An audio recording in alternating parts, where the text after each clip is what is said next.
As we are once again live upon the internet, as in the wrong category, I see there already. Yeah, let's get to the Division 1 here on Twitch. Thought I changed it, but I guess I just typed in Division 2 right away instead of Division 1. Yeah. That all looks good now. That all looks good now. Yeah, with bit rates and everything.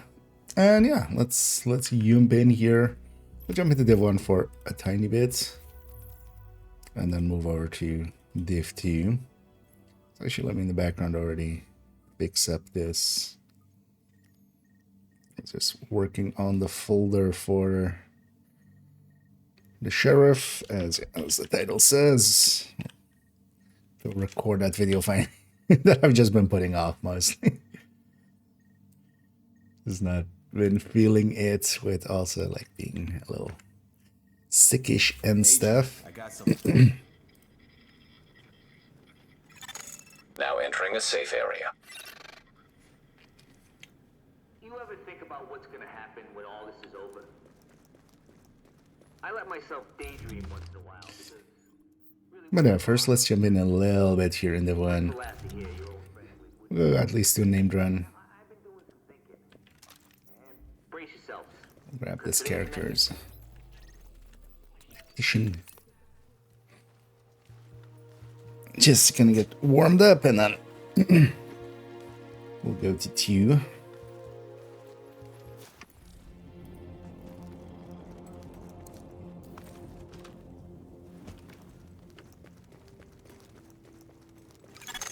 Warning. Now leaving the safe area. Then I will record the sheriff. Oh, actually, I should have set up for... Oh yeah, actually, no, I want to do that, alright. You're set up for dual boxing, actually. So I actually set up that, actually.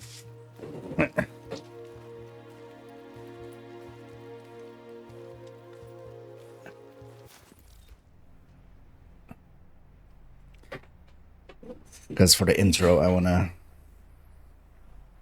dual box it. We'll take this account and then the other account will be on the other box, and then just to have the weapon out with the intro. I think we did that with the bittersweet already. That worked out pretty well, so makes it a little cooler.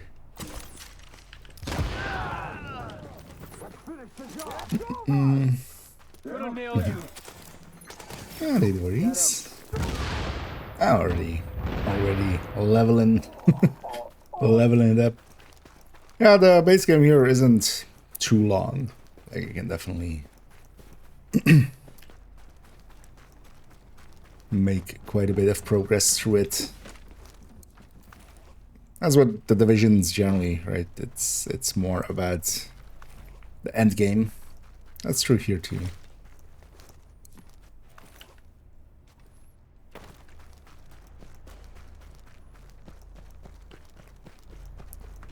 But yeah, some good progress. This is good stuff. I seen better. Now, if you need some help here or there, feel free to. It's sometimes possible to kind of, although you can always do the thing of any RPG, which is just to overlevel the whatever thing you're doing. Because also even the last mission isn't level 30, it's level 28. So. Bringing a baby into this.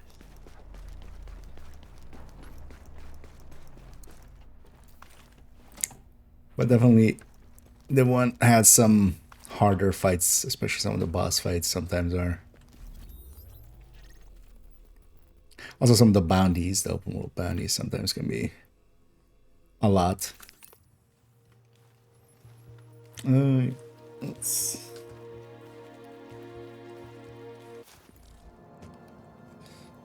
Actually quickly set up that one.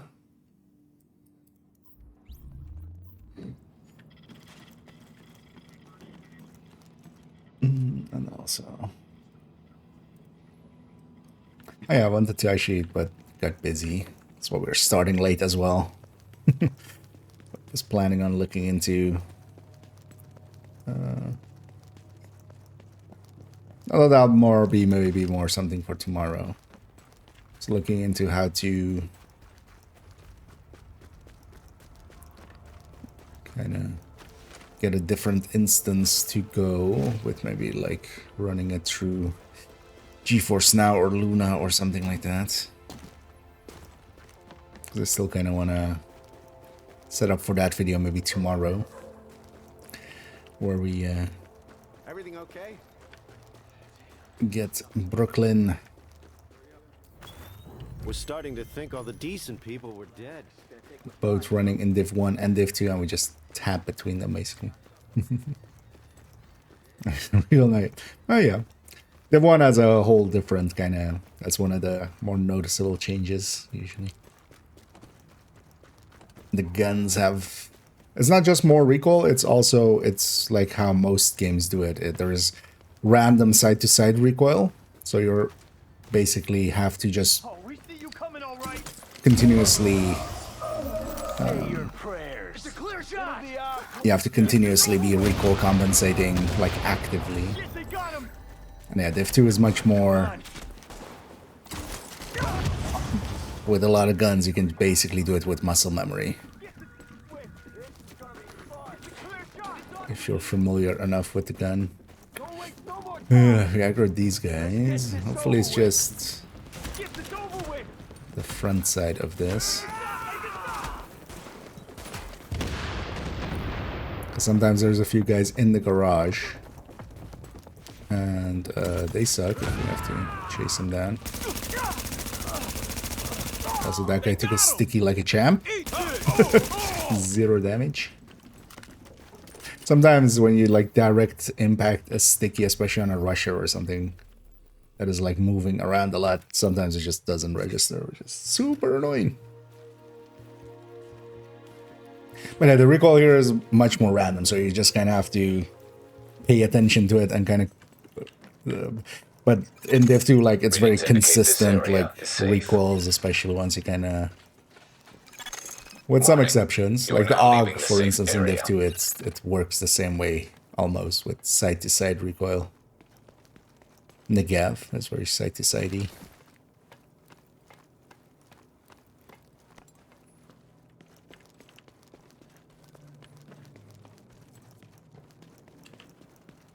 And honestly, I'm much more in favor, for a game like Division, in favor of... I'm curious actually in realism mode if they'll go back to the other way, because one of the reasons to do it in the Division way, or Division 2 way, but this is like how most shooters do it in Division 1, is kind of similar to that. The way that Div 2 does it fits much better with Div 2's, like, or with Divisions, like, we have skills on top, and we have talents on top that we want to keep track of. So basically you make the recoil more muscle memory that you kind of get used to, and then you can, it opens up basically brain space for other stuff. And hey, the Windsor. On the gun. Oh yeah, especially same as Div 2 as well. Make sure to have your gun be close to level appropriate. Veterancy can maybe make up for like a level or two. Like if you have a, let's say if you have a blue gun, that might be better for like an extra level over a green gun, but likely not after that. Oh, I was gonna say, why am I still in combat? And especially keeping the gun kind of level appropriate makes it a little easier, but yeah, gear as well, if it's like several levels behind.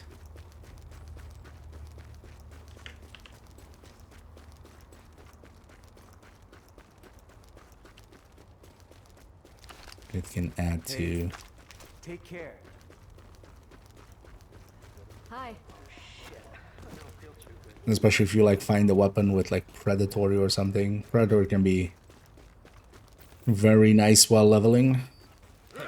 But yeah, if you're recalibrating for it, it can also be costly.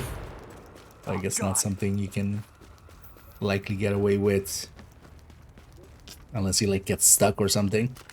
It's like you can likely do it once, maybe, or twice. You'll run out of weapon kits. Okay. I can smell him a mile away. There's one thing you could do if you like also get stuck and like wanna maybe get some resources yourself and stuff. You can always, for instance, do survival, and even if you don't do well, you'll get a cache or two.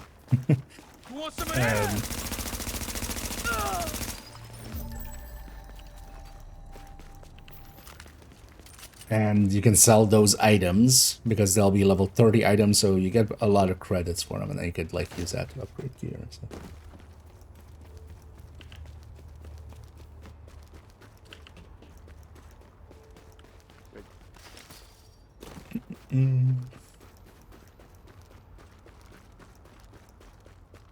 I know, there's basically as well, yeah, you don't want to per se go out of your way to make build or anything. You just, it'll get replaced until you get to not even just 30, because after that you have the world tiers. You don't want to really focus too much until you basically get to world tier 5. But the world tiers should go pretty quick. You should have gotten the shield cache.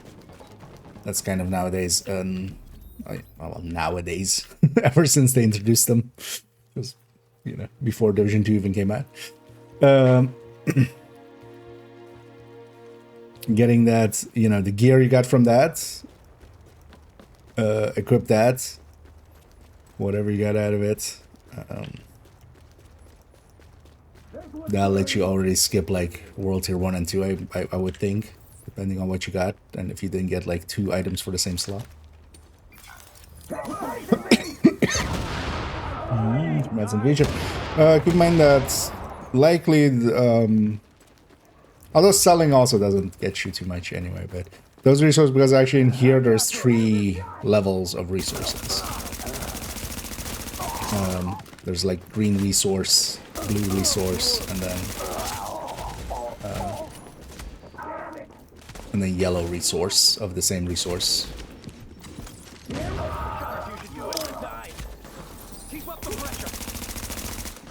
And especially later on, you'll be mostly using, you know, at endgame, you'll be using just only high-end.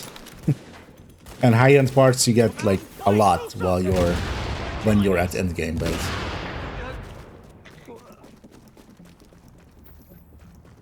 but also, yeah, selling... Although, you should try selling a bunch as well. Like, maybe 50-50 at that. Because here they also eat a lot of credit, but also you get more credit. Like there's more credit sources here than just bounty. Just doing missions and stuff already gives you some credit. But yeah, you eat a lot of credits in the game as you do different stuff. But also you don't get too much credits there anyway. It'll be until your end game.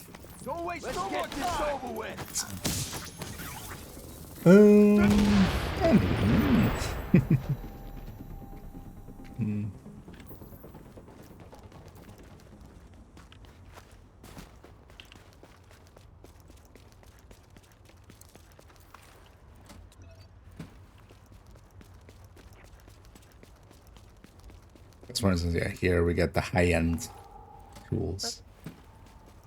Just because we're at end game.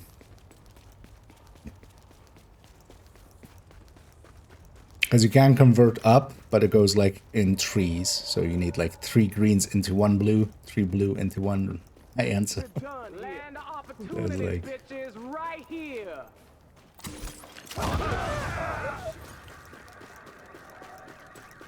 pretty steep cost.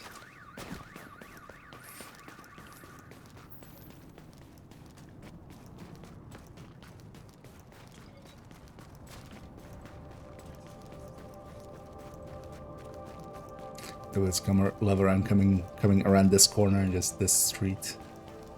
Feels very city-ish. It just goes on forever. This. Good luck out there. Yes. You wouldn't believe how much gear we got from that enemy outpost you took. No, one exotic. I don't know what was that? There was this division shield thing. There's one for just getting to the base of operations. This helps a lot nowadays starting out. You get this cash. Those are always 2 classifieds and exotic, so. And also, even whenever you get it, doesn't matter, it'll always be like World Tier 5 level gear. But then I'll let you later on skip a bunch of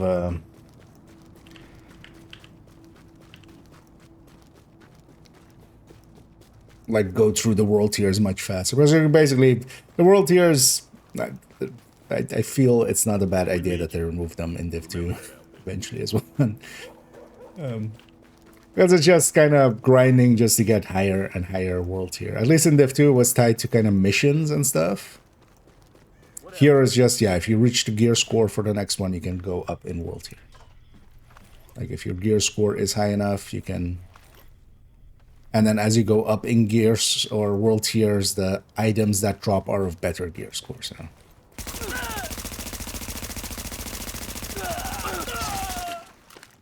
Because I feel it makes more sense in a game like... what was it? It wasn't Outlander. I would say Outlander in this one. I'm just always thinking of Morrowind. Lander.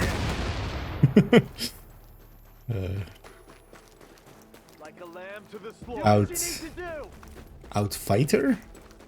Out something? Like a bunch of world tiers. Like that made more sense because you were continuously kind of going up in the world tiers. Here, just having 5 that you kind of just trundle through.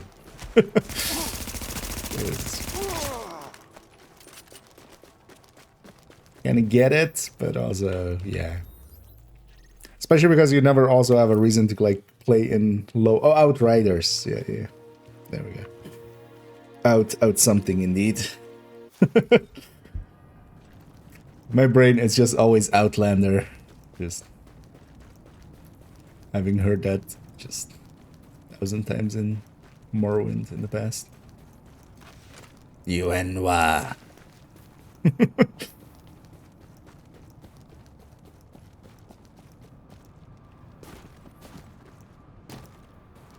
Hopefully somebody's played Morrowind and gets that. Ambush Central. Just gotta lock this place down fast. Just being old. Let me finish this. An unfair it's fight. A clean shot. Yeah. They got Jay.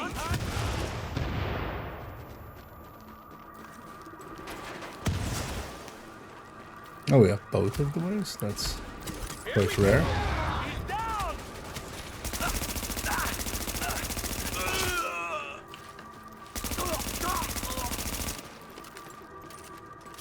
I kill fools like you in my sleep. Well, good thing you're not asleep.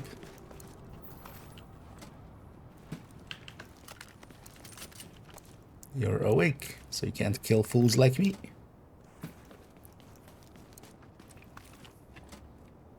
Badumtish.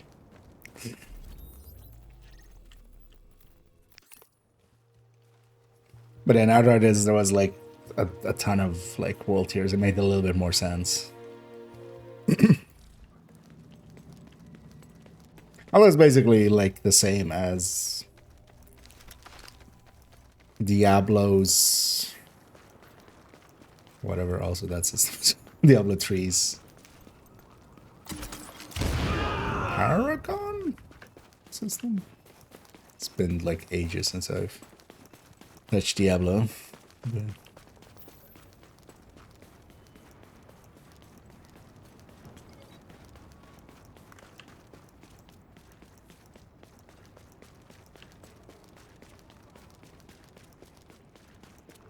hard to break out. Well, actually, that doesn't sound right. That doesn't sound like a Diablo-y thing. But might be. It was right. Taking you down! Nice try. Suck on this! Taking you! Suck on this. It's gonna take forever to shoot him down anyway, so might as well just wait out the cooldown. Oh, yeah, I actually did I think I already did the dailies on this character, right? Yeah.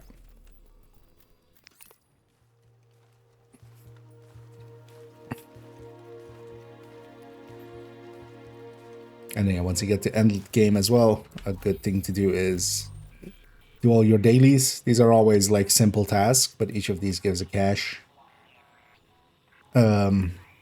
And each of these has some diff tech in it.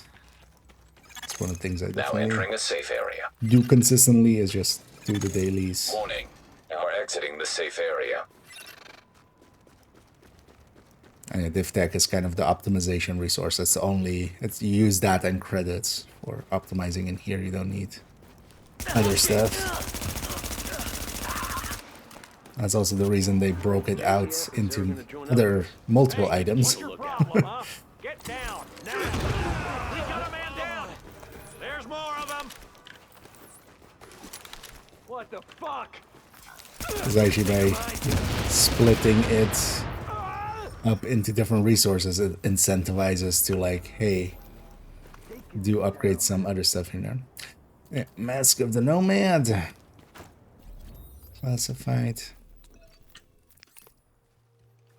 But yeah, I already have Nomad set. Well, we'll see if that mask is usable. Might hang on to it. And maybe upgrade one of the characters with... So at this point, both characters have Nomad.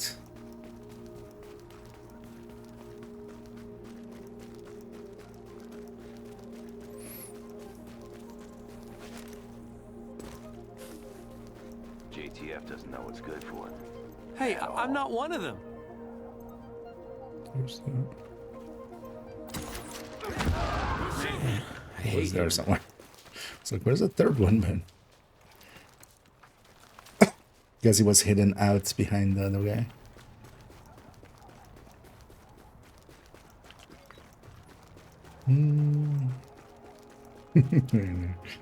Hey, yeah. And also, don't make it a grind per se. Just play it out when you feel like it.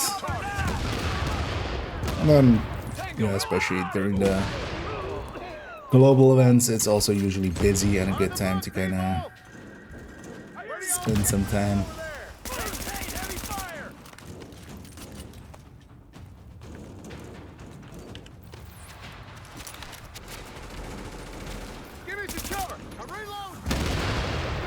Really?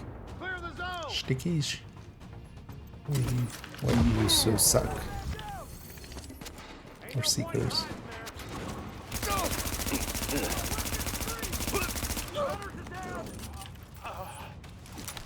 What happened to those seekers? Just they decided to stop existing. Although the guy just jumped over barricades before they even split up, right? That's what happened there. Yeah. No more of that. This fight is over.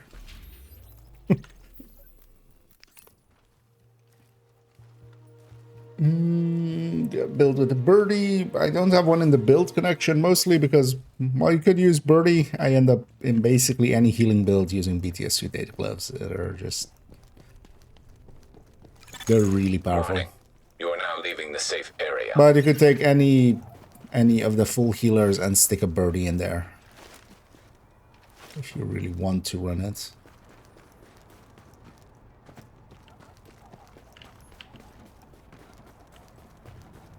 Because you can take either FI or measured assembly setups. Slow day around here. Instead of the BTSU, you just take the birdie and then you put one other piece in replacement of the BTSUs that's usually on them. In case you're not familiar, actually, let me link it to the. That's not right. Link it to the build collection. Though as Athena builds. Things though, yeah, Birdie, I wouldn't per se use it unless you just want to use it. Because reviving allies and stuff is handy, but you could also, you know, you could just reset their hives for them with the BTS you did. Look, that's ends up being usually that's the key. That ends up being just more useful.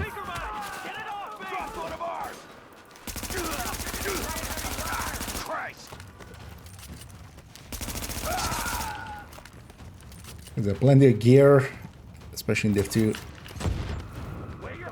Sometimes it's not so much like the thing sucks, it's more like opportunity cost wise, there's just better choices. Birdie definitely fits that. Fits that bill. Just like BTSC data gloves exist and they're just really good with the group wide overcharge.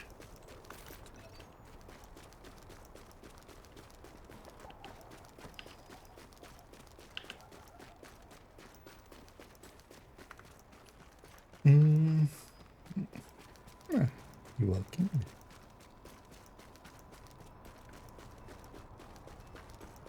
But if you want to mess around with it, yeah, stick it on a FI or measured assembly.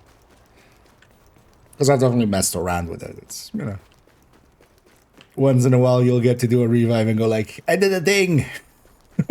I did a thing quicker! And yeah, that's just gonna have a little bit of fun from it.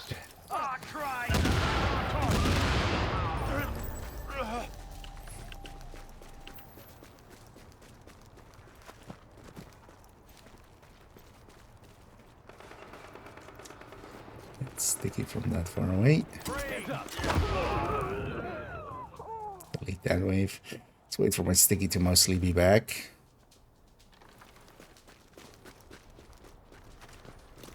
Because I want to use it on this next wave too. But we kill these ones far enough away that we can kind of rush in here and do that.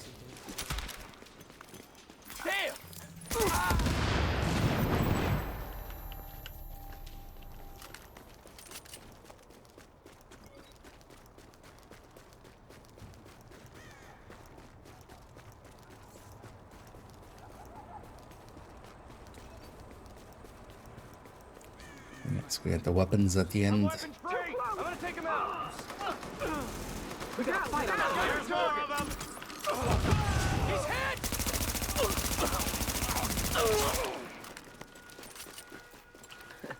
Glad you're on our side. Are you though? Are you?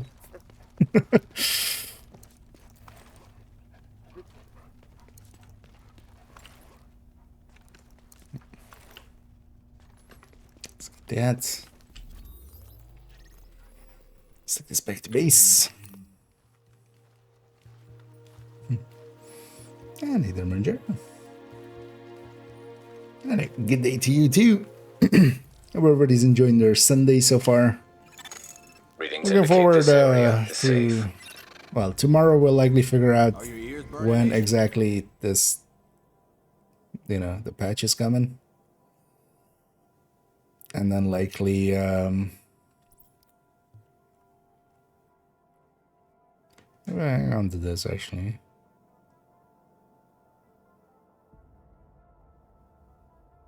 Yeah, I don't like that gun. It's kind of thinking about it for secondary on, but also who cares what the secondary on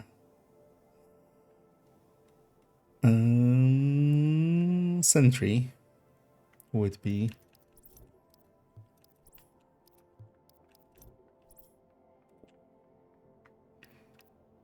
Gonna deconstruct all the mods and these things that we don't want. Mods and gear mods and weapon mods we don't want. When you're ready to buy, And I'm gonna sell all the gear.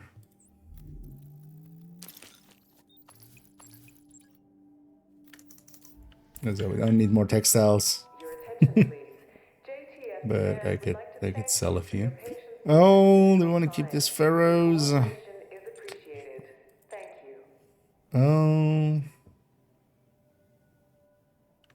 is this better than the mask you have now?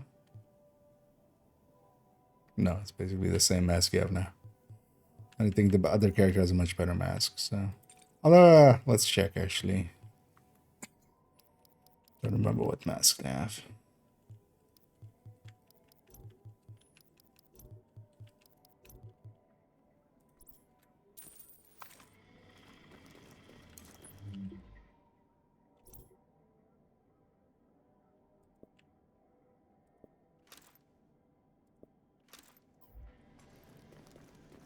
Don't be shy.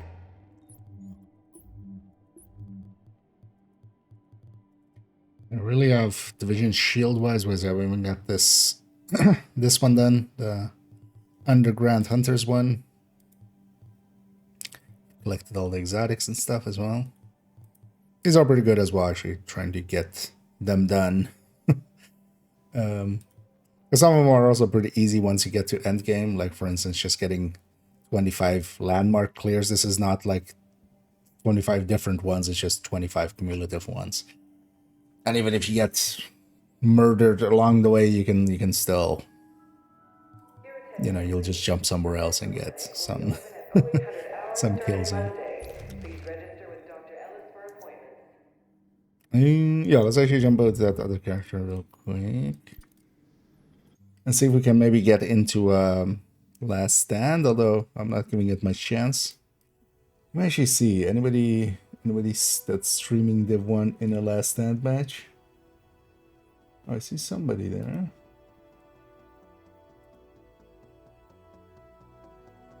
Oh, maybe.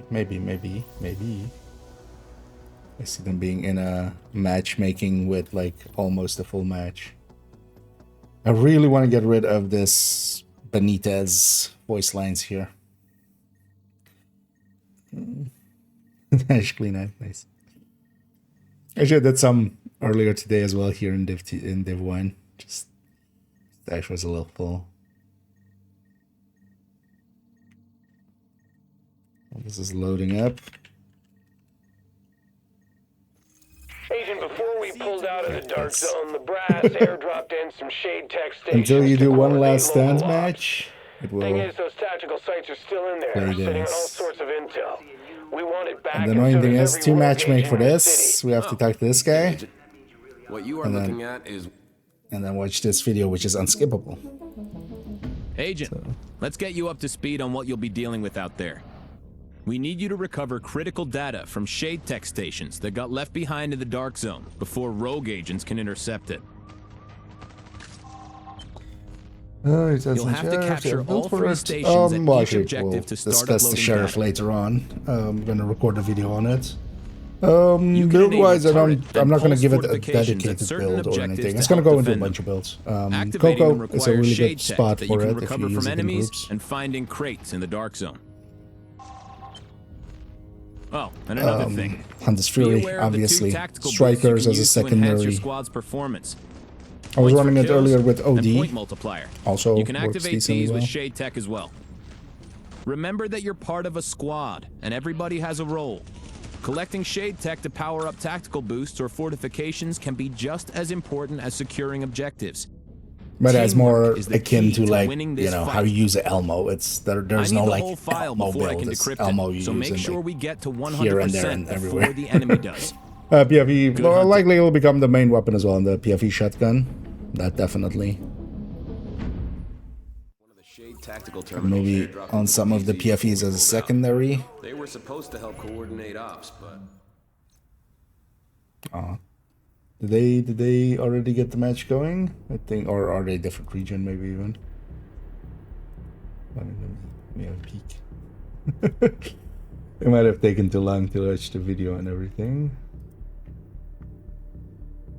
Or they might also just be, oh no, they've got a match going. So they just started the match.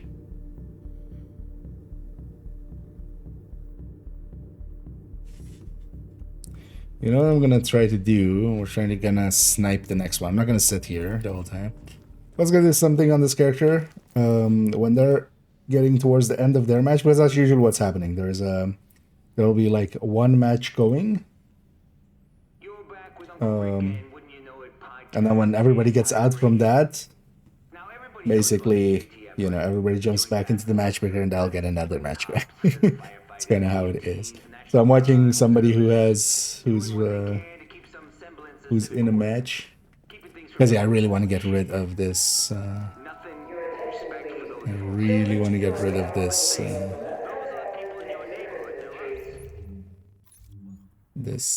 Yeah. There's not going to be likely a second match. Yeah, it's a very powerful gun. Like that's. Let's actually check the clothes one. You don't have access to clothes one, actually. It's a really powerful gun, like by itself. The downsides of it though is, yeah, it is a shotgun that isn't fully auto, so you need to. There's a lot of clicking involved. Hey, catch you in. And that can be annoying. LMB were overextended at Grand Central. We chopped them off and took it back. Just who I was looking for.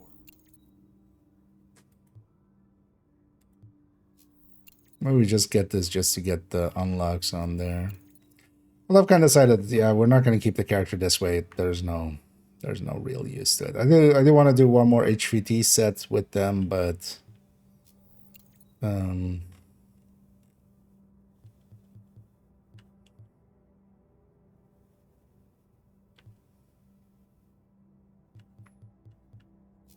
I should get. Upgrades are all working good. Thanks for helping out, Agent. You're welcome, Benitez. We just take both of these.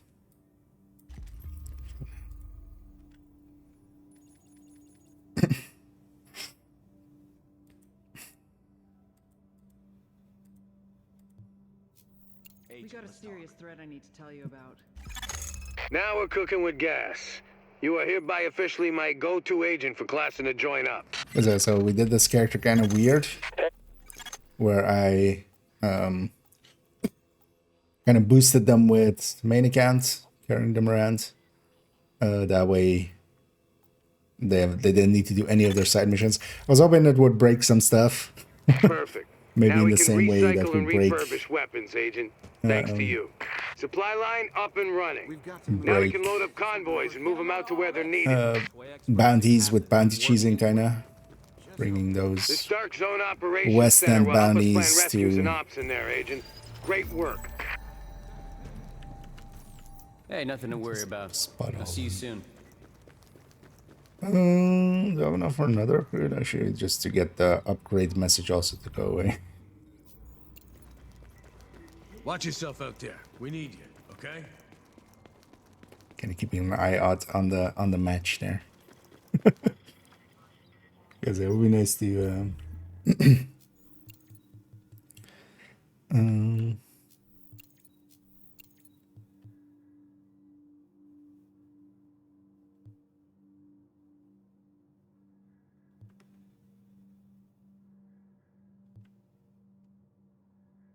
We got And this by doctors, itself staff, would be and nice as well. supplies Just thanks to you.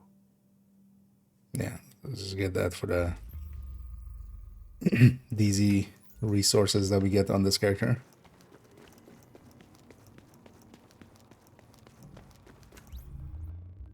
Well, because of that, they're kind of in a weird state. Where, yeah, they don't have access to everything that you would normally have at endgame. Because by endgame, yeah, you would clean up the map enough to... the one defib. The one dot as well, actually. So. The upgrades look great. If we live through this, I want you working in my lab.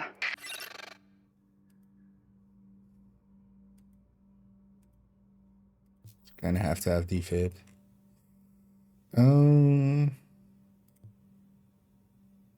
Also want that just for the med kit. Increase. What does this give? Also one. Yeah. Stick the two here.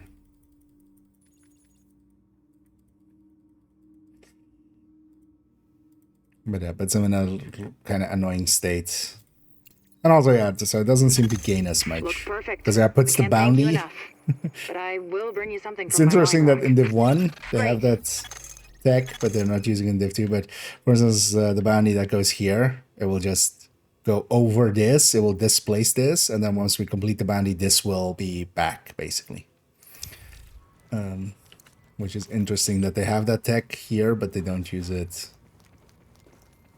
in Div 2. Now we can provide proper care for all these kids and babies, not to mention the pregnant women. At last, Now we have care, intensive not care, for the men, and dedicated not just for the men resources and for the worst women. cases. This will save lives, Agent. Extensive care. So they totally got those jokers. You're an inspiration to us all. Got that crazy there. dude and everything. I know, right? A little over halfway there. Listen, just stay. Hey, Let's see, actually, does this named group spawn? I think this one spawns, like, always, right? And we can grab research stuff.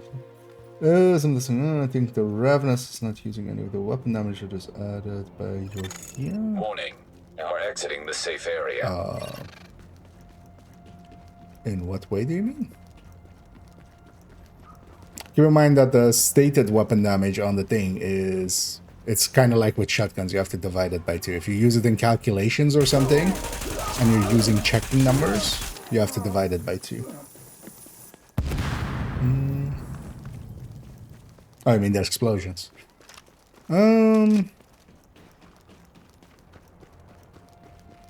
Unless there's been, like, a recent change to it. Calling all division agents in range. I'm getting reports of an arms deal near the tracks on West 45th in Clinton. Requesting assistance. Because I remember including it, although that's a while ago.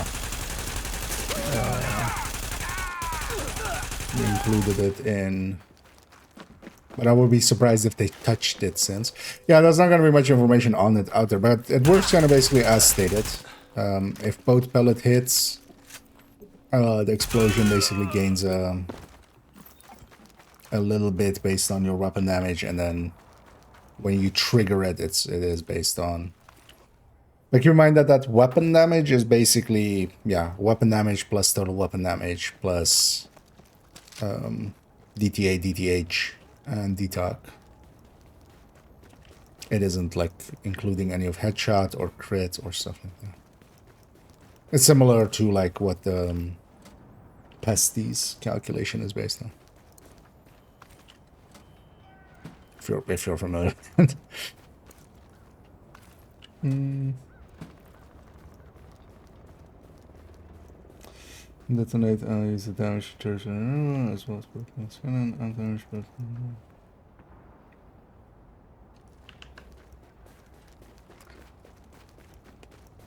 maybe something recent broke with it.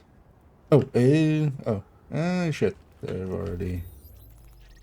already have a match, or is this? Oh, that's the completion. Let's see if we can go and get in this match.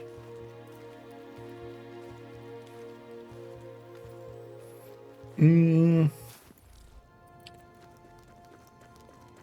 I'm also trying to remember if there's like any oddities with it. One thing you could try asking is actually I don't see Keybase in here even.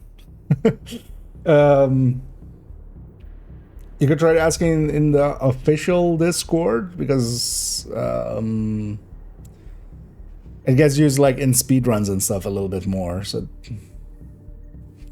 they might have already noticed stuff like something. But generally as well, that it gets used for the amplified damage that it has, because that's actually also, like, I remember the calculation set we did then was kind of that.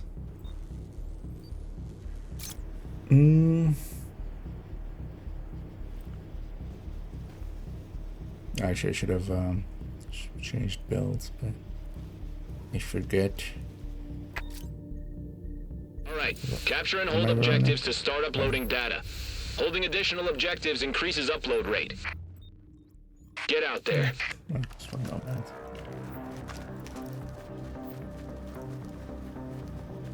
I know, win or lose, I lose the message, so I'm fine with whatever outcome we get here.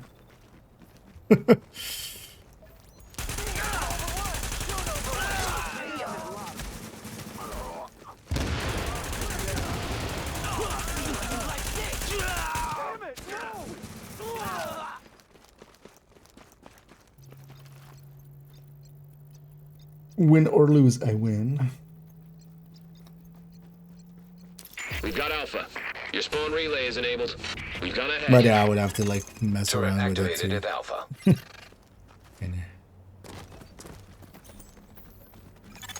Pulse active at Alpha. I haven't messed around with it in forever.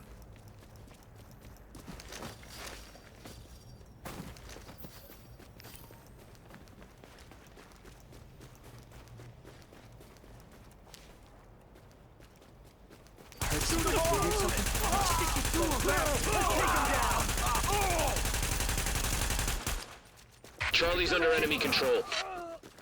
I really need everybody to be here. So I'm moving towards B.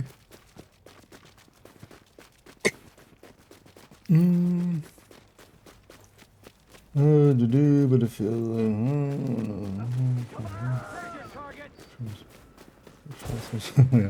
yeah. I don't remember actually, even if I was even the last time, kind of. I don't even remember what it was for.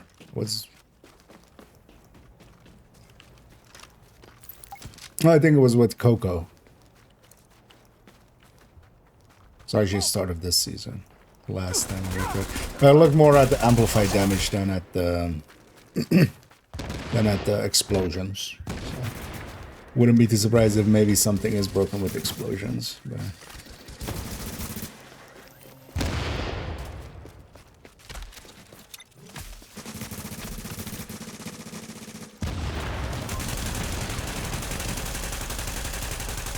Hey, I'm gonna assist.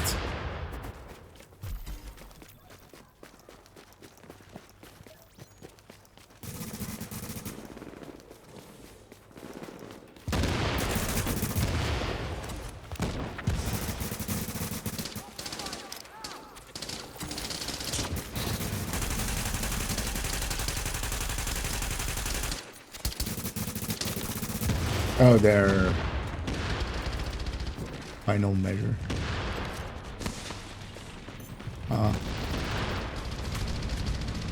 Just got that.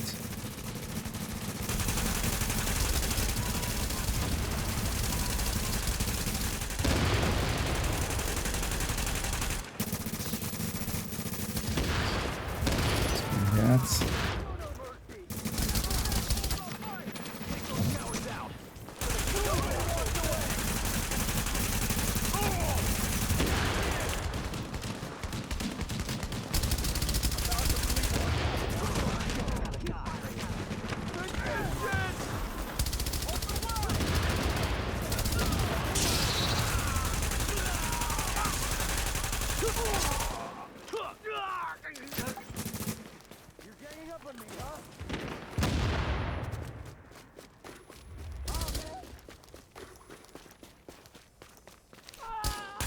Pardon.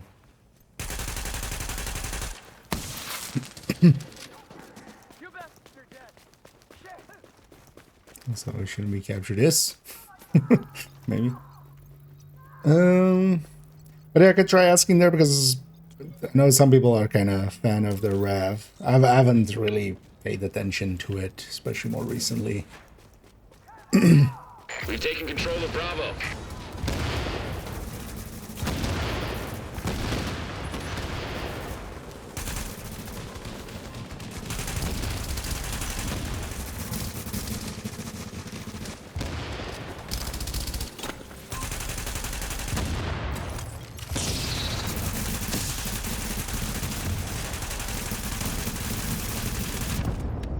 That's a lot of them.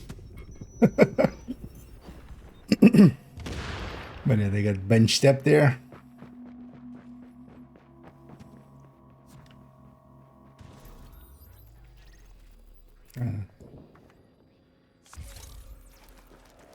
Bravo has gone neutral.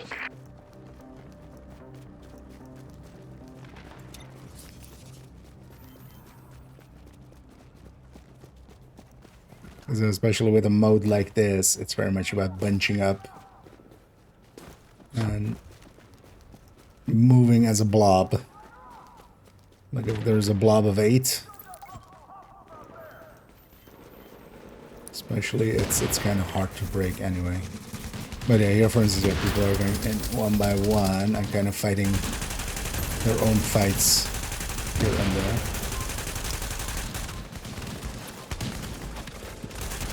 Nah.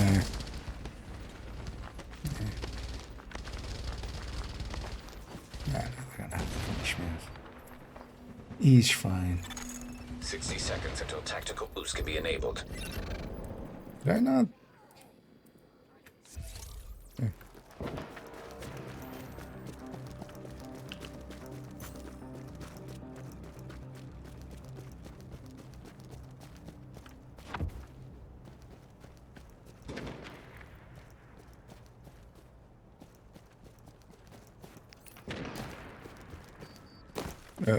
Oh no, that's fine. But that was like a full group of enemies there, but who knows? Oh, they got him.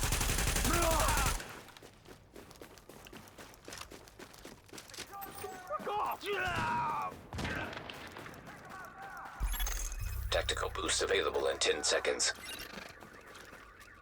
This is a bad idea. But it's dead anyway. Not sure. Tactical boost can be enabled.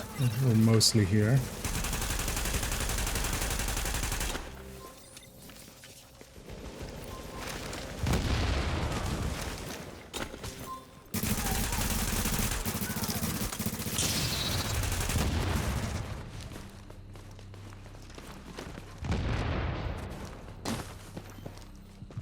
We've taken Bravo.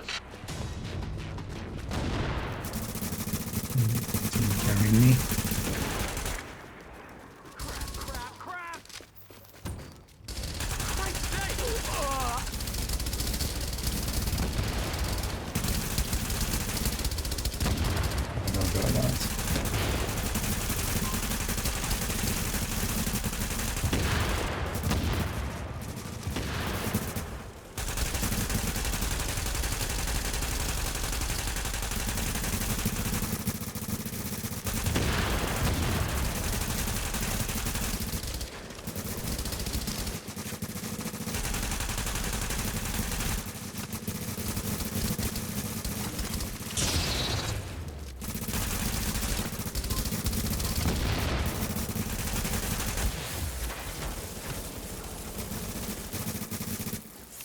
You've got points for kills. Good shock like that.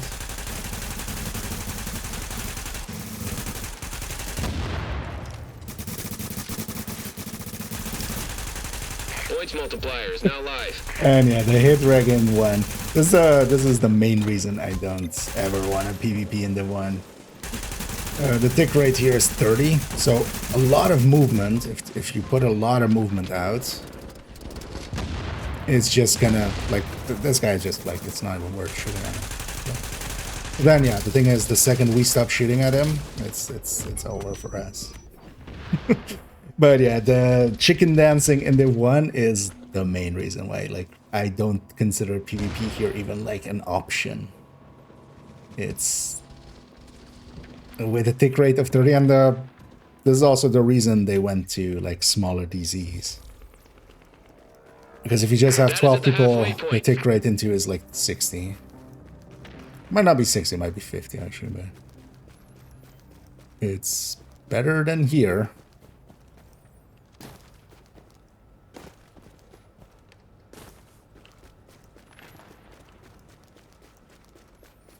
That's also why when people like go like Div 1 DZ was the best, it's just like, was it? When like 80% of it was chicken dances. Was it?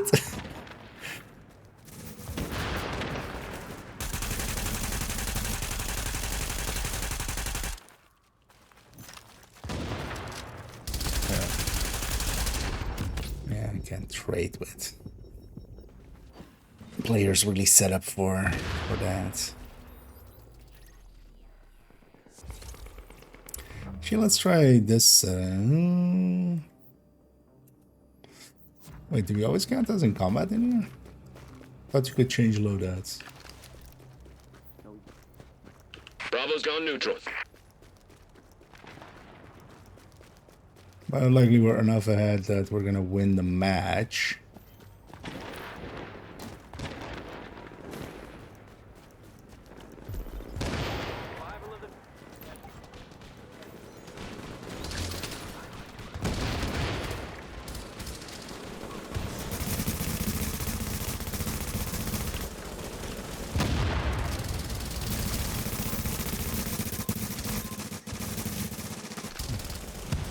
Bravo is controlled by hostiles.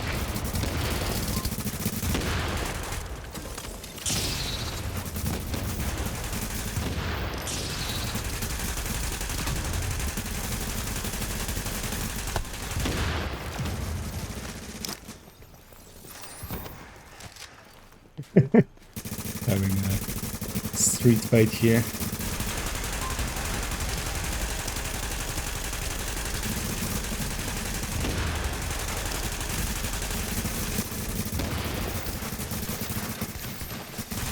A lot of fights as well in the DZ would turn into this, which just not a big fan as well.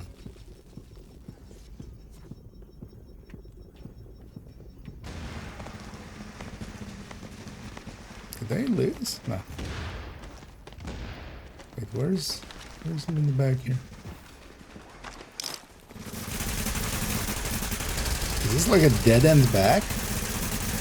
It's kind of awkward.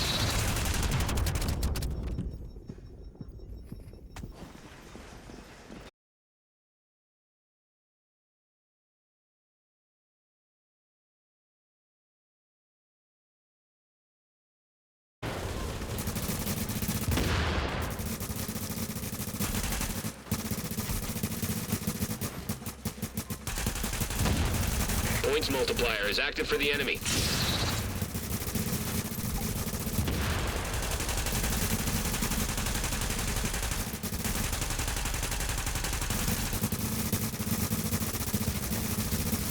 Because I forget that actually in Wave 1 here we have instant heal.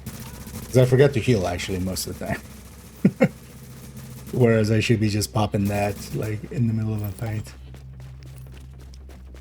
I'm so used to like div 2s, like sometimes you do the instant, but outside of that you don't do healing. Bravo's confirmed neutral.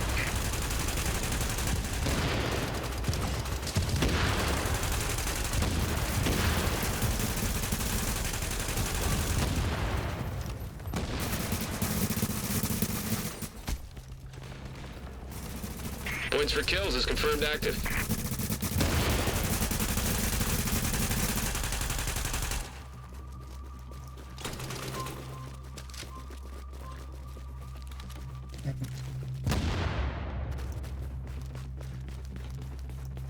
Just gonna capture this. Really should capture this.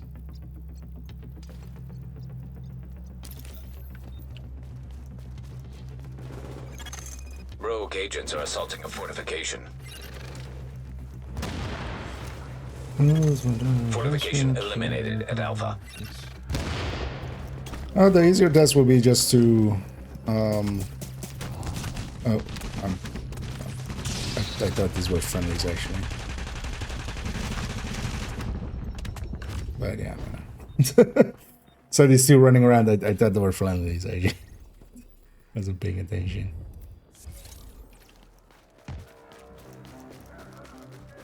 5 minutes and you've got this. But just basically altering weapon damage and seeing if it like blue core to red core. Vigilance to something else, stuff like that. Neutral. Your spawn relay is no longer active. That would be more easy to as the check of if it just applies at all. A fortification at Alpha is taking enemy fire. See, but we have Bravo. Alpha has lost a fortification. I'm guessing that's great.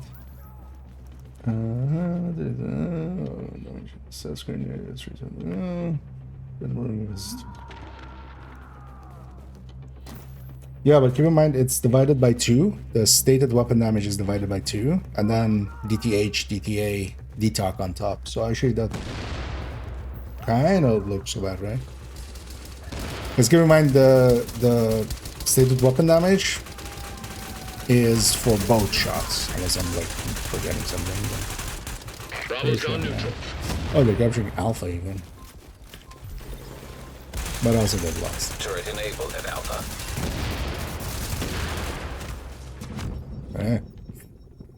Many staggers.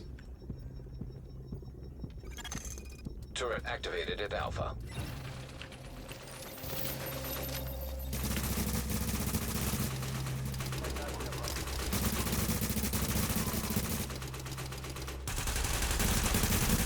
This isn't the fight worth having.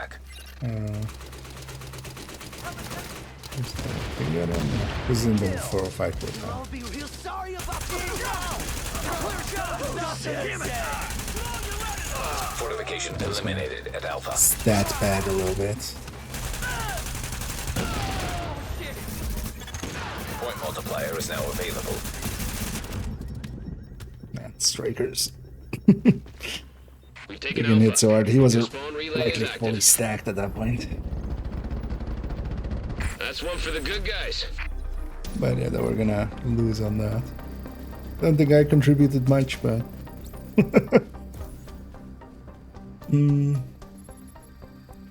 that's perfect glass cannon.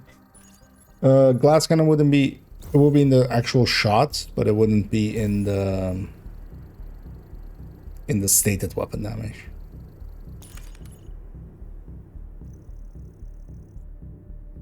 Yeah. But yeah. Last place. At least I was in last place overall, but I was definitely last place in my team.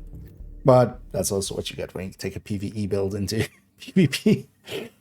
I had DTE mods even there, so that wasn't gonna help it. Win or lose, I win either way, because what I wanted is just one last stand match completed so we can just not have Benitez yell in our ear every time. Captain Benitez. I got what I wanted. Readings indicate this area is safe. So it's nice to come load into this place and not have Benitez go, Agent, check in with Ketchik. It's like, fuck Ketchik, fuck you. Fuck you, fuck your people, and fuck the people of New City.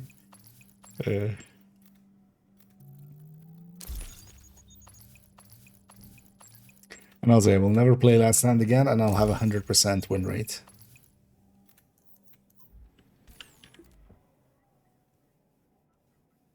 That's one way of doing it. Yeah, let's clean this character up, and we'll jump into Div 2.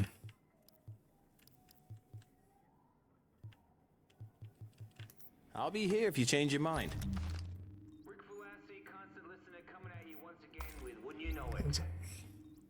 Definitely need to spend the time there too. Oh, anything else I need to do here before I forgot? Not really. Let's get out of here. This is a silly place. So yeah, first I load. Yeah, for the intro, because I want to have the sheriff with the skin on top. I didn't need to actually grab that.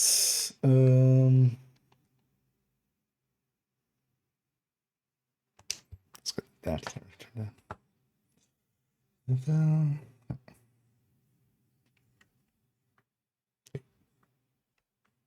Oh, that's what I'm trying to find my mouse, but it's actually put on over. Let's change our categories to Div 2 as well.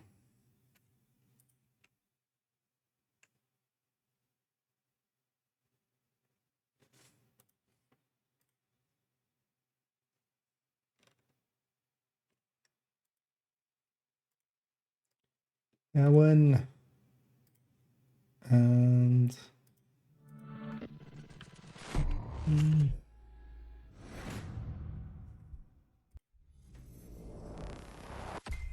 there we go. Also, I self Photoshop over. Maybe that's not a good idea. Let's close that. That'll be a resource hog.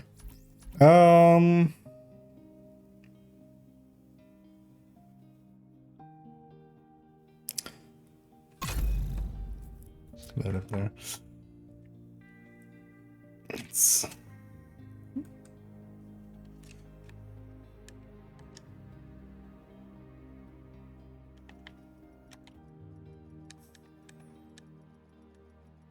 set up the other character on the other side. Oh yeah, let's take the outcast. No, not the outcast, right? The screen time. No way. Went to the outcast. Was next to it.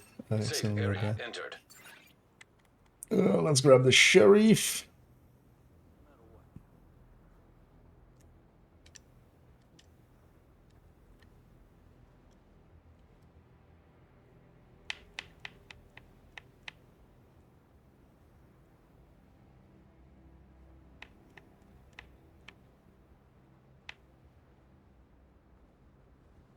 Is there a quick way? What?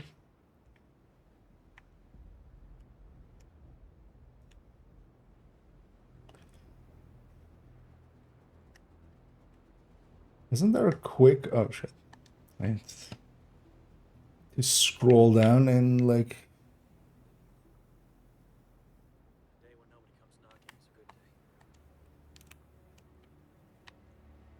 With a control. No. Apparently.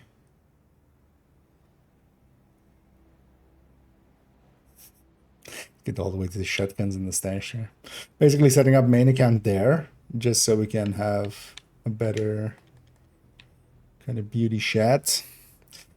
What did I have in mind for the intro? I think of just doing police station here, just in front of the police station. You know, riff.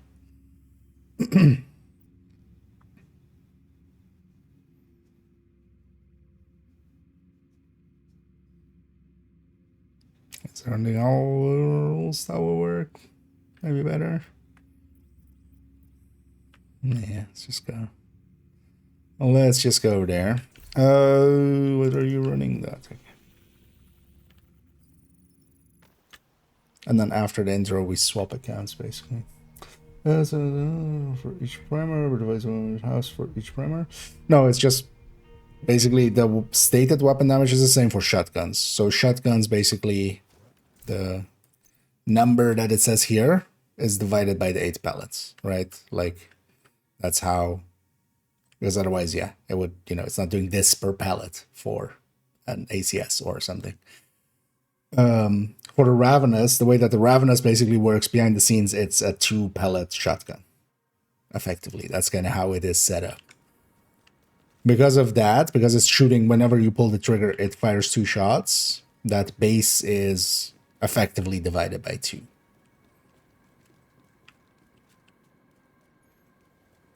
Because it's built into the base.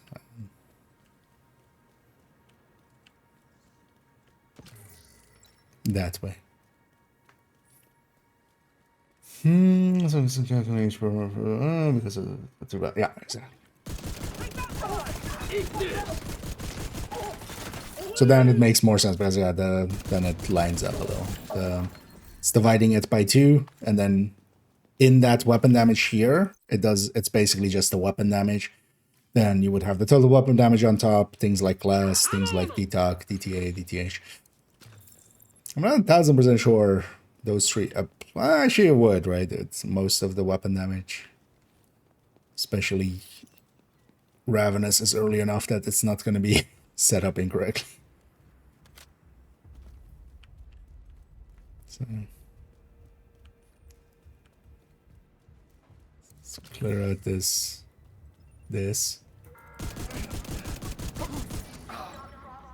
I should totally just do Bloody Houndsman, but I'll maybe do that later. Oh, I should do that one just so yeah we can do the smiley on the side. So the screen time for now. That's basically a quirk of how they've or you know the underlying systems for Poor Ravenous.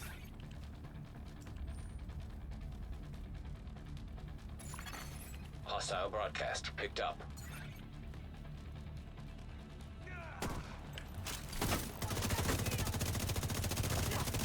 Agent, we need you to stabilize Judiciary Square. I'm very happy to have actually gotten that last stand-in.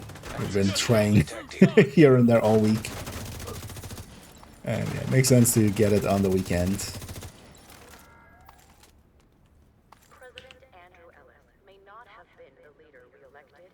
Oh shit. Wait, when did this spawn in? God damn it. It's gonna be loud enough that it's gonna be heard from here, right? Yeah. Hello, can I aggro you guys? Shoot you once. Take 1 damage from me. There we go. Let's travel back and get back up here. That's close enough that's gonna be in the background, and that's gonna be just not doable. So I'm just gonna despawn it and then run back.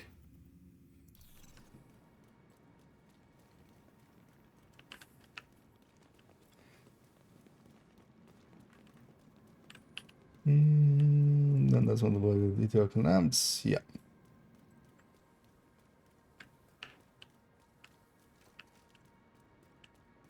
And that would then be like one of the primers.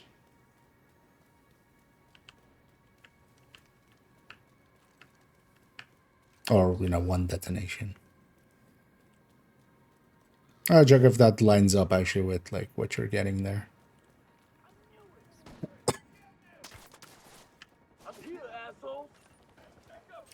Generally, when it's talking about weapon damage, it does include, yeah, DTA, DTH, DTOC. I've got you covered.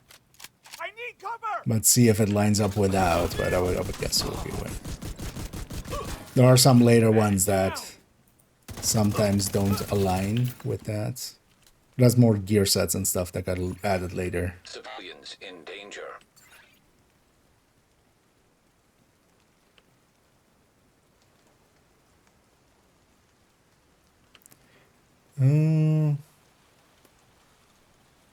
Actually, they'll be far enough away that won't matter. Also, this is not visually very distinctly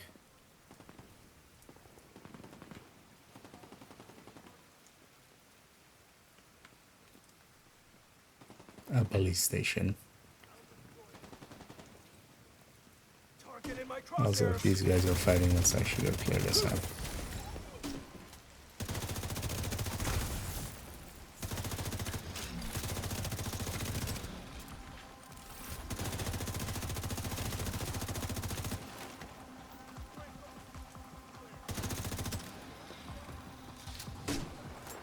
Should get some stacks.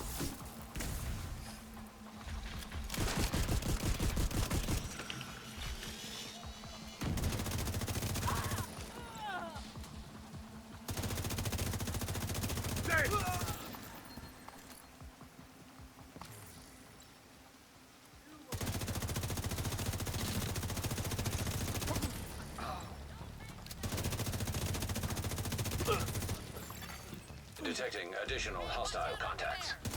Oh, man, that makes a little bit more sense.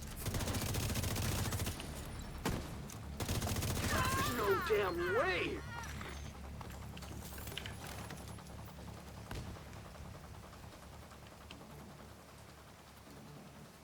Defense here. It's also just nighttime. Then why don't we just go inside? Then why don't we just go somewhere else actually? What would line with that? Sure, maybe thought about this before. Kind of forgot actually. Need an intro's position.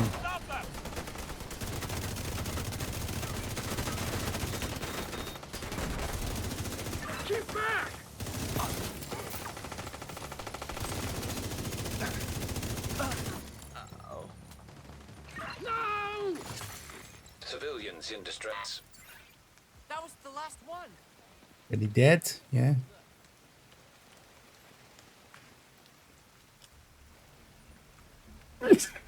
Ooh, excuse me.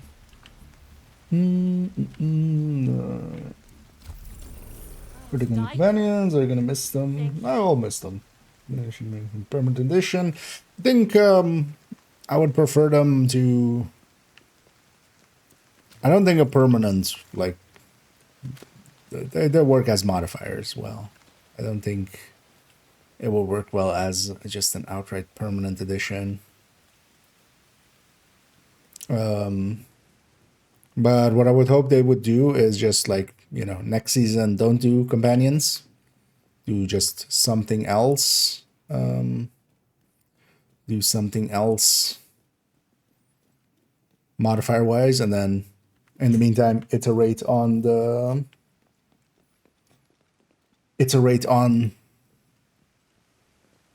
companions, and then maybe like next time, hey, we're working with the hyenas now, and then you get hyena companions, and then, you know, for a season. I think that would, like, also from a story perspective, you could play into that.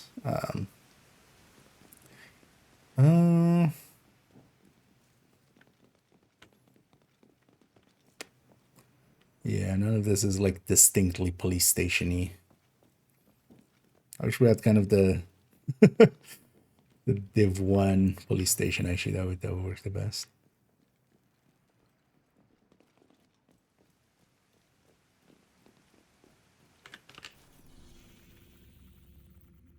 Because there's actually other, like, small police stations, but I wouldn't know them off the top of my head. There's some, like, in the streets here. There's like a police station thing, but also.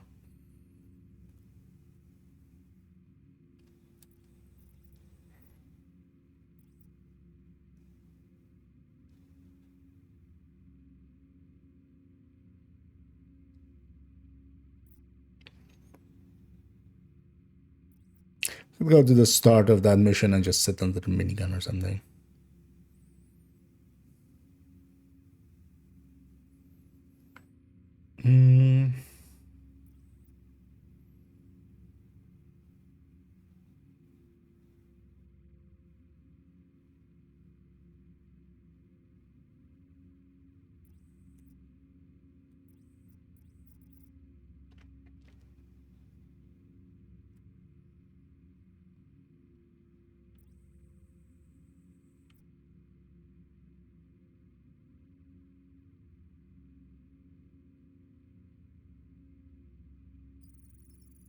Oh, you know what? Let's do the start of Capital, and we just do it off the hill. That seems like Hostile control point identified. But I would hope they would at least, like, you know, the work they put in here, keep working on it, because now that the structure is in place, they're good enough, right? Like, they're decoys, they're active decoys, basically. But the priority is to get back the briefcase President Ellis was carrying aboard Air Force One. Kelso's waiting aboard a helicopter to extract. After they fix them talking way too much, they're fine. A lot depends on getting that case to him. You'll have civilian assistance to get you through the perimeter. But you'll be on your own once you're inside. But now that the base is in there, you could, like, put development time in just improving it. They could be a lot more aggressive, for instance, and be much more active. Especially, you know, just work on their AI for them, specifically, kind of.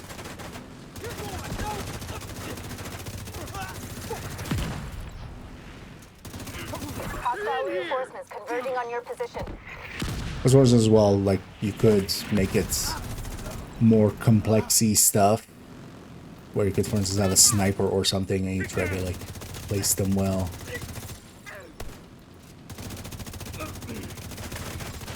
But for most of the season, I've ran rather with them than without them. If nothing else, well, generally I have the modifier on anyway. I kind of. This season's modifier as well. It's not that strong, and then it's offset enough by Commander here and there. Commander has definitely caught me out here and there. More hostiles headed to you.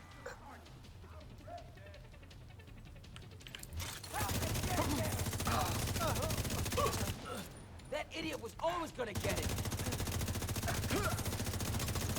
Because also, I know a lot of people like turn them off, but honestly, they're much more useful with the extra buffs that they give. Just randomly, whenever they get a kill or anything, just the rate of fire buffs and other buffs and stuff, the weapon damage buffs, quick That was damage the last buffs. of them. You should have a clear approach to the entrance. Then it's time to get in there and finish this.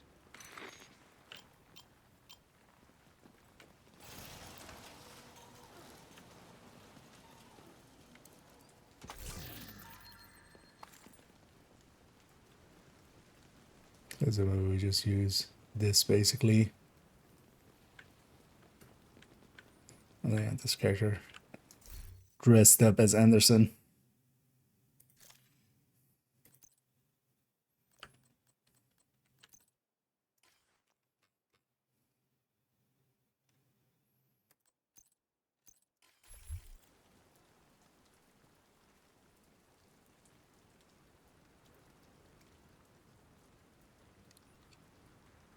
Still have to set up for an intro. Another agent is now in your group. But yeah, just basically go through the factions and just keep iterating on it. Because, you know, if you can every time improve it a little bit and just do some new stuff, eventually it could be a pretty good system.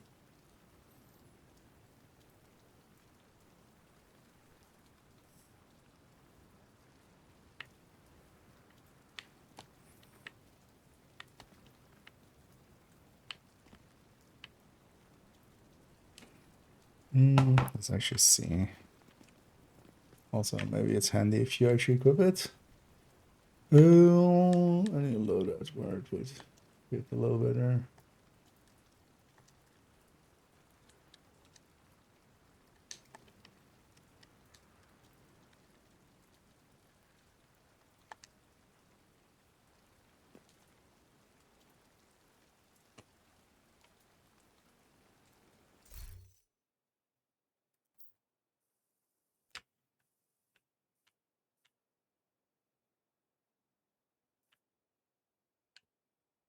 Let's grab this controller.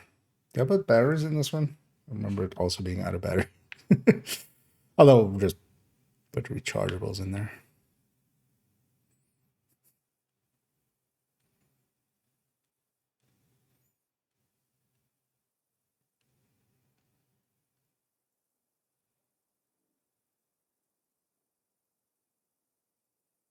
Maybe wait for sunrise a little bit.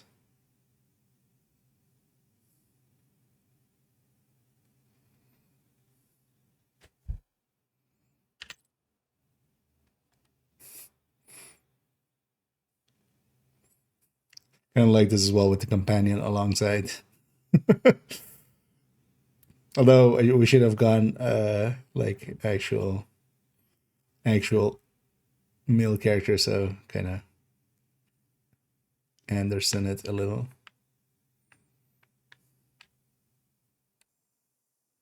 Go artistic.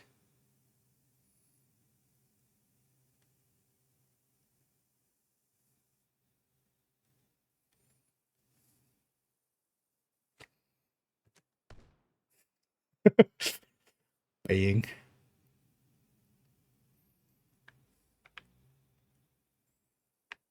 Wait, is there a better spot here?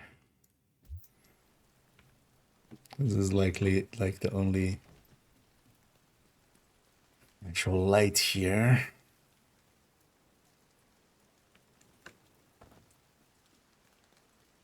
Because I want it to be on the ledge more.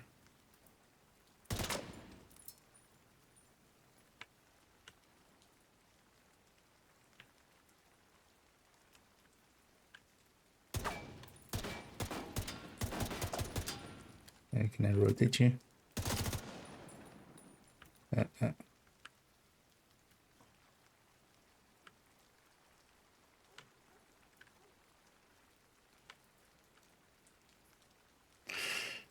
Plane. Oh, actually,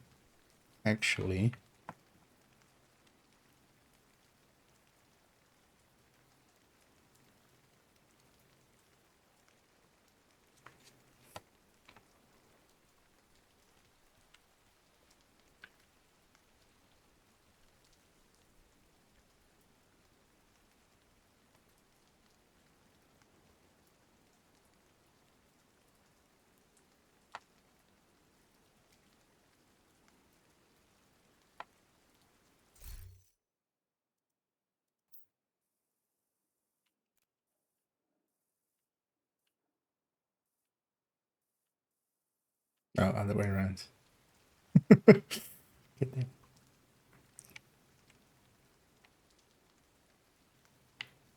I'm overthinking this by way too much.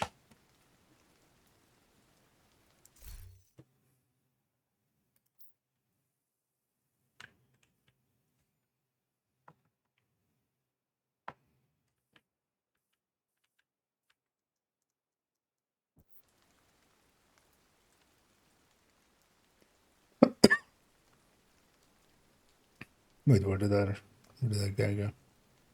Well, actually, I'm okay with that. Or not have him. Might be.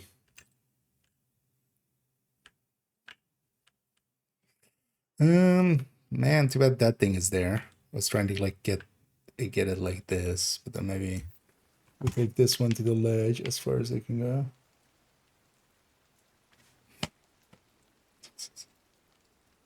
All the setup.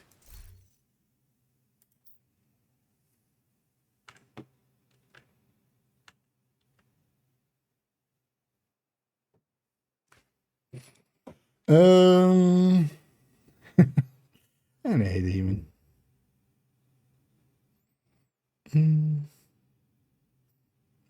Oh wait, I missed those. Then guess can't answer.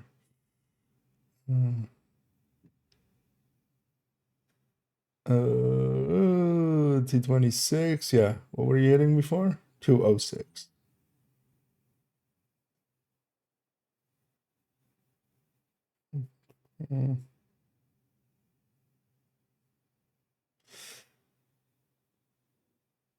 It doesn't include detog. You could try removing the detog and seeing if it lands the 226 or 206. Basically, whenever it matches up, that's when you have it.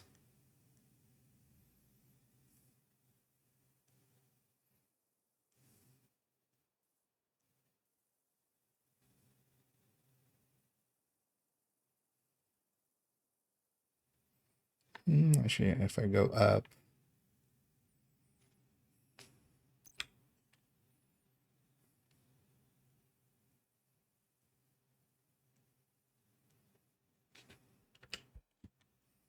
well, actually, let's do this already.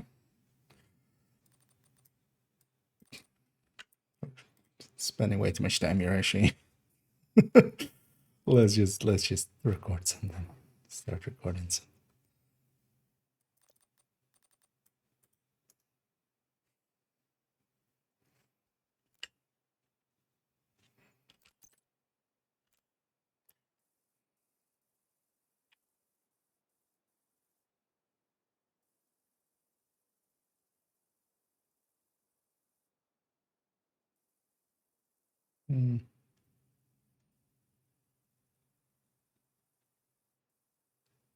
Kind of want to end up there.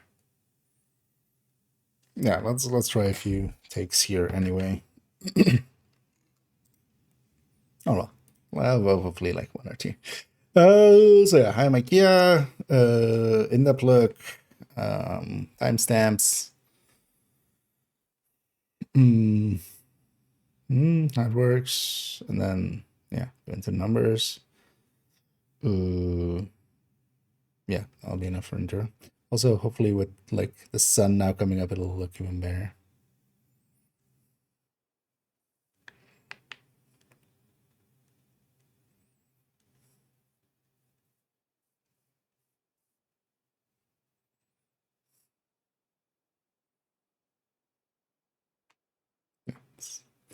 Let's scan.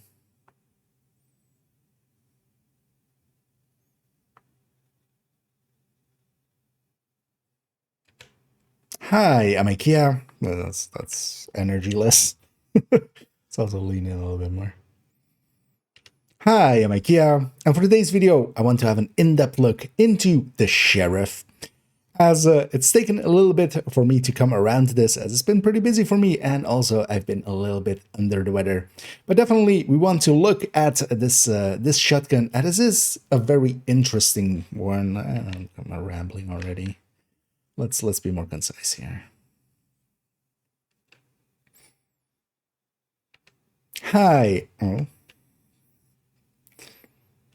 Hi, I'm IKEA, and for today's video I want to have an in-depth look into the Sheriff Exotic Shotgun. As with the release of the Climax mission for Year 7 Season 3, we have gotten access to this beautiful shotgun, and it is a very interesting one. It has some unique traits to it that no other shotgun has, and definitely from a damage perspective, it definitely can deliver. In this video, we'll go over how to get it, how it works, and then also take it through some numbers and also some gameplay to kind of show it in action.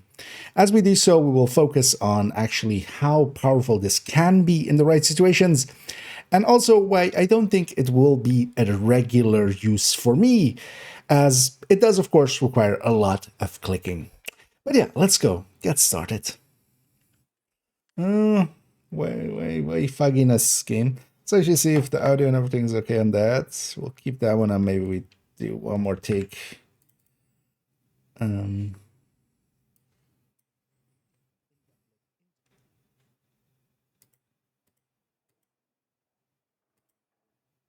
deliver. In this video. Also, I didn't say anything about timestamps. This would be nice if it wasn't so smoggy. Also, where we start here, actually. And then also, if you're doing this to me, I'm just gonna do that.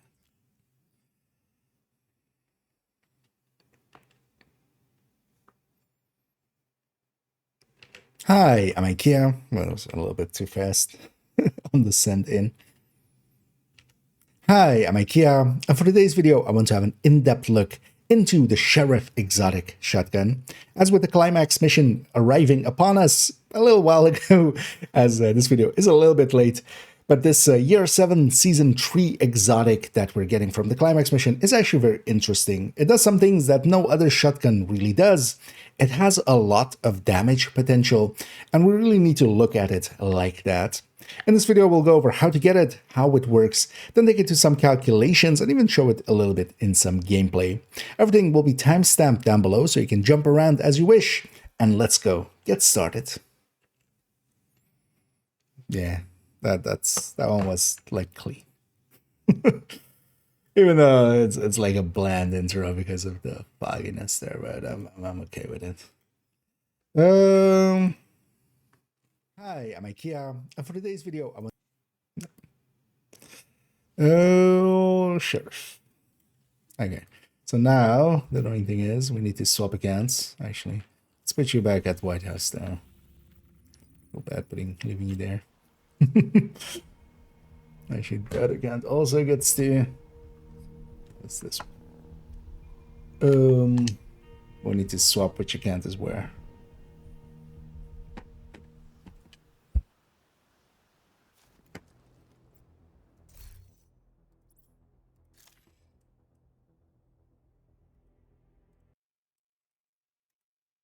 So go black for a second or a minute.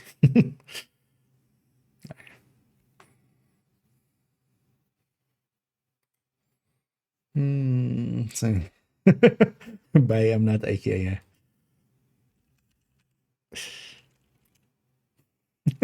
Hi, I'm Nokia. Is actually bye, I'm Nokia.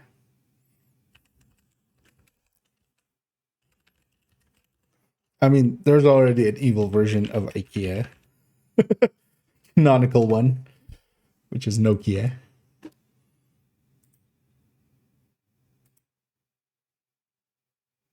Yeah, let's shut down that system.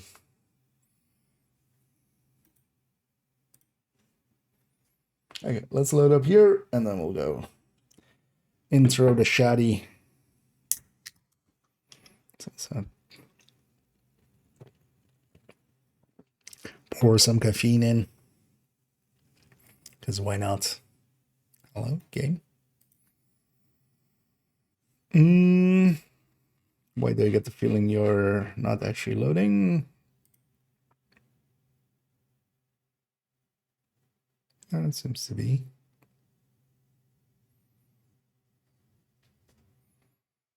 Believe in you. You can do it.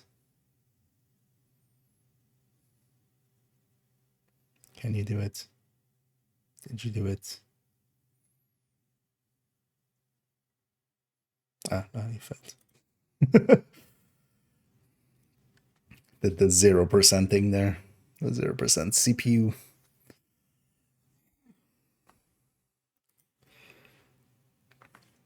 And now load up then.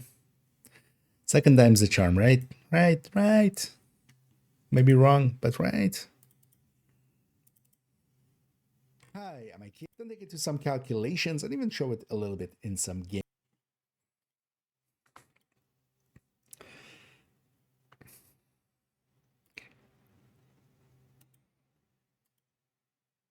Hello? Okay. Like, it's not gonna happen twice in a row, right?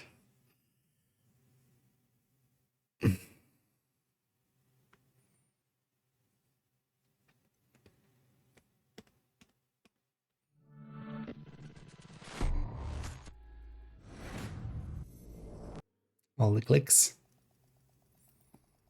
All right, let's get loaded in, and then I'm hoping this character is still at that in capital. They should be. Otherwise, we'll get back to that spot and kind of go on that ledge. At least to start with. Ah. Oh, also, this dumbass kicked myself. You are no longer in a group. Let's then actually just keep it at the range.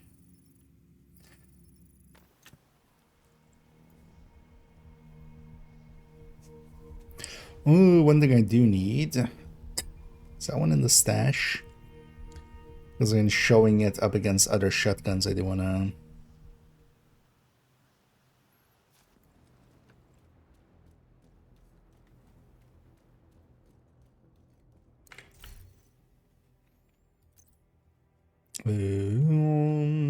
Yeah. Let's take that. Also, did I have? Do you have?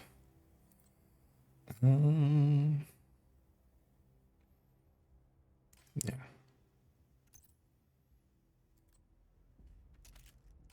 Although, yeah, we shouldn't do it on Striker.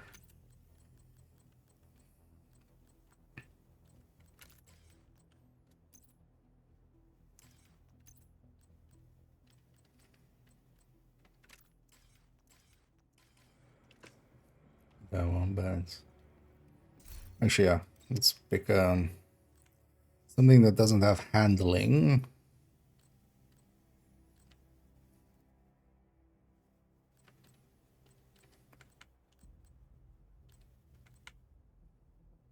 Actually, maybe. We just. Wait, do you have any handling anywhere? I think you have a handling somewhere, right? Yeah. We just take the pesty just for.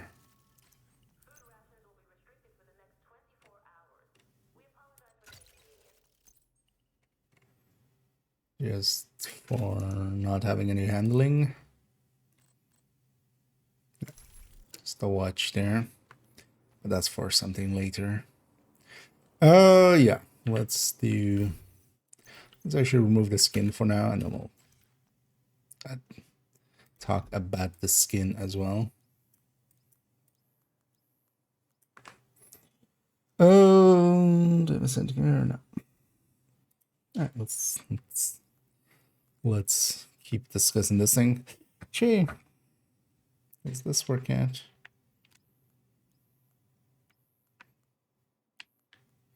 Oh, that's how I tilted. No, the other way.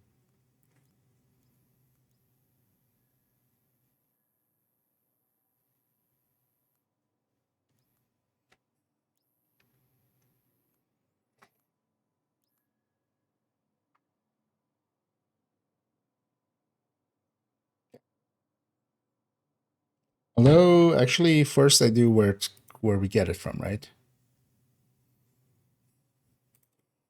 We'll go to my description one. Yeah, how to get it is actually what we first discuss. Yeah.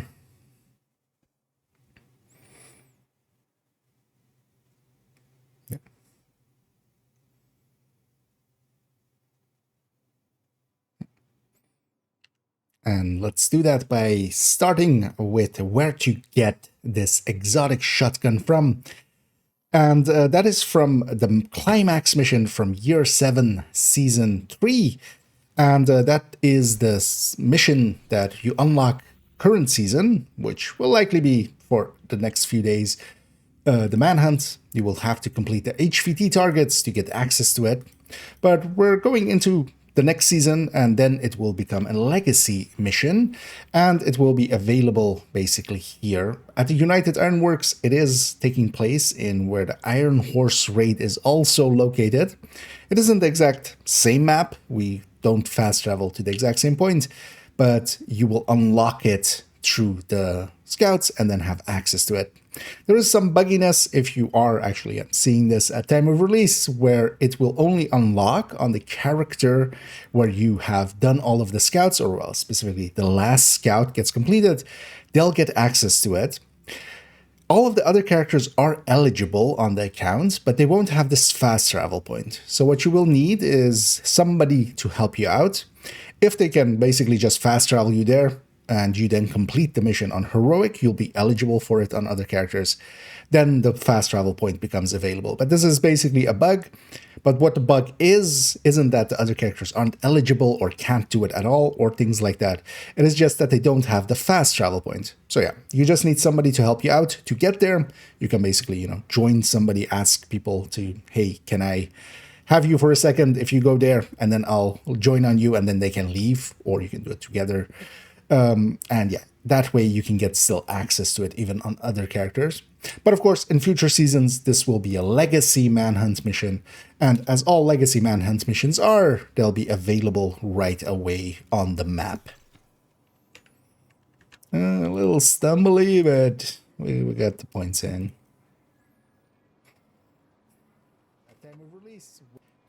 Yeah, actually, no. Let's do it again. It was a little stumbly, but also I didn't even talk about drop rates. But then maybe also we don't start there. We just start here. Because I kind of stumbled because we're getting out of those other menus. Yeah.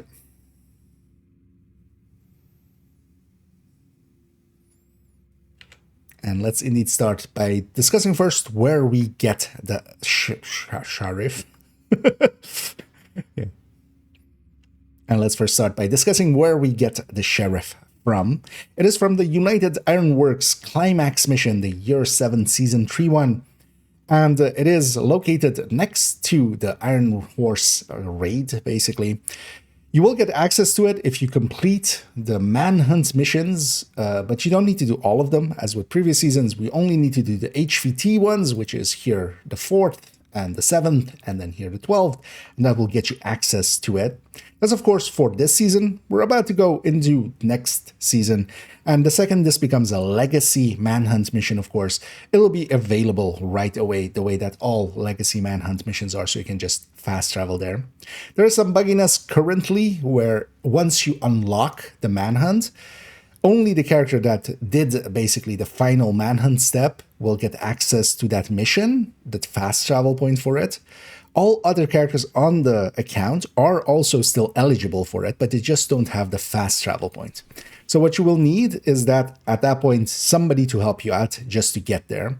So you could ask a friend, a buddy, hey, can you be there, and I join on you, and then they can leave. And once you complete it once, actually on other characters, on Heroic, because you will need to, of course, do it first on Heroic to unlock Master. Once you do it on Heroic, the fast travel points will be there on that character as well. But basically what is missing is the fast travel point. It isn't that the other characters all aren't eligible. So you can, with the help of others, there's no real way of doing it by yourself, but you would need outside help. But if you ask around on Discords or just, hey, even in shared spaces, if you just type it into the chat, you might find someone willing to help you out for a few seconds just to get you there. Once you're there, of course, yeah, you can complete it. As we stated there, you will need to complete it on a difficulty below Master, anything from normal to Heroic, to unlock the Master version of it. And upon that, we can then go do the Master run of it. As with all of these climax missions, more recently, the item tied to it, the sheriff as we see there, if we complete this mission on anything below Master, it is a chance drop, although even on Master itself, it's a chance drop. It seems to be following the same trend of some other items where it's 1% on normal, 3% on hard, 5% on challenging, 7% on heroic, and 10% on legendary / Master, because those actually overlap in difficulty. Not the difficulty in the mission, but basically the difficulty selection basically works the same for both of them. Because of that, yeah, you do have a high chance of it dropping. And of course, the first time clear per character is a guaranteed sheriff there. So if we do it on Master, the very first time that we do it, we will guarantee a sheriff. But quite a lot of people will have noticed that sometimes, yeah, a teammate or yourself might get it even below that difficulty. And a 7% drop rate is basically effectively the same as we've had for some other items, or for instance, Coyote, let's say from Coyote. It's not very common, but it does happen from time to time. Let's first start by discussing where we get a little stumbly, but it's fine. Doesn't need to be perfect.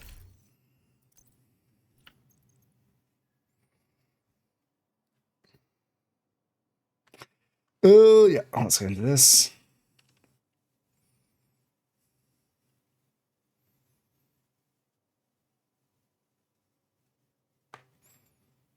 And let's start looking at the sheriff itself.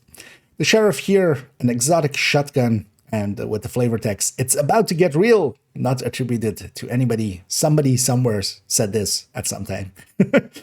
Overall, it is a very powerful shotgun. It, of course, comes with the shotgun stats. Once you get one, Inaya will have the blueprint for it to reconfigure it, because, of course, we want detox on that third stat here with this shotgun. And you do need to reconfigure it. There's a little bug with the reconfiguration blueprint where it's checking for the mosquito. So unless you have a mosquito in your stash or in your character's inventory, you can't actually use the reconfiguration blueprint.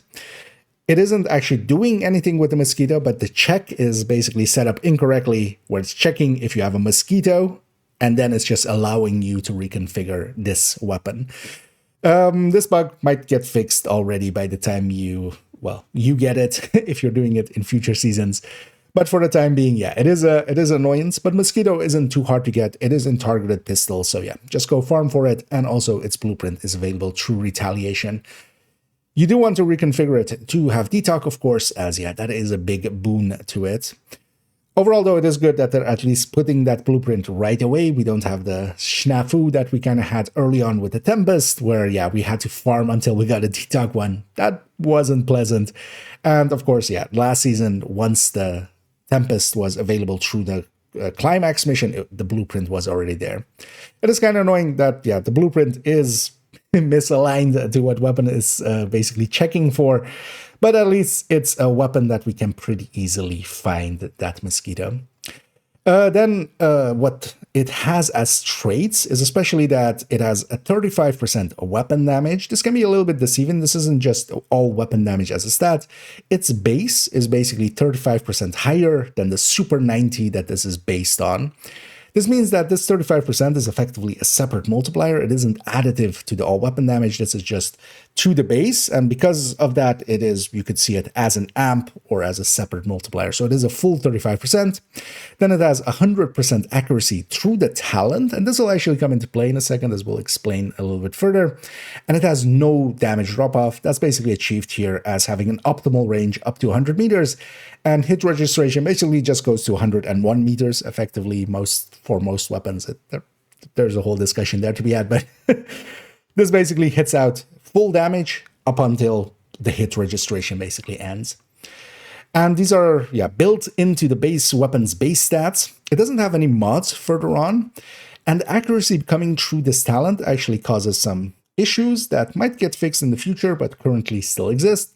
But even then, as well, this 100% accuracy is actually not completely true, as if we compare it, as we will in a second, against a weapon that has 100% accuracy through, for instance, having some gear and some mods that can provide it that, it doesn't actually become as accurate as this weapon is. Then also actually with the intro, we saw it have a different skin. This is the base skin for it. Right away, as with some of these weapons, they also offered it with this abattoir skin, which changes the look a little bit. And one of the interesting things with this as well, when you shoot enemies, it actually produces more gore from them. There's a much bigger blood pile coming out of the enemy, which is one of the first weapons to do such a thing, to change basically the hit effect on enemies. But of course, this is just cosmetic and not needed at all, and its base style is here available. Let's actually look at it in combat for a second here.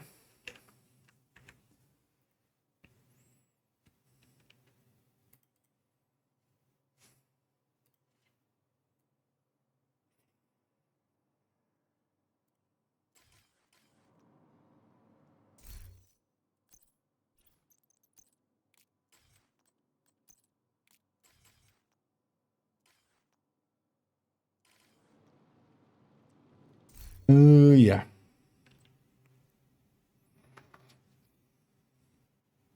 Did I miss anything here? No.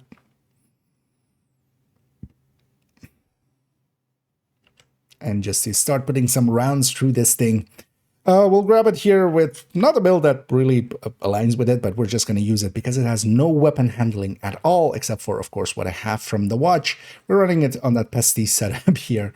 And just to show it basically how it's at its base kind of works out. We'll set the range here at 20, and one thing we'll notice here already is if you compare it, and I have a side-by-side by a Tactical Super 90 SPS, where we don't have actually any mods going towards accuracy or handling at all here, versus it. When we aim, we see the reticule is pretty small and pretty tight. If we swap to the other shotgun, we basically see what we're used to seeing with shotguns. The indicator there is actually very representative of how far the spread will go on shotguns. When we fire, actually most of the pellets will likely land within that circle. In the case of the Sheriff here as well, when we shoot, yeah, it goes out to those ranges. Now, of course, here, even with this shotgun here, the Super 90 that this is based on, if we're gonna go down here, our range is 11 meters before the drop-off starts. And of course, that drop-off, that gradual drop-off to basically half damage when it hits the bottom, mostly for most weapons, that we don't have at all here. So actually the Sheriff out to any distance will do its full damage. And that is actually one clear advantage of it. It will be able to, even at longer ranges, where we here see with the Super 90, where we're hitting multiple pellets still. Oh, God damn it, audio broke. I heard it break there.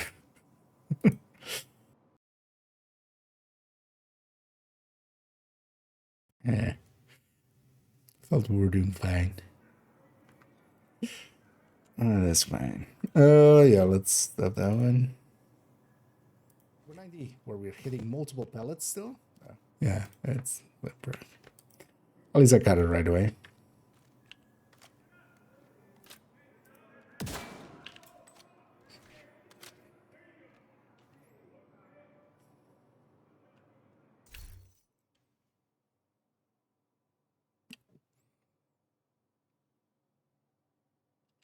Let's put a few shots through this Sheriff. Here we'll be using it, not on a build actually that really would fit it. We're running it here with what is for the Pestilence build, the Langmo setup. But notably, this build doesn't have any weapon handling. That's why I've quickly grabbed it here. Next to it as well, we have put a different Super 90 here without any mods towards accuracy or stability. So we can kind of see a side-by-side as the Sheriff is basically based on the Super 90. Its bases and such are all from that. If we aim down sights here with the Sheriff, we can see that we have a pretty tight cone. Let's put the target at 20 meters. And that cone, that circle we see there, that is actually pretty representative of where the pellets will land. When we fire the Super 90, most of our pellets will land in that circle. And same is true for the Sheriff. But of course, the Sheriff with its accuracy, 100% accuracy doesn't mean it's 100% accurate. It is basically going to half the size of the circle. But it's actually a little bit more than that. And that's one of the quirks that seems to be because it's working through a talent. We'll see another one as well in a second. Here, though, when we shoot as well, we'll see that actually like one pellet hitting there, one pellet lighting up is enough to kill the enemy. Now, of course, part of that is it's 35% damage, but also part of that is that, for instance, when we shoot with this and we hit multiple pellets, one of the things is that this, of course, has a drop-off that is pretty severe, already starting at 11 meters, I believe, with this SPS, with this Super 90 SPS. As I'm, of course, blanking on where our... Wait, what? Oh. Yeah, that was dumb. Got the weapon toggle. Why am I not seeing the 11? I'm awake, except not. Yeah, let's see.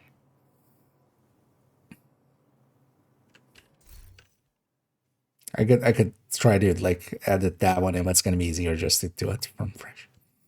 Even if we kind of go over it again.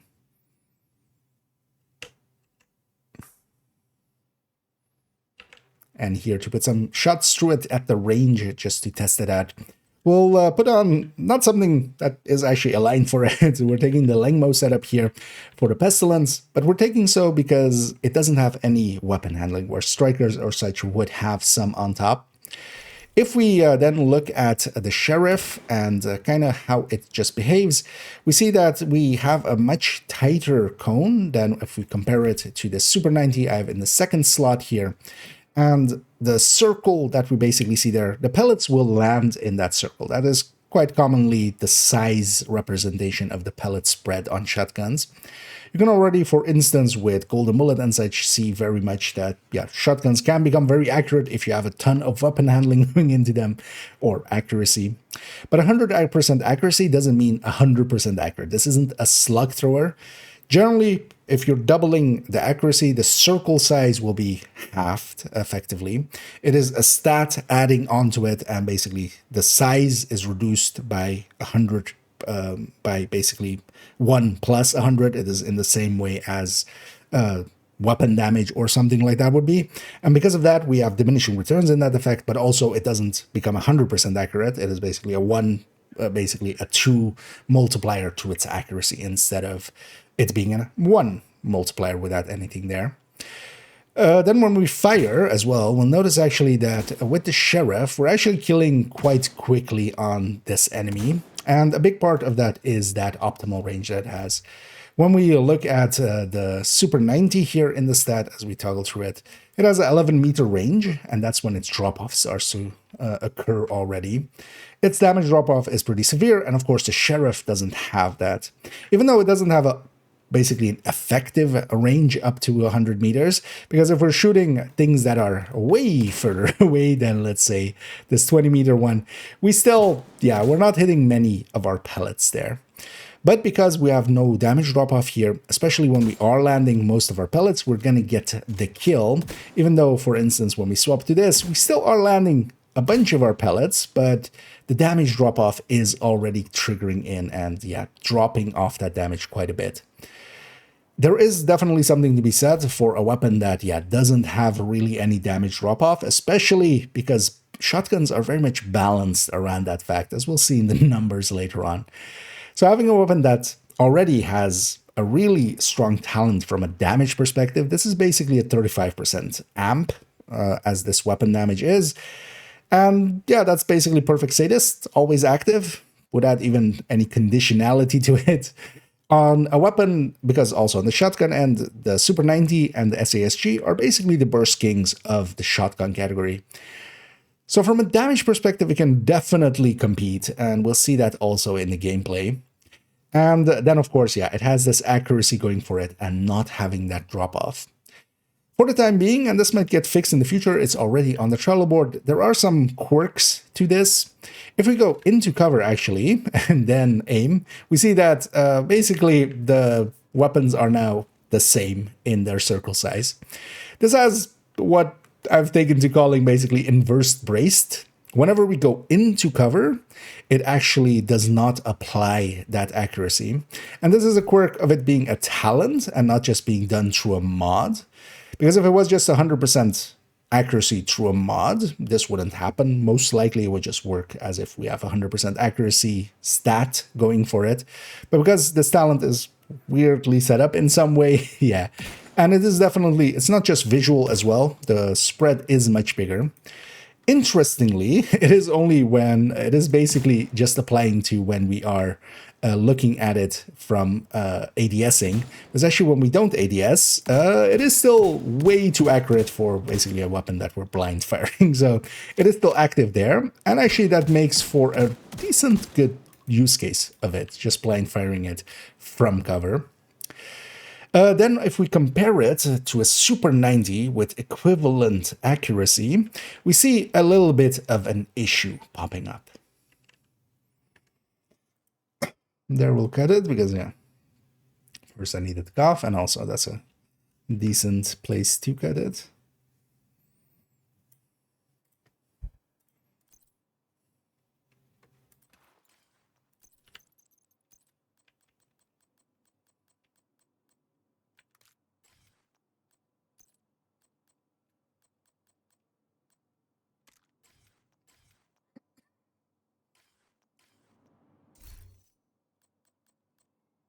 Yeah. As through the magic of editing, we have suddenly a spot on here on the holster slot, which gives 10% accuracy as its brand bonus, and then also has a 38 accuracy here as its basically special stat. And also that shotgun that a second ago didn't have any accuracy mods on the Super 90, we have now 2 accuracy mods here. So we have 30, 30, and here we have basically 48 combined. So we have 108 on this Super 90 basically now. If we then equip it and kind of look, yeah, that's way bigger than the Sheriff actually still shows. And it is also just purely less accurate than it. If we go back to this, and then also we need to remove the holster, of course, we just equip whatever. Yeah, this is definitely a smaller circle, and in shooting it, it is definitely a tighter cone. So this weapon isn't actually 100% accuracy, and through it being through a talent, it is kind of annoying. It does seem to be around 180. I'm guessing maybe it's even double, so it's actually acting as 200% accuracy, as that's around the level that we can, with some other items with weapon handling on top here, I've reached around 180, and that seems to be around the same size for the Super 90. So yeah, that 100% accuracy is actually even, it's more than that even. And that does make quite a big difference. This thing, while being a shotgun, ends up playing not per se as a shotgun. I tend to use it more as effectively an AR would or such. We don't want to shoot way too far because, yeah, even for instance with an AR, it is kind of hard to hit 50 meters effectively, consistently. But for 20 meters and such, it's pretty respectable to just, yeah, land all of your pellets if need be. And that is actually a very important fact for this. A lot of people have been kind of thinking of, well, which shotguns does this replace? To me, it isn't that. It is actually which ARs does it replace.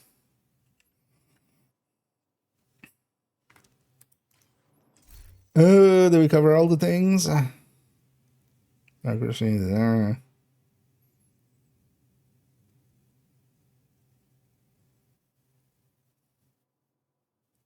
Yeah, from here we just go into the numbers, right?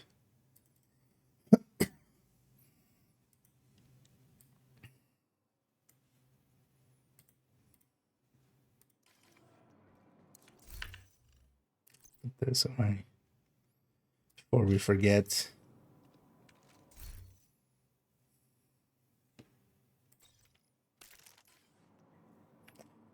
Actually, let's go to character 4. Yeah, let's go to character 4.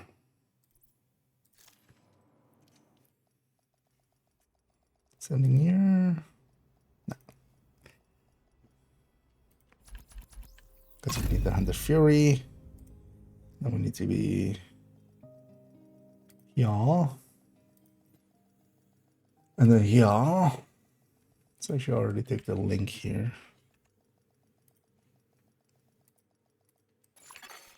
Safe area detected. Day when nobody comes knocking is a good day.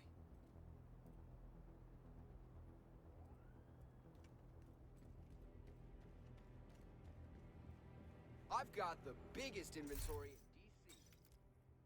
Biggest something. Let's.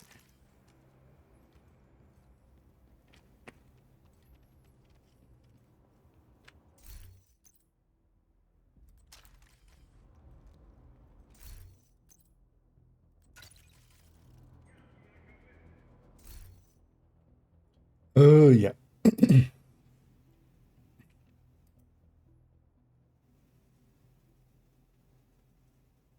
Yeah, so we do calculation intro and then yeah. And let's start moving towards some of the numbers. Yeah. Let's start moving towards losing our voice. One sweaty boy suddenly.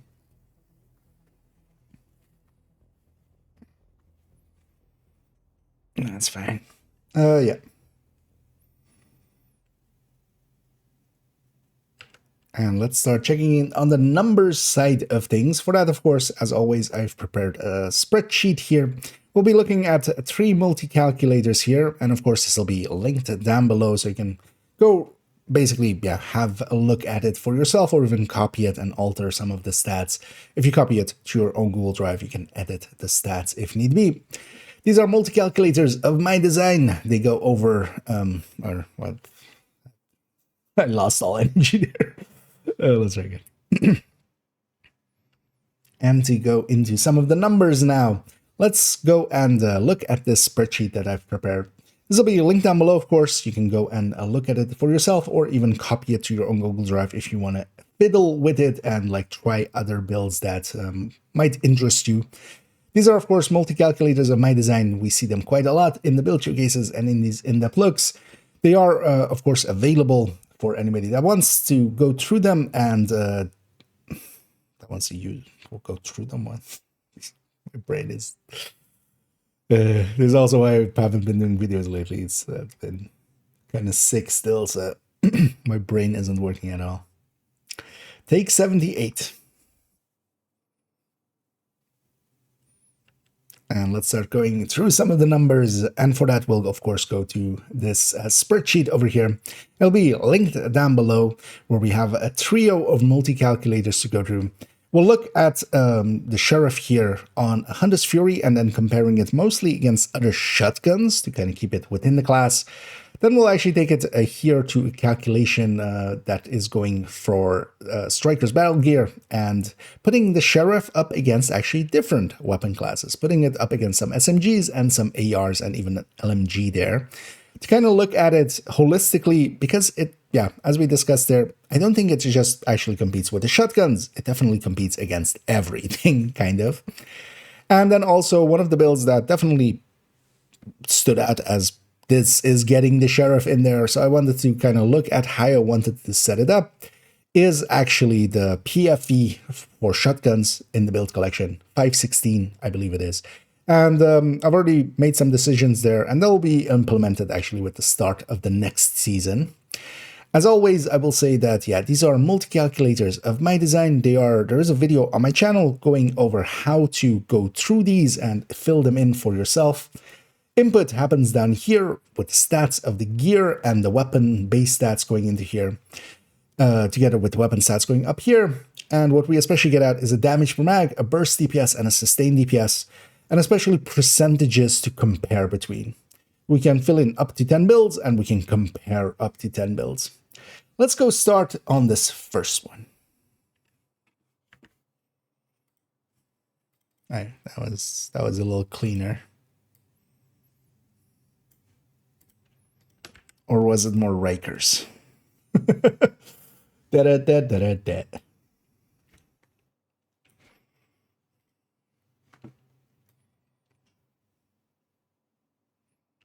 And let's start here on Hunter's Fury. An obvious place to stick some shotguns, and especially I wanted to kind of see and compete it against some of... Compete it against what?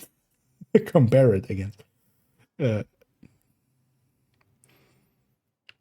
And yeah, with this first one, we'll start with Hunter's Fury.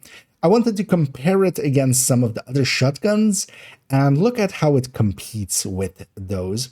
As of course, that 35% damage that we get there does come at a cost a little bit as well, as it doesn't have any other mods. So we don't have, for instance, what we would expect on most shotguns. We could put usually 2 crit chance or crit damage mods, and that does make, of course, a damage difference as well. Now, the Sheriff basically has a higher base by 35%. It's already also in the DPS tables, and you can find the base damages there as well for it. It has been introduced into there already when the PTS came out, and in the PTS it had 35%, and they kept it basically the same. Even the same bugginess of that when we are in cover was already in the PTS and was pointed at, but sadly did not get fixed before it reached the live game. Here we are looking at it, yeah, effectively on this Hunter's Fury, the one on character 4 in the build collection. Actually, it is... yeah, 4.12 in the build collection. And here we're just sticking it into a Hunter's Fury. Now, actually, it doesn't align perfectly well with Hunter's Fury. You can definitely use it on a Hunter's Fury just as a shotgun there. And it is one of the strongest shotguns, as we'll see around in a second. And... but we're not per se making use of its optimal range or its effectiveness up to higher ranges, because we still want to be within 15 meters, of course, for that Hunter's Fury buff. What I do find, though, is it is kind of handy to have it, because even with Hunter's Fury, sometimes you take shots at beyond 50 meters just because you kind of have to. If there's a sniper pretty far away, you'll just take some pot shots at them instead of, not shooting at all and just taking a hit from them. So in that, it works decently well. But with Intimidate, especially here, having a 10-meter range on this build, that's been one of the consistent things that I've been finding that there isn't really a great solution to, is that a lot of chest talents that we would normally use for shotguns, like Intimidate, don't align well with the Sheriff, of course, which has a little bit more range. But then also the ones that we use for SMGs and ARs, a lot like Obliterate, yeah, that doesn't work out for shotguns that well. Where with, for instance, Strikers and Heartbreakers, it counts per pellet hit, and that gives you each 1 stack. With Obliterate, it isn't that way. Obliterate counts per shot. So you would need to actually, for instance, for perfect Obliterate, to land 24 shots with this shotgun before you stack it all the way up. So then that basically just leaves Glass, but then Glass has its own issues, which we'll kind of look at a little bit later on here. Here first, though, just sticking it into Hunter's Fury, the basic place to kind of compare it against other shotguns. Then what we see here is, if we compare it to a like glue with Perfect Brazen fully active at all times, basically, Brazen gives us 28%. Now, Perfect Brazen actually does have the text of it of on a kill, you get an extra 8%. That isn't correct, actually. That is a remnant from the PTS it was in. Originally, Brazen was just 8% by itself. It was 8 stacks of 1% as a separate multiplier. When they changed that to be 3.5% that it is nowadays, that text on the perfects kind of vestigially stayed there. But that text was to imply that when you got a kill, you would get a full stack of it. But that applies to all Brazens, perfect or not. If you get a kill with Brazen, you get basically a full stack. That's one of the reasons that it does actually work out decently well. But of course, just landing 4 pellets will already get you some level of buff. But you need to land all 8 pellets to get the full 28%. Then there's also with like glue, technically it's not going to be there on the first shot. Of course, you need to land the shot, land preferably 8 pellets, and then on the second shot, it's going to be active. If we compare it like that against the Sheriff, the like glue at full stacks is ahead. And I've seen some people kind of go like, oh, this means that the Sheriff is bad. No, because yeah, all of the constraints that we just talked about, it's only from the second shot onwards. You'll be doing a lot of shots, hopefully, but it's definitely not there on the very first shot that you take, Brazen. Secondly, if you don't land 8 pellets, which it's a shotgun, it's not, most of the time you're actually not landing all 8 pellets unless you're really on point blank or doing something, specific where you're just sticking it into an enemy. This is Brazen in its best case. Sheriff is just doing this. Sheriff is just doing this. If, of course, it can miss pellets, but then it's dropping just damage from a perspective of basically losing a pellet getting hit, an accuracy issue, basically. When Brazen doesn't hit all 8 pellets, it also loses on its talent a little bit.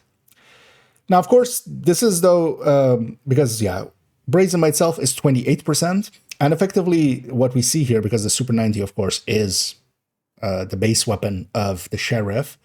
So what we can tell from this, actually, is that the Sheriff, because it's lacking that crit chance or crit damage mods that we could have on the Super 90, effectively that 35% is maybe around the 20, let's say 26-ish, 27% maybe. Because a separate multiplier of 28% is basically a little bit over a percent ahead of it. And that does, of course, yeah, matter against some of the other shotguns that also can have, for instance, some of the mods there, like the SASGs and such that we'll see in a second with Brazen. But that does mean that, yeah, that 35%, because we don't have the mods, we could see it more, yeah, in the 27% range with the mod loss. But that's a 27% that's always active. On top of that, you get the accuracy. On top of that, you get the optimal range. To me, the light glue is something that I'm never going to use again. The Sheriff will fill that hole, basically, if I'm, for instance, using it on here. Where it doesn't compete, of course, is, for instance, Tinkerer or such, where we would want to go with 2 talents, and we can't have an exotic or a named, but light glue already wasn't an option there. Or, for instance, yeah, if we want to have a different exotic, because, of course, a Scorpio, while it can't really do great damage, as we'll see in a second, it can stun lock an enemy, and there is some value to that. So we could run a light glue plus a Scorpio, and then use the light glue for damage, and the Scorpio just is stun lock. So there is still cases to be made where the Sheriff doesn't get used, but damage isn't it. Damage-wise, I would consider this the very best shotgun that we have from a DPS perspective. We won't be looking at it here at all in this whole video as a headhunter. You definitely can, but the M870, basically, when we're talking headhunter, the M870 or even the SPUS 12, both are much better contenders for it, and it's only down to that base damage. Generally, what we want for Headhunter is a high base damage and then not something horrible alongside it. So if, for instance, if we're comparing, let's say, the Model 700, or the Model 700, the big one, against some of the bolt action ones, we're okay giving up a little bit of damage just to go to some of the bolt action magazine-based ones because they handle a lot better and the reload isn't horrendous. So sometimes it is okay to give up a little bit of damage if we get other things in return. But in the case of, for instance, the M870, it's actually our go-to for headhunting. And its base damage is still a way ahead of the Sheriff here. But there is something to be said, especially for the Sheriff, and its ability to basically land all pellets on a helmet. And because of that, it can be used in Headhunter, but we're not really going to go into it thinking or talking about Headhunter here. You definitely can use it for that. Headhunter is strong enough that it will just carry it along anyway. And there is, yeah, again, something to be said for its accuracy, but that isn't really the scope here. We're going to look at it from a DPS perspective, not per se from a headhunting perspective. If we then look at just having a Super 90 with Killer active the whole time, that already was less than Brazen. Brazen is definitely one of the stronger talents from shotguns. And while Killer is can sometimes be more consistent, yeah, it is behind the Sheriff basically on that Super 90. If we then go to the SASGs, basically the Super 90 and the SASG from a burst DPS perspective are the top dogs. They are the burst kings in the shotgun category. The SASG is even a little bit ahead of the Super 90, and we see that here represented as well, with its Brazen active, even just normal Brazen, because again, perfect Brazen, normal Brazen, they basically are the same. The only difference is how many pellets need to hit. So for this, we would need to hit 6 or more pellets, which does definitely eat into some of the damage, because yeah, there's quite often sometimes where we would hit just 5 pellets. The light glue with perfect Brazen would still activate with 5 stacks, basically. The SASG here with normal Brazen wouldn't activate Brazen at all, and that is a very big damage loss at that point in comparison. But when we have that, yeah, the SASG is quite a little bit ahead. Of note as well, actually, the as bad as the reload still is actually on the Sheriff, because that's one of its lesser traits, even though they gave it a magazine reload. That is actually an important point to make here. Yeah, they gave it a magazine reload instead of the per shot reload of the Super 90. That did actually help its reload for all shells when it's reloading all 8 shells. But you do lose the ability to just put in 1 or 2 shells after firing 1 or 2 shells. So you will always do the full magazine reload. There is pros and cons to that. And honestly, I'm fine with it either way. I don't think it's per se an outright improvement, because honestly, running a Super 90, one of the things I do like is, yeah, you get like 1 or 2 shots, shells or shots out, and then you just reload 2 shells. And that is generally much faster than the full magazine reload that we always have to do with things like the Sheriff or things like the SASG. One of the things that we have as well is, for instance, having Tsunami. Now, Tsunami, from active perspective, of course, Pummel isn't actually a really good damage component. It is just 40 weapon damage. That isn't nothing, but it isn't as big as, for instance, yeah, Brazen or such. And we see that result here. But of course, something like Pummel or Tsunami, reloading the weapon for you, that's already something that is very strong with shotguns. Pummel is one of the go-to talents for shotguns, not so much for its damage end. Its damage end is there, but it's mostly for the reload side of things.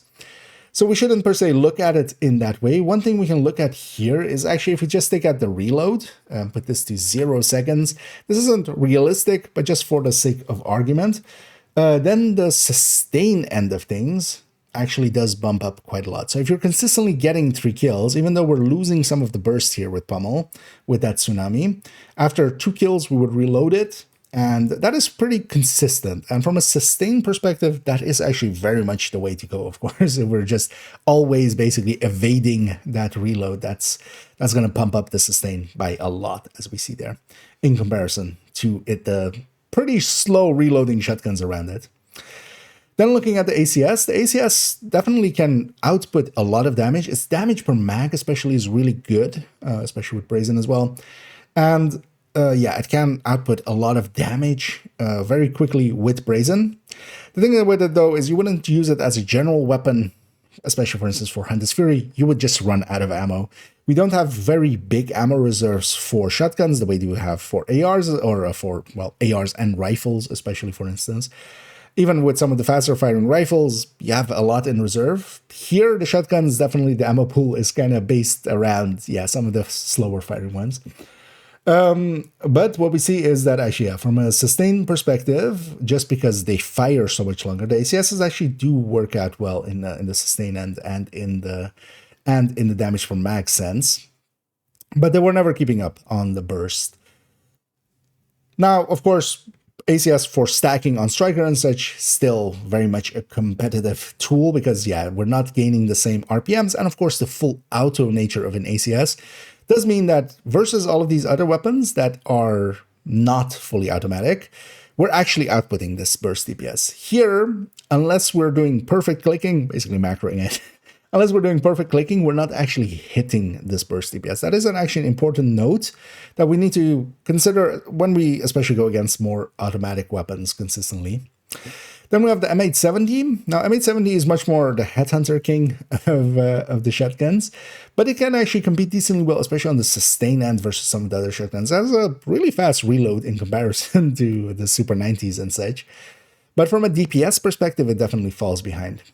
Then we have the Scorpio. Here we're doing the Scorpio both with the 20% active on it, the 20% basically 8-shot, which isn't going to be active much for it, or 9-shot. Although, actually, it's also active on the 8-shot and then also active on the 9-shot. There's some wrong textiness that we'll look into in the future. But the Scorpio, especially since the base weapon of it, the 612, really got hit with Project Resolve, and also kind of deservedly so. That one was very much the Lexington of the shotguns of its time. What we see here is that the Scorpio, even if we have that 20% active, it isn't keeping up, of course, on the burst end or on the sustain end. But what the Scorpio does is, for instance, stun lock an enemy. It doesn't matter if we're taking 2 more shots to kill them, if they can't hurt us back. So there is still definitely something to be said for Scorpio, and I feel that's, from a shotgun's perspective, of course, the real competitor to it. Overlord, Sweet Dreams, we're not even going to look at, really.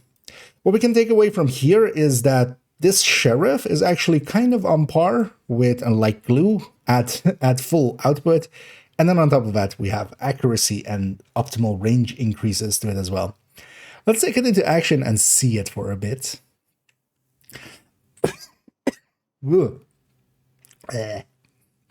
Talk too much. How long was that? Jesus Christ. I went kind of slow and long. 15. It's fine. That one's the like main look at it anyway. Even though 15 is a bit much, but we hit a lot of points that actually I should have saved for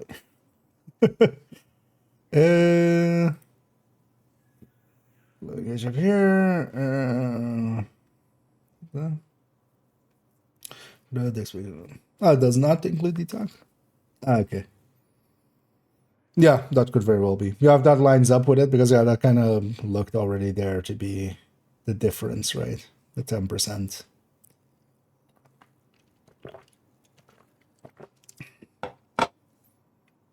But yeah, now you figured it out. So, yay. Yeah, let's go take this to shoot some people. What do we do actually?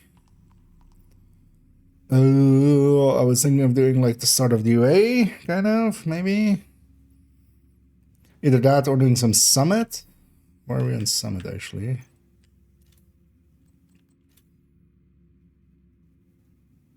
Oh yeah, I haven't transferred to floor 90. I got that one.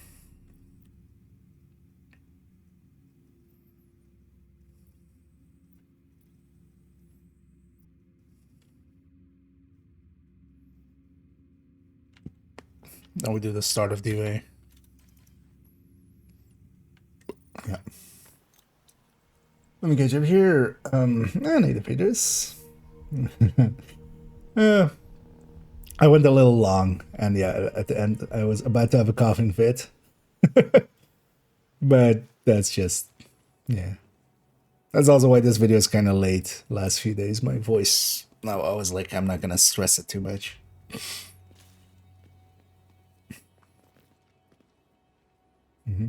I need to make.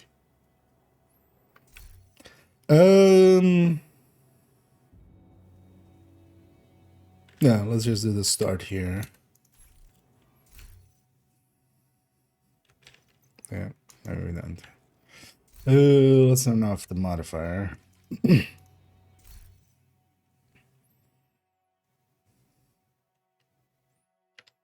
And here, let's just see it a little bit in action and kind of get a feel for it.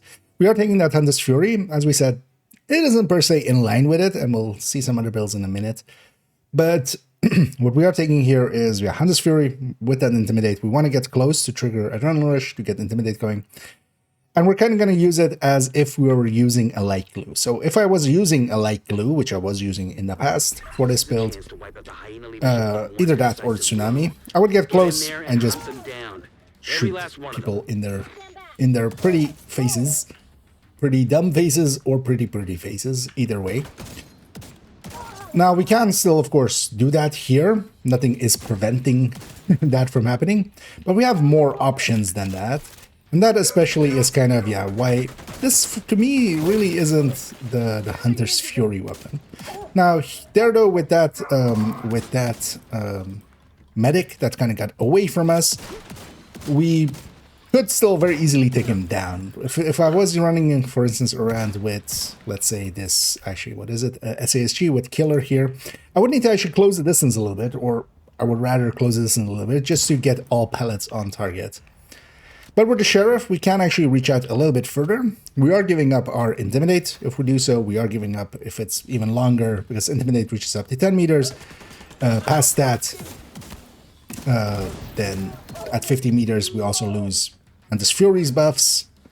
And yeah, we don't want to do that, of course, with this build. So we just end up using it here like a shotgun.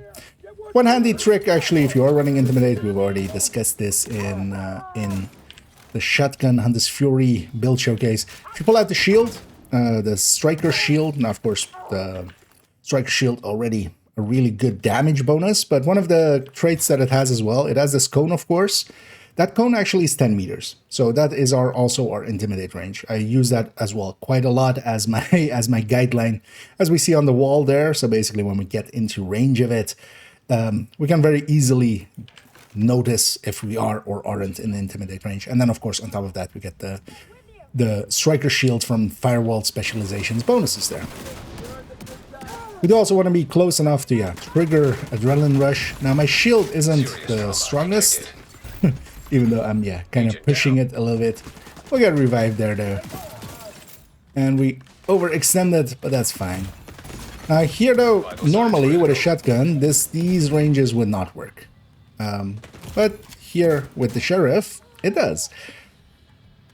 But it would work better on a gear set if we were running it on something, a gear set or brands that didn't have the range limitation, if we're going to use it at those distances, of course.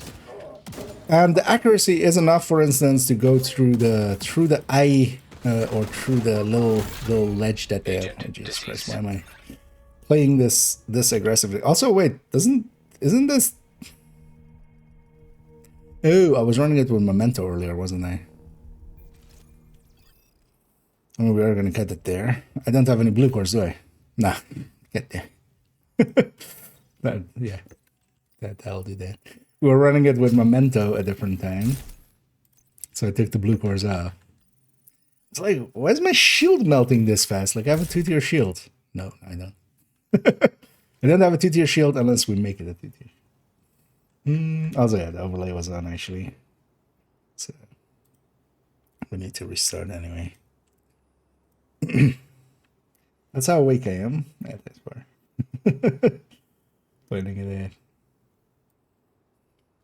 Yeah.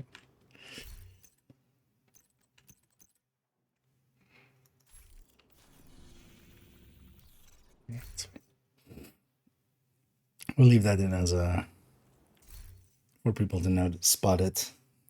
Death mark. Yeah. And let's indeed go shoot it a little bit in actual anger. We'll run it on that Hunter's Fury. As we discussed a little bit, it doesn't actually align too well with Hunter's Fury, but this is a place, of course, where we would use shotguns. It's basically, for me, replacing the light glue here. And we're going to use it like that light glue. I would usually be pretty close range with that. We're running it here with Intimidate, Adrenaline Rush. We do want to get close just to trigger Adrenaline Rush with that Intimidate.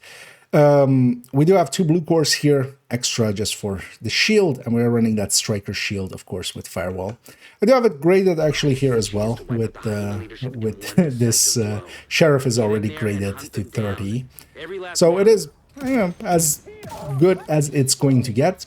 And that's more than good enough, because already Hunter's Fury, not the strongest set, not per se the go-to, but especially its abilities, for instance, with its Disorient, which will likely come into play in a second.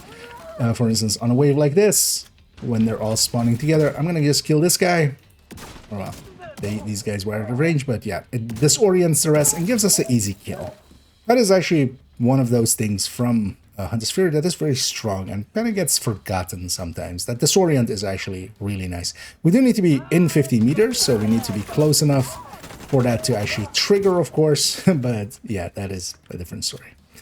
Here then as well, I'm using that Striker Shield, and one of the things with the Firewall Striker Shield there is we have a damage bonus into that cone that we see in front of us, but that cone is also 10 meters, which is a good indicator for me for if we are or aren't in the range for Intimidate, because Intimidate is also 10 meters, of course. So if the enemy is within that cone, we know Intimidate is going to be active on them. And for a large part here, I'm just using it in the way we would, just a normal shotgun. I am kind of closing the distance. I do want, of course, the Hunter's Fury buffs to be up, so we do want to be within range. We don't want to be too far away. But the thing is, with especially the sheriff here, we shouldn't think of it as a shotgun, and we'll use it later on for instance, with Coco, and that'll give us a completely different experience. Because here, yeah, at these ranges, I don't have Hunter's Fury active, but I can actually kill at that kind of range if I fall back enough. For instance, yeah. I'm not per se in Hunter's Fury ranges, but of course, yeah. We have enough damage here for solo scaling elite or heroic enemies to drop pretty easily. The thing is, though, currently, we don't want to be in cover. If we are in cover, we have that issue with the reticule being much larger. So instead, yeah, we'll use tall cover and kind of peek around it. I thought actually it wouldn't be too big of an issue, but I find myself getting very annoyed by it here and there. There are places where you just want to be in cover for a second and just, you know, take some pop shots at enemies. Especially, for instance, if you're on a balcony and you want to shoot down. Let's say, you know, this is a ledge over balcony. You can't shoot down normally like this. Normally you would go into cover and then, you know, aim down, and you would aim over the cover down like this. But then you're in cover, so you lose that accuracy buff. It is on the trial board. Maybe in the future, well, hopefully in the future, that will be resolved. But for the time being, it is a little bit of an issue. We'll grab the shock rounds here. And yeah, we'll push in further. And yeah, I'm basically just using it as a shotgun, and the way that this feels, especially on this build with 2 blue cores, I'm very familiar with this build.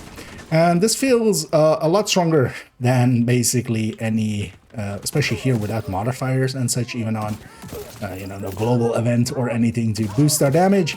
This feels way stronger, or this feels basically just as strong as the light glue, but then much more effective.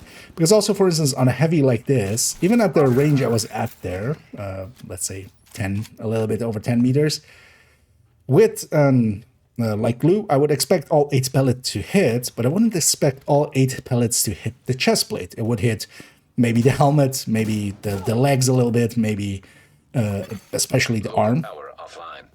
But here with this thing, I can actually, you know, do precision strike on the chest plate and destroy it as quickly as we kind of can. That does mean, yeah, that does make a big difference. And of course, from a damage perspective, this thing is a little bit too strong. Already in the PTS, I was not in favor of how much damage this thing had. But the downside of it is that, the reload. Likely, I would have just as good of a time running a Tsunami, for instance. Because we're doing more than enough damage anyway. I could do basically the same effect as we're having here. We'll skip the loot here. We could have the same effect with the Tsunami, and then the Tsunami would reload for us. We would likely not kill the heavy as fast, for instance. It would likely take a shot or 2 more. But we don't have to deal with the reload as consistently. And there is some value to that. But I feel basically things like glue or just stuff like that, I wouldn't per se use those anymore. This is, if we're going for damage, this is the tool I'll take. And then really only what can compete with it from a DPS perspective is especially, yeah, either Scorpio for its utility or Tsunami, for instance, for having that reload. I just want to point out, just as a trivia thing, we'll see in a second here, this guy normally kicks this table over. I'm going to actually eliminate him before he can. I'll murder him first. But the table flips itself. It's a self-flipping table. Just some minor trivia while we go through here. We do definitely, with this, want to be in range. I do also want to mostly take the hits if I'm taking hits on the shield, even though it's not a very strong shield, it's just 2 tiers. But actually, yeah, going into cover was the wrong choice. I kind of instinctively went into cover just in case something was alive there. There wasn't. But because I was in cover, actually, I couldn't just go through the hole there. Let's go up to the next boss. We'll just go up to that point. But what we see here is, effectively, this should look like just running Hunter's Fury here. But from the perspective of just gameplay, it just does feel a lot stronger and also a lot more, for instance, here as well. Just going for the head, landing all those pellets on the head. I wouldn't comfortably aim that high. We'll skip that later. I wouldn't comfortably aim that high if I was running the Tsunami or in the past a light glue or something like that. Having the ability to kind of aim high and generally be confident that most of the pellets are going to land on the face does make quite a bit of a difference. But to me, it makes more of a difference if we're actually at mid-range. And of course here, the build dictates basically the range. You don't want to be at mid-range. But here with Intimidate up, we can very quickly deal with an enemy. Actually, as we talked about, just blind firing, the accuracy, it doesn't seem to be as accurate as we're basically shooting like this. But it is actually more accurate than I feel the gun should be if we're just blind firing through cover. One thing as well, that's just because actually if you run or run shotguns with a lot of accuracy on them, when you're moving, the accuracy actually blooms out quite quickly, and yeah, it does take a second to kind of come back, especially if you have been running around for quite a while. And that is definitely something with shotguns, similar to when you are running MMRs, for instance, with Hotshot. You want to come to a standstill, kind of let it become accurate, and then take the shot. The thing you can do, though, is just take the shot right away, and then the second shot will be more accurate. But you'll see me here and there kind of give it a second just to get accurate when standing still, and then take the shot just to land accurate shots. But that's just a trait that you'll have to get used to. That's basically true of most weapons. Even SMGs on the first few shots, if you have been running and you come to standstill and then you aim in, it takes a little bit before the shots become accurate. It's just more noticeable on a gun like this that is really blooming far. We saw it a little bit here, and it feels very powerful. Like even here without modifiers on, I actually feel like we have some modifiers on. Basically, that's the difference there. This is a great 30 weapon though, and yeah, definitely on a build that is capable. But it's definitely maybe a little bit too much sometimes, I feel as well. Let's go look at it on Strikers and see actually how it performs there. How was that? 9. But we got to yap about a bunch of important parts of it. Oh, let's go put it back on character 1. I don't know, yeah, I need it. Then mods. So actually, or you mean just crit? Because of course, yeah, good, but then the base damage would be low. It's effectively, you know, it's a trade-off anyway with that thing. Like they would just balance it differently at that point, likely. Thank you for your cooperation. But it's already very OP, so and I wouldn't per se agree on making it more OP just outright. Yeah, let's go to character 1 again.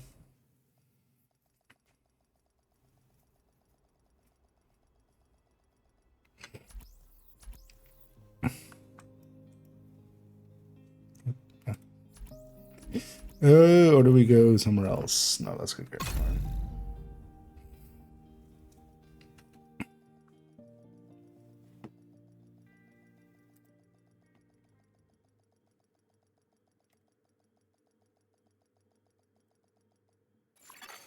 Safe area entered. Let me be your one-stop shop.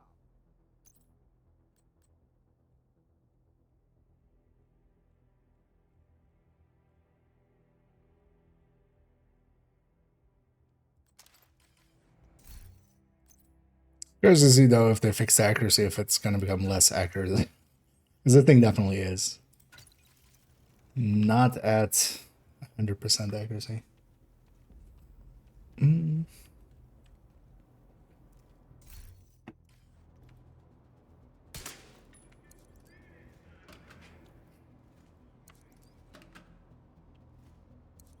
Yeah. Invulnerable for a second.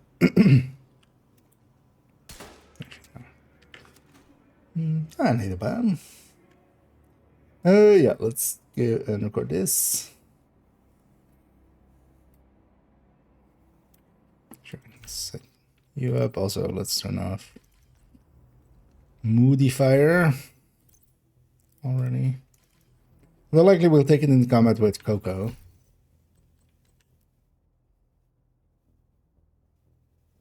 Yeah. Yeah, well, we'll see actually. Yeah, let's go to this one. And let's look at it here on Striker's Battle Gear SP there.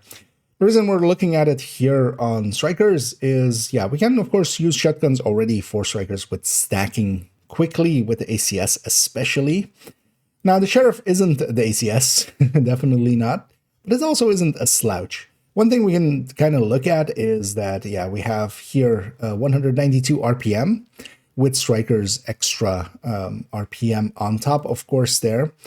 And yeah, that is already, of course, oh, actually, you know what, let's stop that there for a second. I should have that separately here.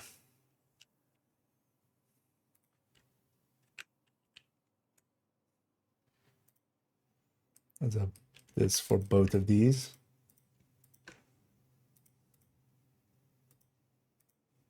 I was about to say like it's around 1500, but let's just have the exact number.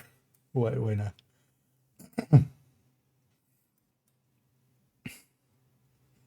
And here, let's look. That was a little bit too fast on the setting, or on the set in. And here, let's look at it on Striker's Battle Gear. The reason we're going to look at it on Strikers is, of course, with Strikers, we can stack per pallet. When we do so, for instance, with the ACS, what we're basically getting is the RPM of the ACS times 8 pellets. All shotguns always fire 8 pellets, same is true for the Sheriff. What it effectively means is that if we're using the ACS and we're hitting all 8 pellets, we're stacking up on around 2800 RPM there. Why I can't read 2880. Okay. Take 79.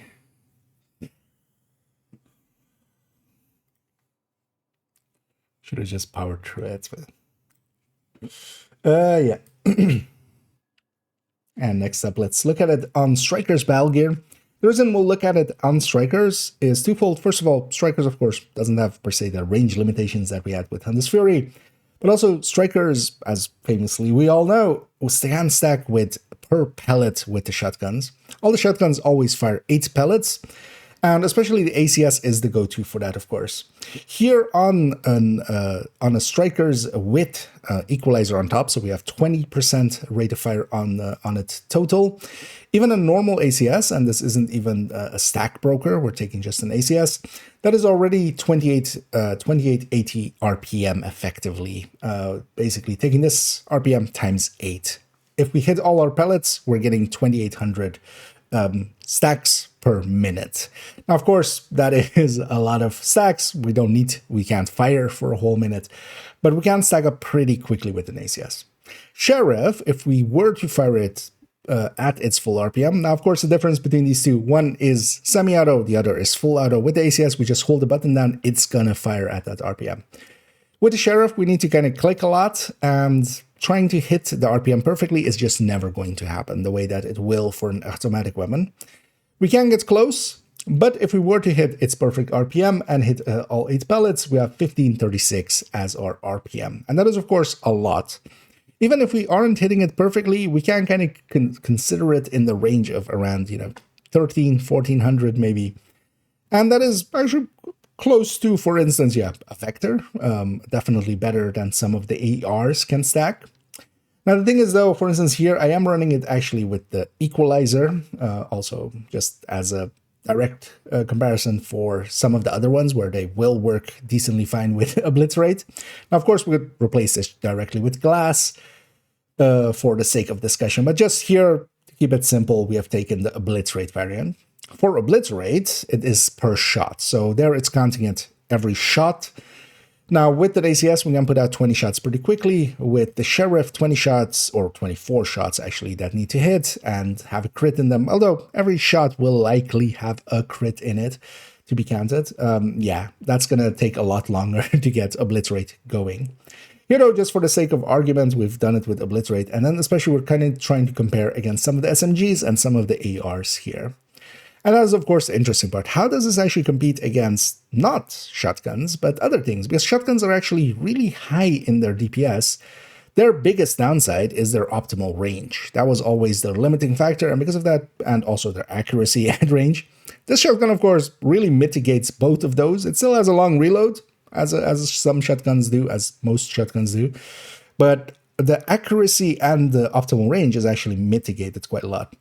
If we compare it versus an SMG9 here with Killer active at all times, basically, yeah, that SMG9 is not in the same ballpark. It is basically 20% behind at full stacks here. And that is a big jump, of course. This is very much considered, you know, a top way to run the build. Same for Lexington with Killer, 68%. And even on the sustain end, because they do best sustain a little bit better, of course, so their burst is not catching up, but their sustain definitely is.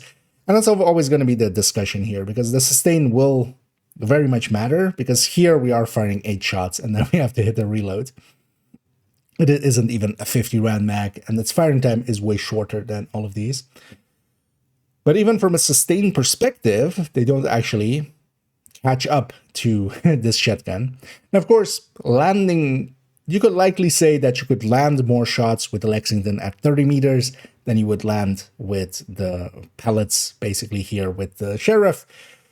But especially at shorter ranges, you can land all the pellets of the Sheriff in the same way that you would with an SMG9 or a Lexington or such.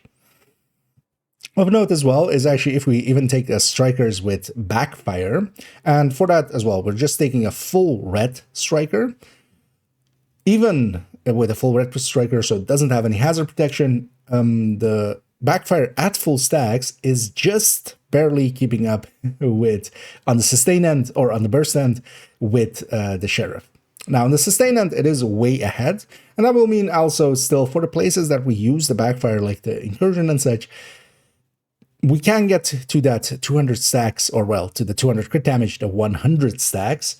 We can get there pretty easily, and because we can do so, and the burst is basically around the same range, but the sustain is so much better for the backfire will still be the go-to for instance, right and for instance, the Lovebirds and such. But this is a contender. This is definitely, you know, a safe second place, especially as well because its talent doesn't need anything. Its talent, from a damage perspective at least, is just always active. And that is very important too, because if we're using the backfire not in those places where we can pre-stack and such, this is of course always just doing that damage effectively. And yeah, that makes, this is really the powerhouse that the Sheriff is, kind of showing the powerhouse that it is. And to me, it is not as, it's not going to be as meta effectively as, for instance, Ouroboros was for the duration that it was pre-nerf, basically. And it's mostly going to come down to it not being fully automatic. An SMG that is fully automatic is much easier to use than this Sheriff where you have to click a lot. That'll likely keep it kind of contained. But in certain situations, this is really strong. And one of the things that stands out to me here is, yeah, especially against ARs and such, it is much, much ahead. Like it is much, much more damage on both the burst and even the sustain with that horrendous reload. That means that I really want to have this as a secondary quite often. That's actually where I think this will live. And then there are fights where it's perfect for, where, for instance, if we're shooting at let's say a big target that even at long range is still pretty big, like Marauders, and usually is actually affected by being pretty far away, like Marauders. For Marauder fights, this is going to be our go-to weapon, I feel. And because we don't have a damage drop-off, it will actually, even for instance for Lexington or such, when shooting at a Marauder, it's not even doing this amount. It's doing less because it's outside of its optimal range for most of the fight. That isn't the case for the Sheriff. Because of that, I do feel very much that from a power standpoint, from a damage standpoint, this is definitely one that is maybe even overtuned a little bit. But I also think that having played with it a lot and having seen kind of the opinions of some other people on it, even though I don't agree with a lot of those, especially if you kind of understand the numbers here, I will agree that, yeah, it's not going to be a general meta, mostly because even for in my case, I was okay with, you know, of course, running the Oreo and such, but that was an easy weapon to use. The amount of clicking required to make this work. And of course, as well, we aren't generally hitting that full RPM unless we're macroing it. And I wouldn't generally recommend macroing firing at all and such. That is too far beyond the TOS, I would say. And if we're firing by hand, we aren't hitting this RPM perfectly. But even if we drop 5% off of this, that's still way ahead versus, for instance, yeah, if we're just firing at the Marauder with a Lexington here. Even the MG5, that is a little bit above, for instance, the Lexington with Killer here, with Killer active. Because also, actually, if we take the talents out, and this will take the talents out of everything else, except for the Sheriff, because, of course, the Sheriff's talent is just basically always active. Now it's even, you know, it's the Sheriff always having its talent active. Because, for instance, as well, Lexington with Killer wouldn't actually work against the most Marauders fights, because we're not killing something else before we start shooting. So you would either go measured or some other talent, and yeah, you're dropping generally damage there as well. So this Sheriff, from a damage perspective, should basically always be considered. And that's why I'm going to be running basically one on every character. I want to have one on every character. And we're going to pull it out when we need this level of damage, and when especially optimal range and, you know, bigger targets at longer range really is an option. Let's actually take it out here, not on Strikers, but on Concentrated Company, which I think is really a strong build for it. Yeah. 929.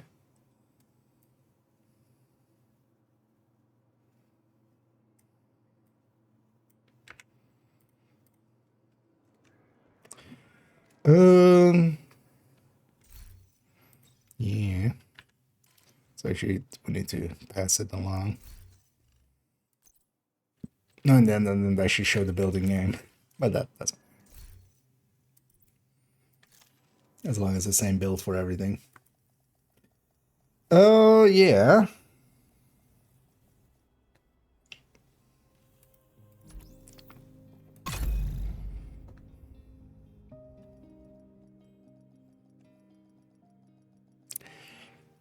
I'm gonna try random matchmaking first. I want to just keep it just. Let's see what we get, and then if we fail several times, we might try to do a coordinated team or something. Safe area detected.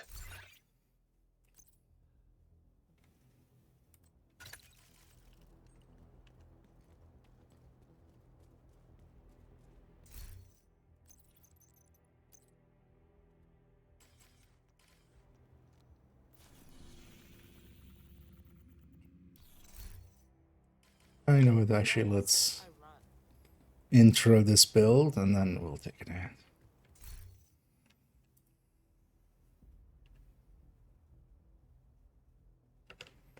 Because especially mechanically, Coco actually Concentrated Company, abbreviated Coco, definitely works really well with, for instance, all weapon types, and that includes shotguns. Here's well, we're not really taking it with anything that has a range consideration, so we can actually use it at longer ranges. And I'm going to use it effectively alongside of a Lexington here. We're going to take an ungraded one, just to also kind of show its power level without even having grading on it. One thing I am taking here, though, is generally we don't want the Coco chest. We don't want the Concentrated Company chest. Now, here, of course, if I was just running ARs or something, I would likely lean towards having an equalizer here and having just perfect obliterate. But of course, that perfect obliterate, as we kind of discussed, doesn't really line up well with, or obliterate in general, with the shotguns. Now what we could do, and I've been doing that actually here and there, is first firing with the AR, getting some obliterate stacks going, and then swapping to the sheriff later. But if we run glass, and glass is definitely a good talent for this. Glass of course applies to everything and is always active. And because it doesn't have a stacking component, yeah, here where we're using it with the sheriff actually works really well. Let's take this actually into some group gameplay and yeah, see it a little bit in action.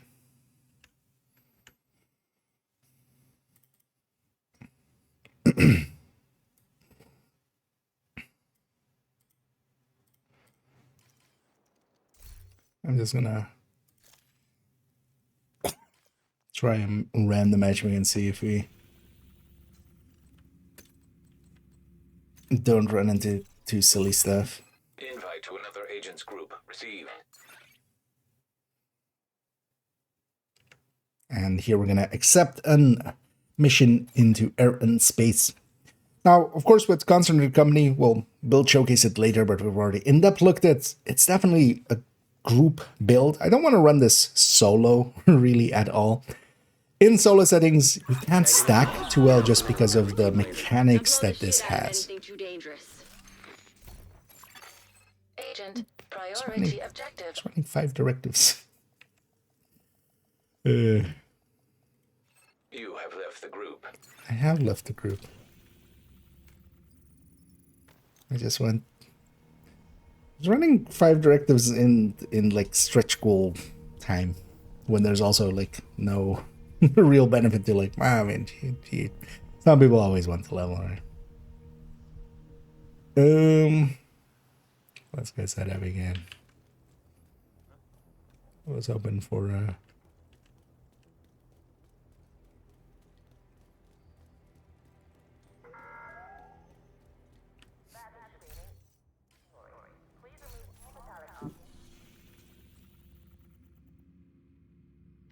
and let's here actually matchmake just for a random mission.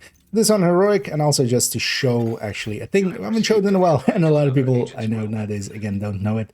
Once you matchmake, you can actually come here to the social menu, see what mission you're going to go to. Sometimes it shows just the zone that the player is in, because if they aren't in the mission, it won't show that, of course. But most of the time, you'll see what mission you're going to go to. So here we're going to space admin, and let's go load up on these on this random team. Now, the thing is, of course, with Coco, we do want to use it in a team. I generally don't run Concentrated Company at all solo. We also have the modifiers on. That's going to be a thing, of course, but we'll run it here with. But especially, we're going to try to stack up quickly. Now, these rooms actually here aren't great for me to stack up on. I didn't have a health kit yet because I just loaded in. And of course, that heavy really punishing me for it. But here, for instance, as well, I'm confident in taking out that weak point. And now, of course, with an AR, I would also be confident in taking out that weak point. But with a shotgun, that's actually notable. And of course, we have shotgun level damage. And shotguns by themselves already, as we kind of saw, even with the base DPSs, for instance, in the base tables, they're actually quite a bit ahead versus ARs, versus SMGs, versus LMGs. And that's, of course, then usually mitigated by their range limitations and by their, basically, also being semi-auto. Now here, the semi-auto is still there. Their accuracy is also usually bad. Here, the accuracy and optimal range are mitigated. The reload isn't really, and neither is it being semi-auto. Here, though, actually, with the next wave, I'm going to definitely set up on the door that spawns the most enemies here. And try to, of course, get ourselves a lot of stacks. Because one of the things with Coco here is that we want to stack up enough to get some damage out of it. And we kind of can. We don't even need to do the striker stacking based on RPM. We just have to hit enemies and hopefully our allies tag them as well. We went through the elevator wall there. Don't worry about it. It's all fine. Reality isn't real. My drone decided to come. We do have a drone here, just as an extra point of stacking. see me going into cover and then jumping out. And yeah, I just kind of haven't ran this too much today, so I'm kind of getting back into the feel of it. And we do want to mark the enemies, and hopefully our allies shoot them alongside of us. Here though, with this door spawning a lot of enemies, it'll work likely well, and we'll get a bunch of stacks going from it. And Coco, with its stacking mechanic especially, works out well here, especially with glass and such on top for this weapon. Because yeah, once we're kind of stacked with it, we can get a lot of damage out. I'm surprised that my allies are not setting up for here. I'm actually going to go in cover, and even though I'm giving up the accuracy bonuses, although, well, not on blind firing, but even blind firing like this, pretty effective at these short ranges that we're at. I would love for my allies to kind of put some stacks on these on top for me. But we are kind of half stacked now. We'll likely stay with this team and go through the boss room here as well. But just having a shotgun where we have the confidence to hit out far enough is definitely more than we have had in a lot of shotguns. There, I took a risk. I was hoping to reach that cover before that that turret took me down. We are, of course, glass. That does come with a price. I'm actually going to set up here on this side. I see the weird thing happening here of nobody actually setting up for the door. Usually, most of the team sets up for that door, which is usually actually the wrong thing also to do because they spawn all around here. But I'm going to take this high ground here and deal with some of the enemies that I know will try to take this high ground, because this is a common place they rush to. Not having Hunter's Fury here and not having range limitations, I'm perfectly fine using it up to the 30 meters there that we kind of have there, or 20 meters, or even, yeah, kind of long range pelting. And while it definitely doesn't have the hit rate of an AR or such, we're still getting enough out of it. There's a turret down there which is really messing us up, but also I'm just going to go deal with these guys. We don't have Fog of War on, so I see it coming from a mile away that we need to go deal with our flanks there. And effectively here, I'm basically using it as an AR, but at AR ranges. But as we saw, DPS-wise, even if we're not landing all pellets, yeah, we basically, if even 2 pellets miss, then we're doing AR damage. So, and there's a thing to be said as well. Here we're doing alpha damage, basically, alpha strike style damage. We're hitting really hard on a shot, and then, you know, we have a long interval in between, instead of, for instance, ARs, where we're just hitting, you know, damage with short intervals in between. That does mean, especially for things like glass, if I'm playing it well, one thing I can do is kind of poke out for a little bit, take a shot, get back into cover. And there is some safety in that. There is definitely some safety we can derive from that. Here though, actually, here on the high ground that I came here to, normally we would go into cover there. But I can't, because yeah, I would lose our accuracy again. Hopefully that is something that gets fixed. One of the reasons actually I waited a little bit with this video was I was thinking maybe they'll do a patch in between and maybe fix it, but they didn't. So, but hopefully for the start of next season, this will no longer be an issue. I'm actually not fully stacked yet, which is actually surprising. But one of the things as well with this is that I have definitely found, especially if you're playing in 2-man groups, or, you know, even more solo as well, for instance, especially with strikers, is that you kill too fast to really stack. So here as well, quite often when I'm putting a shot out to an, especially a red, I'm quite often one-tapping them out of existence. That means that, yeah, I'll get the 1 stack off of it because I killed them, but I'm not actually, you know, nobody else is getting to shoot them to give me extra stacks. But we're mostly stacked here now. My hive is also back. I generally, as of course always explained with toolboxes and stuff as well, I'll play pretty aggressive when I have my hive, and then if I lose my hive, I'll be less aggressive. So this boss, even with an LMG, unless you have a optimal range mod on it, is always going to be outside of optimal range. Now here, I'm not going to be able to really go for that backpack, for instance, but I can output a decent amount of damage at those ranges still. Big target like that is pretty juicy for this, and especially as well, everybody shooting it there gave me a bunch of stacks. One thing I often do is once I'm at full stacks, I'm not going to do it here because this is the last room anyway. I would trade in that drone I have, because once we're fully stacked, it's no longer going to be too big of an issue to get stacks, keeping stacks basically. And I would trade it for, usually for myself, a pulse just to see where all the enemies are.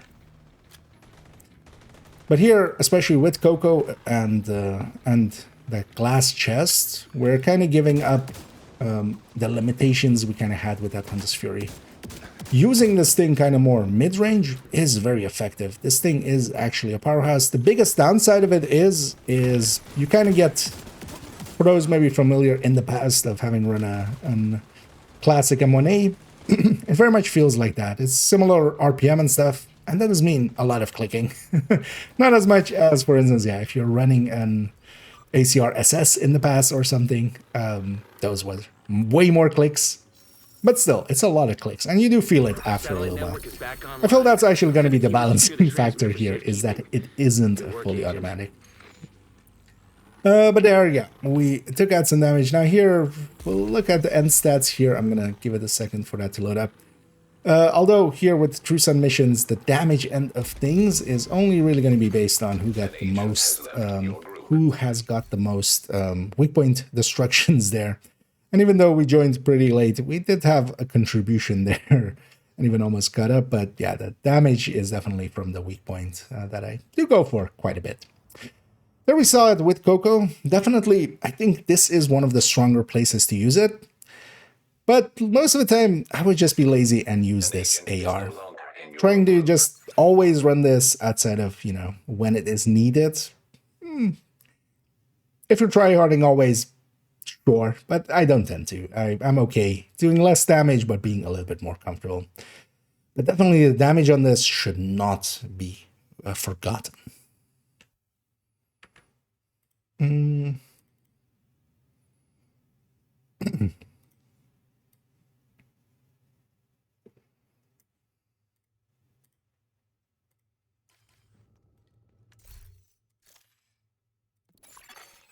have. Yeah, let's catch up here for a second. As record for those coming in and such. I'm recording, as the title also says. Or this will be tomorrow's video on the sheriff. Oh yeah, I made a few sacrifices for this character just to have a sacrifice on them at all times.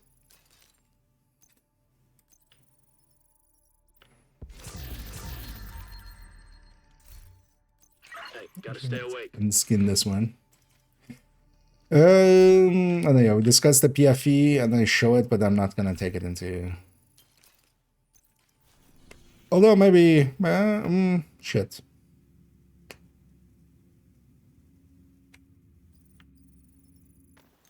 I was gonna say maybe we take it in Summit and load up some hunters, but or not hunters or rogues. But I have a floor 90 thing. I could try and transfer that real quick. For next season, free hand jobs. Either gender, or either gender from either gender as well. From any genders. To eat any genders. I feel everybody would be happy then, right? Who doesn't love a hand job? Nothing too much. Realism mode is going to be like the anniversary season. Don't per se care too much for realism mode. That's not aimed at me. It's not going to be my thing. I'll try it out. I'll give it a solid chance, but yeah. Strike build equalizer and elements. Max, what would you recommend for farming crafting materials? Kind of depends what you need. For for a large part, honestly, farming levels, especially when the 3 times and 5 times are up, and getting some scavenging points is generally going to be faster than anything else. Because even just getting 1 level, and, you know, if you just need some steel, getting 1 level and getting 300 steel, that's more than you could, like, farm up quickly. One of the things to do is just generally, so if you go here to these, it shows actually which factions drop which ones. If you need a certain one, you can kind of go for that faction, just killing them a lot. Especially their drops add up over time. Like just, you know, if you're going after a faction a lot, you'll notice that you're going to be full up on them. Pop in all the resources along the way and stuff on top. And then for the optimization resources and such, it's a little bit different. Trying to get some of the blueprints for tactical assessments can be pretty good. For SHG calibration and field recon, you also do it with the watch, mostly, honestly. The farmaceutic levels. So likely in the upcoming season, we'll have some 3 times and 5 times. Those help a lot. Like if you can find the time to grind up the full 1,000 levels in the 3 times and 5 times, those are the best times. But in general, just farming levels is if you can run 5 directives, you would generally need a build that can run 5 directives well. Headhunter builds can usually do it. OD builds can usually do it. Pistol builds can do it too. But doing it with 5 directives on heroic, and then especially farming public executions and propagandas and such. Territory controls aren't that great. Hostage rescues are also decent, but they're not that common. Or farming a lot of control points as well early on is decent because you also get... it's generally a little slower XP-wise, but you also get blueprints. So, and then especially going up against outcasts with like something like Determined Hotshot, yeah, that's gonna be really quick.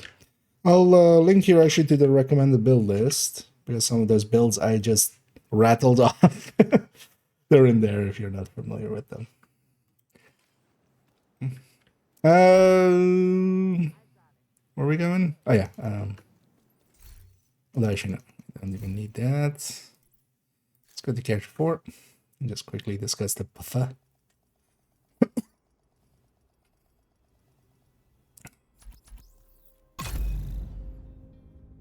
Oh no, this is character 5 actually. What am I talking about? Oh, do we swap over?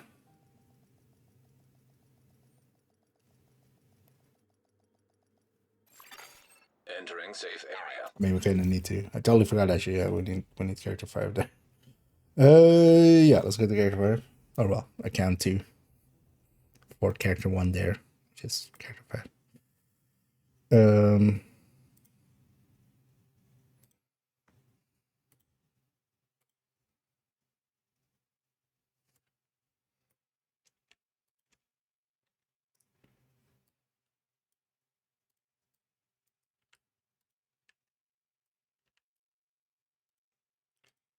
Oh yeah. Oh, and then as well, we can take it actually into Summit and do a rogue fight.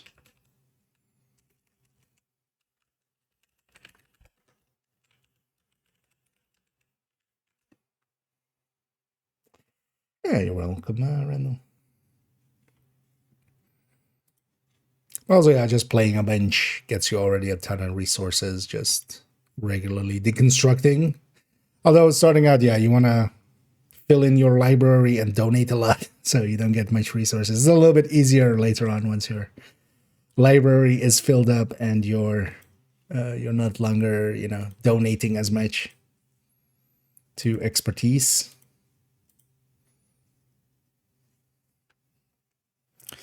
How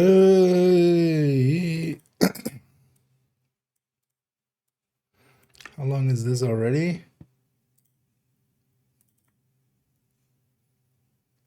Oh, really? 1 or 2 already.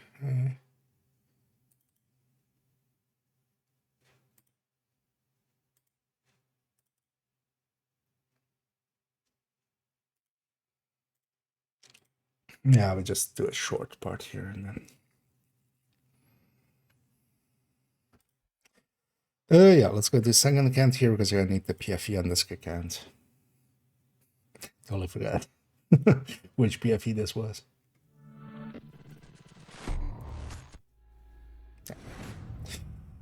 Let's load up fully here and then we discuss that and then we just do a quick summit rogues.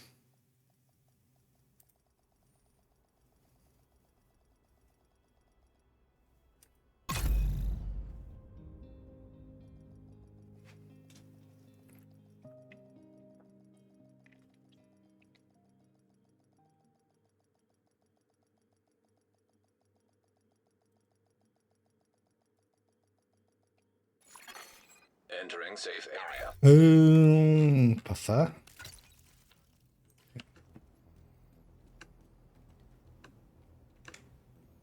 Here you go. Best gear in the city. Come take a look.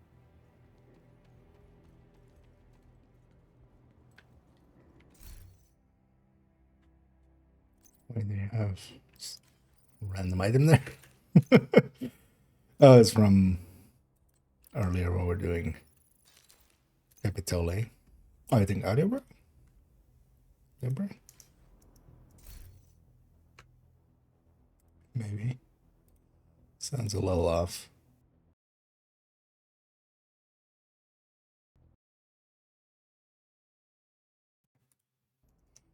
That should fix it, guaranteed now.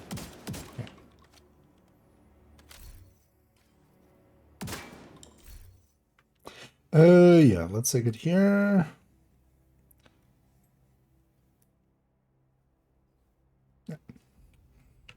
And lastly, let's quickly discuss this PFE setup. This is the one on character 5 in the build collection. This was, or this is 516, although a little altered from the build picture, where normally this was with Scorpio and a light glue as the weapons, and then together with the catharsis. Here I've taken to put the sheriff in there, and actually we brought in a coyote. The thing is, of course, with the sheriff, we don't have any crit chance or crit damage mods for it. Especially with this build, I was running crit chance mods on the other weapon effectively. Now here with the sheriff, we can't. So we need to make up for that lost amount of crit. And yeah, we do so here, for instance, with the coyote. I'm setting it up here at 54,117, and this will likely become the build picture going forward. We could, of course, also go with a chill out and then go with the overdogs. And that was actually one of the first ideas I had with it. But it turns out losing that brand bonus that we basically, or well, losing, getting 5% armor from the Gila brand bonus, honestly, that loses quite a bit. We are a little bit better off getting the exotic talent here from the coyote. At least I feel so, based on this spreadsheet here. So, especially looking at it first here with the light glue as it used to be with the catharsis. With the catharsis maxed out, actually, it is kind of the same damage output as it would be around now. So basically, this sheriff version is the one we have currently finalized it as. And that is also competing against the overdogs here. But the overdogs is at a 50% activity rate, basically, here with the numbers. If we set the overdogs, as we quite often have it, we can basically discuss it in, you know, how active is it. If we set it at 100%, so it's basically always active, then of course nothing is going to compete against that 30%. That 30% is a lot. But of course, in reality, it's not going to be that. And especially with a PFE like this, where I'm going to take it up against rogues or such quite often, they're going to deploy skills. Those skills will become actually the thing that overdogs will be active against. And because of that, I actually would prefer not to have actually overdogs here. Because we have to take, if we are taking the overdogs, of course, if we put the overdogs here, we need to kind of make up for it, at least for the PFE parts, make up for that. And that really only goes with chill out. If we're putting any piece in these slots, we basically only have the chill out as an option to make up for that. Chill out will come with its own brand bonus, of course, and that brand bonus is kind of eating up some of our basically our opportunity at, for instance, having a damage talent the way that this has, or just a damage brand bonus. Yeah, that's too big of a loss overall, because especially if we kind of go back here and set it up as 50% uptime on the overdogs, which, you know, depending on what we're doing, might be more realistic. Then already this coyote, even at the 0 to 15 that we want to be in, it has intimidate, of course, so we do want to be at close range. But I've set it up specifically at that 54 because we could, of course, try to sneak in some more crit, although actually we can't on the build itself because of the mods being used for PFE. It is stuck on that 54. Then we're kind of, even in the mid-range, we're still getting a little bit from that 10% crit chance actually being active. But at a 50% uptime on the overdogs, if we compare basically the coyote version versus the overdog version, yeah, the coyote version is doing decent, and of course it's going to also give a group buff. Because of this, I've gone the coyote route with this one. Even though the Tarsus one also already would do decent, here we haven't had it with the sheriff, but of course this is basically the old version of it. The sheriff didn't exist back then. We can say that the light glue is likely a little bit ahead here with the max stacks on the brazen, the perfect brazen that it has. But the catharsis, of course, is going to fluctuate between these two numbers as we get hit. But we also get some healing from it, and we also get some cleansing from it, which does have some value. Here, though, just because of the crit, because actually now with this build, to make up for the lacking crit mods here, every piece basically has crit chance and crit damage, but crit chance especially, and we're still actually landing just on 54. Trying to go with the catharsis here, and yeah, landing on 48, I felt was giving up too much, especially if we are going up against some rogues or such. Let's actually take this into combat and just kind of look at this somewhat more tame, or well, more defensive build, and what it still can do with this weapon. As of course, in the past, this would be running Scorpio, and especially with Scorpio, we would stun lock the enemy and eventually kill them. But the speed that this can do now in damage output is definitely something to pay attention to. We already had that in the past with the light glue, but especially having that tighter spread, having that longer range, even though here we don't want to be at longer range, we have that intimidate that we want to be into, makes quite a difference. Let's take it to summit for a second and shoot up some rogues. Yeah. Catch up here. So something come through. Hello, Rambly. But it's but. Fine is fine, but is but. Let's take you to meet.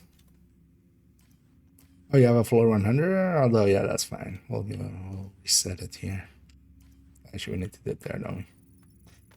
I have a floor 90 on the other account, so I'm giving up floor 100 here. Because, yeah, we need... Oh, actually, we need floor 4 or higher. God damn it. I need you to secure a skyscraper. This may take a while. Hope you cleared your schedule. It's likely we need to do, like, a few floors here. To at least have... Because floor 1 doesn't spawn rogues.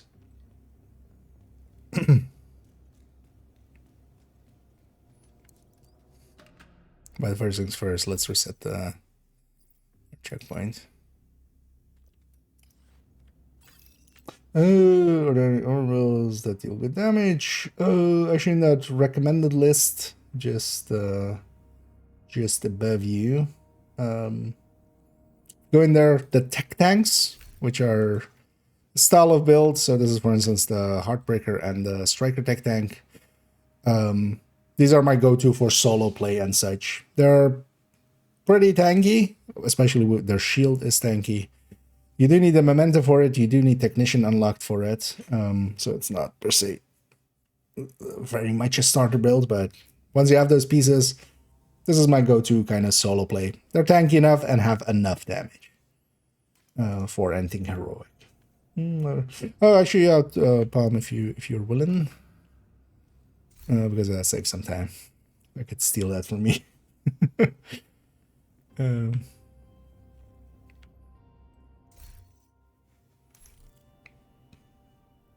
Invite me if you wanna, if you're ready. Or join on me, and I can give you a lead to go. Okay. Yeah. That's okay.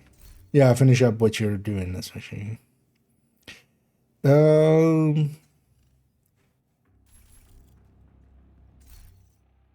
also actually in the meantime, let's burn down some resources on this again. Remember this one being... No, okay, I've taken care of it already.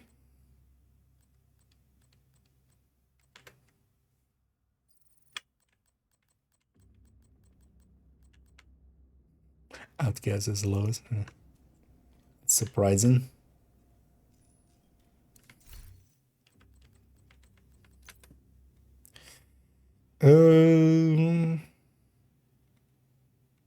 Actually, let's still... I just set up. But now let me know when you're... Or, well, free to join on up, and then I'll give you a lead. I'll work too. So already think about how we want to conclude it.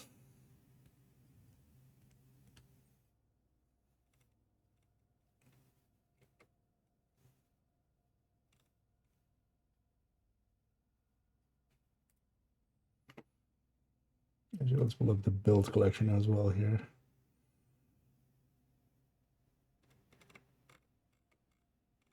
Because we'll discuss it as well as hey, it's going to go into the build collection soon. Because yeah, we'll just do a rogue fight here.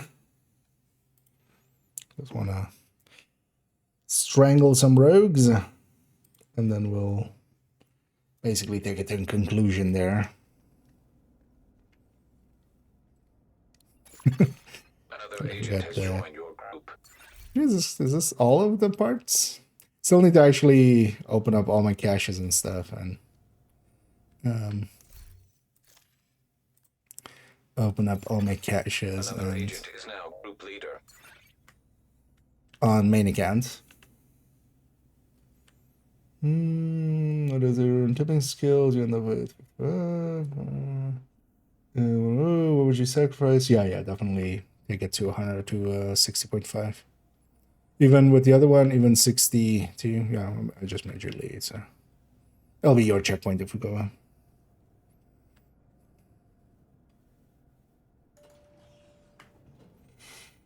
Because even with like 2 crit chance, what I'm nowadays doing with Equalizer, 2 crit chance mods on the M60, and then oh, actually, wait. They still did this floor one. Wait, or actually, oh, maybe because I set the elevator. Get that.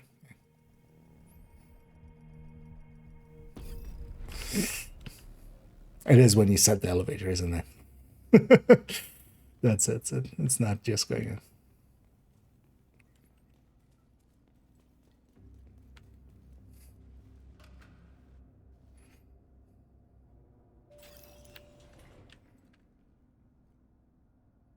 I forget. Been a while since but yeah, even that one I set up at 62. Like it's fine to waste like 3 or 4. You're putting crits so high that not having like the full 60 is always gonna hurt. Alright, that's pretty fair. Yeah, thanks, Bam. But yeah, I'm gonna just cycle here. But then if you're okay, up in it. Grab a full red. You are no longer in a group. Yep. Yeah, let's murder ourselves until we get rouges. Here, maybe we record it as well. Maybe if we get it early.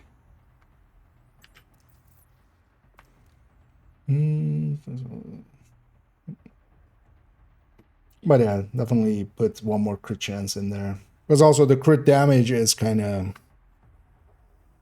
you know, you're gonna get it from shooting. Yeah, let's actually record this. Just also, I've done a short on this already, but just to... Actually, did I do a short on this? I think we included in something else, maybe.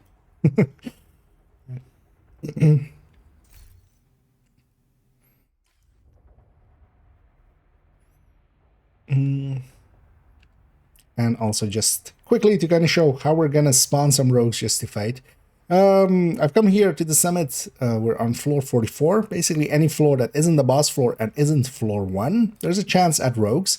And one way we can spawn rogues if we need rogues, if you ever do need rogues, I'm demo, is to come out the elevator, blow yourself up, you know, toss your hive away so you don't get revived by it. Every time we respawn here on this floor, there's a chance at rogues. And here, I'm gonna, whenever the door opens, there's, you know, a chance of it. I'm gonna do this a times or 2, and let's see if we actually get it here. You do want to have a full red build so that you get downed from 1 grenade. That's also why we're not on that PFE build that I'm gonna use in a second. But quite often, a few times. Actually, so let's do that again, and then. Also, wait, do I have a red build that isn't? Also, you need to be off. Yeah. Yeah, as we record that, and then I want to kind of catch it as it comes. 060. Sometimes it's well worth it. Like if it makes sense from a, especially there, like from a numbers perspective, if it makes sense, it's worth doing. Because quite often, like going to 61 and such is sometimes even fine, but here with tipping skills, like even going 63 is is doable.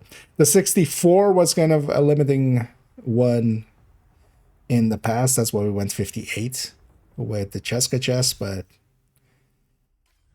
yeah.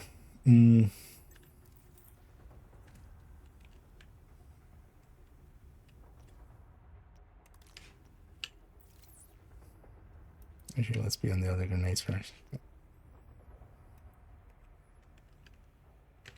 And actually, as an extra tip, just to show how to get some rogues if you need some. Here we're in the summit. We have come here to floor 44, which was a checkpoint I quickly borrowed, helpfully by Pumic. Here we can get rogues pretty easily. Any floor that isn't the boss floor or isn't floor 1, you can get rogues pretty easily by just wiping and starting a few times over and over again. Every time we wipe and reset, we have a chance at rogues here. Toss my hive a little bit further away. I am on a full red build. We are taking the concussion grenades. Flashbangs aren't going to kill us. Neither are, for instance, yeah, frag grenades or flame grenades or such pretty consistently. And we're just going to grenade ourselves and respawn.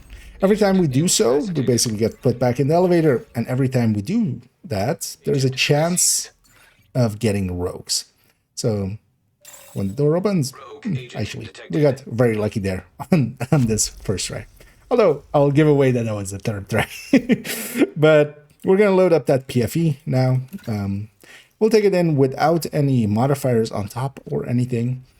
Let's go decimate these rogues. And yeah, we're going to use that sheriff. I do want to get close. Here we are going to use it basically as a shotgun. And this PFE, especially with Scorpio in the past already, was very strong. Here we won't have the stun lock from the Scorpio, but who needs a stun lock when we basically delete them? Here a build that, at least against them, yeah, they won't do much damage to us. Their skills can. Their skills are not elite. It's just, you know, their skills are weak and puny, but they do more damage because of that. But here I'm just gonna chase them down. That bleed hive is pretty annoying, although I think it timed out already. And here, especially with Intimidate up and such, we're gonna make easy work of them. There's no reason to have PFE setups, just to have an easy time with these rogues. This definitely will, on this PFE, be one of the places we definitely are going to put the sheriff.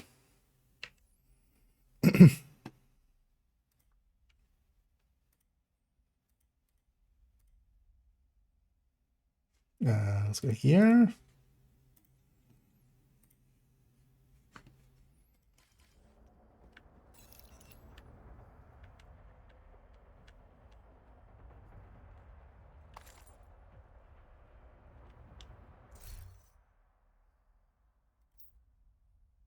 Did the other one die? Oh, yeah.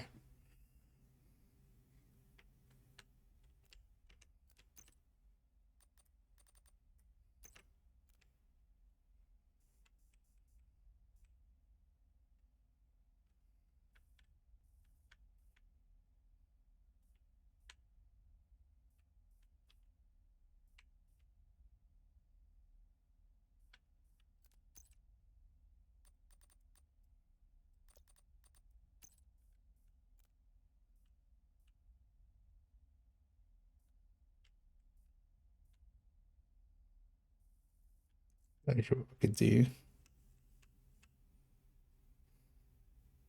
Yeah, so that is that.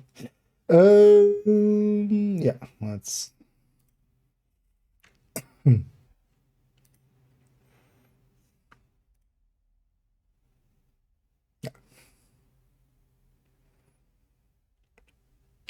And with that as well, we'll come to the end of this in-depth look into the sheriff. We didn't go over way too much of this. We definitely also did not cover headhunting with this, where it is also very effective, especially because you can land all pellets, for instance, on some of the helmets. But there, I feel it is kind of obvious for the people that want to use it in that way. They'll find their way to it. I especially wanted to look at it from a DPS sense here. And from a DPS sense, this thing is a monster. Only really constrained by the fact that it is a semi-auto. And that'll be actually its limiting factor, I feel. To me, I was very much concerned of like, this is going to be the new meta going forward. And it's definitely part of the new meta going forward. It is a very... Sorry, god damn it. Despawn. Completely distracted me. Oh yeah, these guys are going to despawn, aren't they? Yeah, then let's take it to...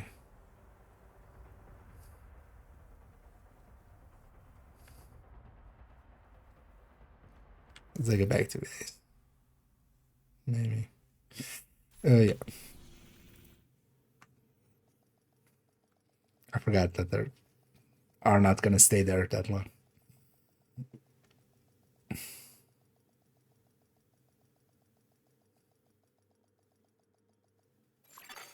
Safe area detected. I've got what you want, Agent.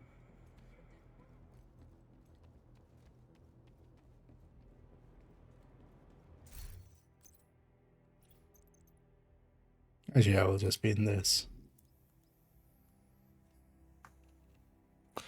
Yeah.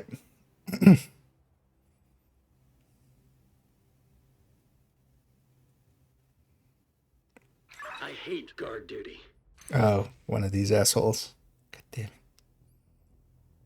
it. I do want to be able to bullet, although do we even need to? Not really. Let's just go find quiet spot. Where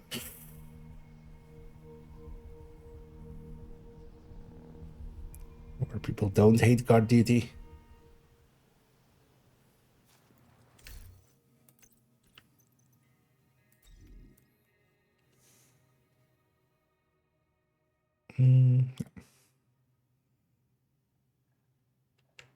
And with that, let's take it to the conclusion of this in-depth look into the sheriff. This thing is definitely a beast. That was already clear with the PTS that it was definitely going to be a contender.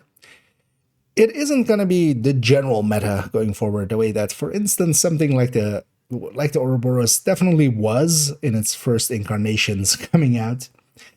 And the reason for that is always going to be that we have to click quite a lot for this thing. This thing is semi-auto. Because of that, it is always going to not be the first choice. It is always going to be relegated to being used when it's needed to be used, because otherwise we're just, yeah, going to be clicking way more than we intend to. I do enjoy playing it that way. Definitely looking at it as just a shotgun is kind of the wrong way to go with it, I feel. While it is, to me, definitely the direct replacement for any light glue that I used, that wasn't that many. That was just basically some of the places like the PFE build that we saw a second ago, and for instance the Hunter's Fury with shotguns.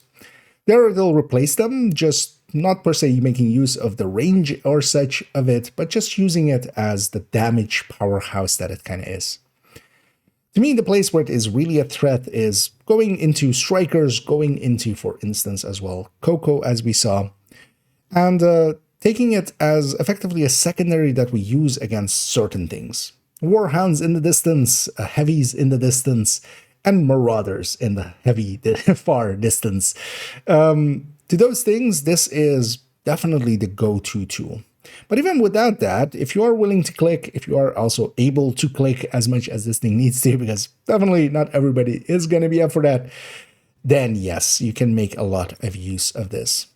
That's also why a lot of people have asked, well, when are we going to see some sheriff builds on the build collection? It is definitely going to go on a bunch of build pictures. Now, as we discussed, this Fury shotgun and the PFE 4 shotguns, those definitely are going to see this as a main weapon. But honestly, this is an all-rounder. I'm going to treat this as basically the Oreo was before it got its reduction on the RPM. I'm going to want one on every character, and there's going to be situations where this is the best tool for the job. It can output a lot of damage without any prenup needed, basically, because we don't have anything we need to trigger or stack for it. In itself, it has its damage bonus always there, its accuracy is always there, and its optimal range is always there. I do hope in the future they do fix up its when we go into cover, that it is basically inverse braced effect that it has, because that is very annoying and something that I hope they fix in the future. I'm curious to see as well if that happens, if its accuracy maybe changes a little bit, because definitely its accuracy is more than 100% that it tells us. But because of that, it's actually more usable, of course, because it does seem to be more than that 100%. But yeah, I hope you enjoyed this video as we went through looking at this sheriff in depth. Sorry for it being a little bit late, as you may have noticed here as well, coughing a little bit here and there. I've been a little bit under the weather and finding it hard to find the willingness to record a long video like this with my throat being not in the best place. But we finally caught up here, and I'm very happy about that. And this thing will definitely make it onto the build collection, mostly in the next season. At the start of next season, as with all seasons, I'm going to go through the build collection, even though it's the anniversary season and isn't a real season. We'll still do that. Go through and kind of refit some of the builds. I feel in a lot of places it's going to go onto the side, but especially even, for instance, for strikers or such, here and there, I might replace an ACS with this as the secondary and stack with the main weapon, shoot this when it is appropriate. And I will likely see a lot of use. I've been enjoying it quite a lot. It is a powerhouse and honestly one to really go and get. And even though, for instance, the master mission is a little quirky and you basically should watch a guide on it if you're interested in doing it, by just especially the end boss being a little, well, you basically need to crossbow. Let's not mince words about it, because otherwise it turns into a slog of a fight currently. And it's unsure if that's kind of the intended mechanics for it, but that's besides the point for here. I hope you did enjoy this video. If you did, please do any and all of the algorithm things down below. It does help out. So I'll do that, a little bit of shilling here. In the future, we are going to go into next season. And towards the start of the season, I might actually do a little bit of content on Division 1, as I've been enjoying it quite a lot recently. Also, on the 8th of March on Twitch, we'll go and actually level up a character. So if you're interested in joining me for that, please do, as that is the anniversary of Div 1. And actually, in a little bit after that, on the 12th of March, when the anniversary for Division 2 happens, I'm going to start 4th account, which that's a sentence. But yeah, I'm kind of looking forward to having a fresh start and kind of seeing how it is nowadays for new players. And we'll, of course, turn that as well into making some content, making some videos about how it is nowadays for new players and some tips and tricks for that. So yeah, I hope you join me for those. But for now, thank you for joining me on this one. Hope you enjoyed. Hope to catch you in the future. And as always, have a good night. There we go. That was a few like too many outros there, but outro steps, but I should have gone back from the. That's fine. I'm not gonna redo that. It's fine. I wanted to go back to this. Yeah. Let's take this back to base. Let's go back here. I'll edit that together tomorrow and have it go up tomorrow. I think I made it way too long, but it's fine.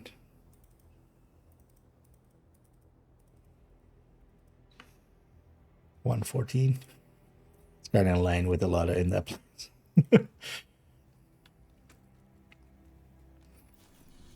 Oh, do you want to swap accounts back? Kind of want to swap accounts back. Maybe just play for a bit.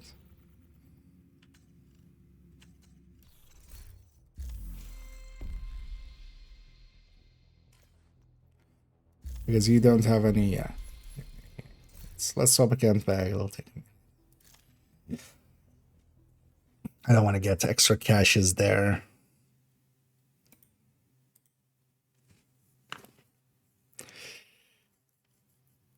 Actually, with the caches, I might go and open some. I don't know if anybody's interested in free stuff. If you're on PC. Because yeah, let's maybe actually open up my caches because I really need to. It's the last few days guaranteed because it ends on Tuesday.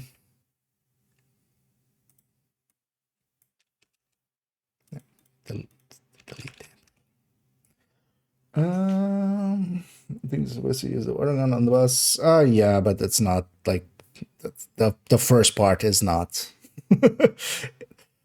Unless they've server patched it recently or something, but I don't think they have, right? Like on the first parts, if you don't break his chest or if you don't break a part quickly enough, it's a slog afterwards. Well, even without that, right? Like, unless you actually do health damage or, well, underneath the, not health per se, right? Until you do damage underneath, the water cannons don't pop up, do they, right? Or I haven't done it too much, that thing. I've done it like 3 times just because it's not enjoyable. Okay. That wasn't my experience with it, but is that more recent change or is that just us not paying attention about?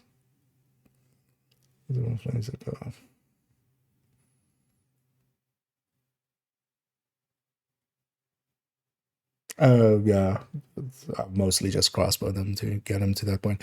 The first 2 times I did that fight, like, yeah, no, the water didn't come back. Maybe it bugged that in some way, but oh, okay, it's like, yeah, no, so yeah. That's not been like, I also seen like other people have it in the same way, so. That's why we took to just breaking him right away. Speaking of which, I might actually go do that mission.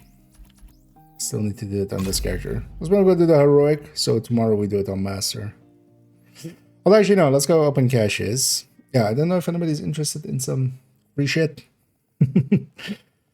Because a lot of I'm going to open up a bunch of caches. I'm willing to share their contents. The only thing I am going to keep is entering safe area. Is stack brokers, because I need a bunch of those. So, but if you're interested in Lexingtons, turmoils, other things, even like the raid stuff, I don't need any of that. But if there is any interest, we'll take some people along. Otherwise, I'm just going to open them here in a minute. But let me know.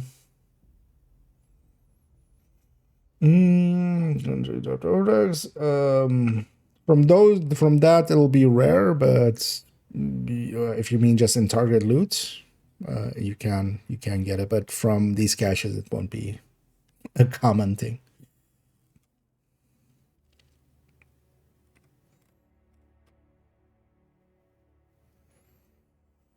No, German time needs to do it. I forgot to go back up, and then we're going to break the lady one.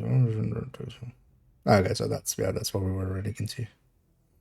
But also in our cases, I'm pretty sure we didn't get 1 water. But I might have also even bugged that or something. Okay, yeah. In my first few experiences with it, we had a lot of trouble with it. And then after I took to just always having crossbow on me for that fight.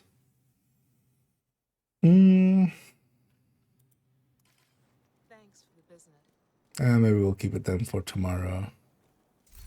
I wouldn't mind sharing it here and there. I guess everybody's ooey at the current time. Let's maybe go do that heroic. Still need to do the heroic on this character. Oh, I need... Actually, is anybody willing to give me the world? And if you're around.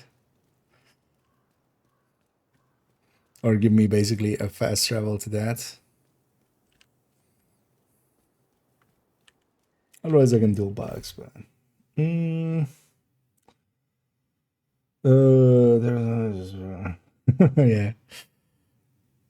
I can imagine with that. But yeah, no, our first fight was just like slogging into him for like maybe 15 minutes till we broke something. And the second time wasn't that much better. But at least that time I put like 2 crossbow bolts into him before we went up.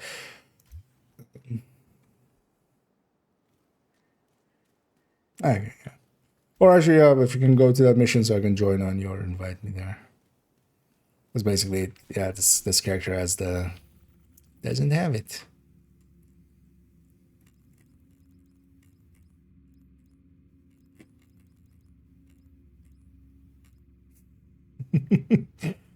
In this guy. Well, I just want the ironworks. That'll be enough.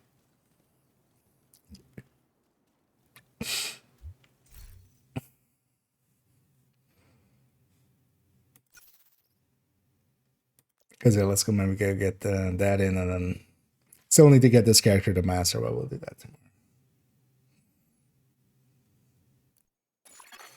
Invite to another agent. Thank you.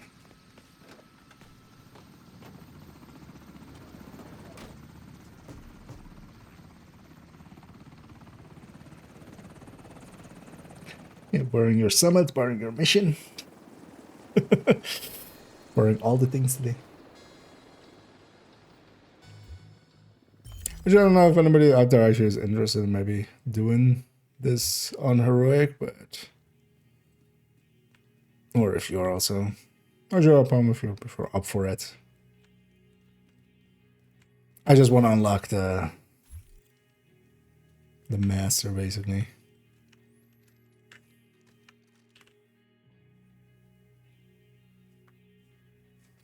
But actually for... If it's the 2 of us, then I might go something a little bit more harder hitting.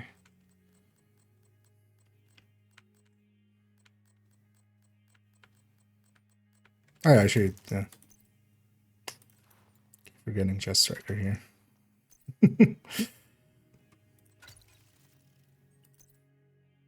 I should grab the Sheriff, actually. From the stash. But also, sorry. Yeah. Well, the rogue is pretty easy on this one. It's mostly the master is a little bit sluggish, but also actually from the masters, this one isn't the worst except the boss fight being kind of messy. Let me do this.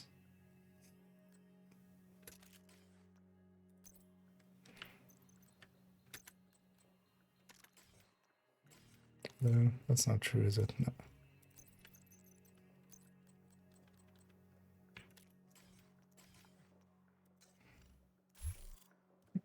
Lieutenant Atkins, division reached the perimeter. Confirm your position. I don't care either way, whatever you prefer. My team's breaching the building. Modifiers on is going to be easier, but I'm also okay doing too it many bad guys, too few bullets. And Anderson, got a mole on the inside, tracking his movements. Remember what we agreed. We want him in cuffs, not a casket. Although actually no, we're doing it. Hostile radio intercepted. Go get a crossbow, but... Sergeant, we're already neck deep in a rebellion, so why the hell has a division chopper just landed in our backyard? The Mage's playing hero, sir. We're handling it. I don't know if anybody needs it still on They won't get far, sir. not master, let me know.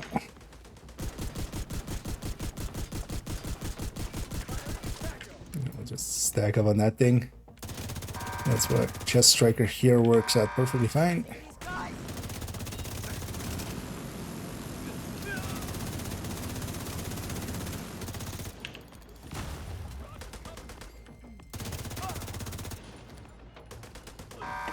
One of the things actually, I totally forgot. You don't actually, on the secondary characters, you don't even need to actually do it on heroic to unlock master, as we discovered with like character tree. There's a train in the yard filled with munitions. When we're doing it with whoever didn't have it that way. Hacking initiated. But I still want to just do it the intended way.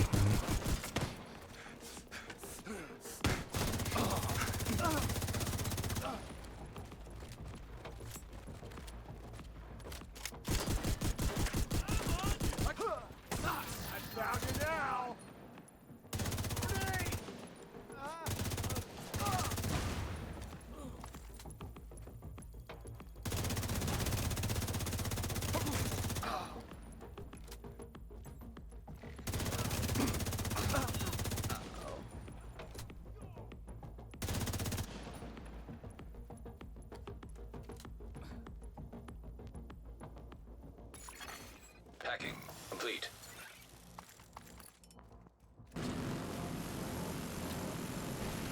Atkins, it'd be a lot more useful if I could get eyes on the site. One step ahead of you, Division. My mole's already patching you into the security feed. Wonder if they'll ever figure out the. I'm in. Looks like Anderson had this or if they place fix locked it, down actually, more likely. The dude. Hostile radio intercepted. Sergeant, what's going Eventually, on I'll down get the there? mask. The defectors have broken through the perimeter, sir. We're not Someone on the mask. inside must have rigged the place. Retreat to the foundry. If you suspect anyone of sabotage, don't take any chances. We're just doing it on heroic to put it on the map for this character.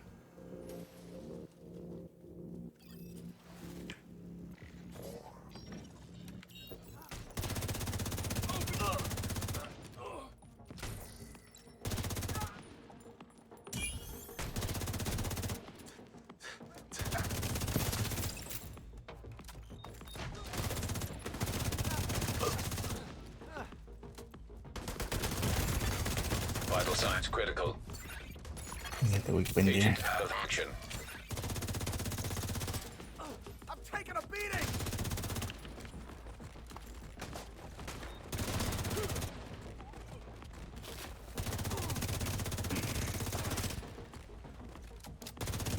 Atkins, your traps have made quite a mess out here. There's a fire blocking our route. Sorry about that. This It's next to a water tank, if that helps.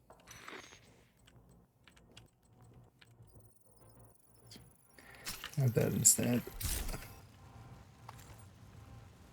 Actually, I'll go back for this. Well, actually, I think we need to clear out the wave after, right? Yeah, Pressure valve destroyed. Agent, there's it's another weird that pressure this valve is near like you. less Maybe that actually will get on the water master. flowing.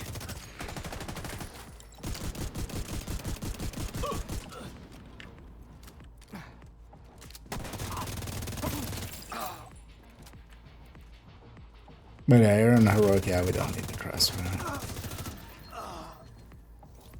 It doesn't have that mechanic. Because otherwise I would have gone and grabbed the crossbow. But I just want to unlock here the thing. I'll do it tomorrow, master.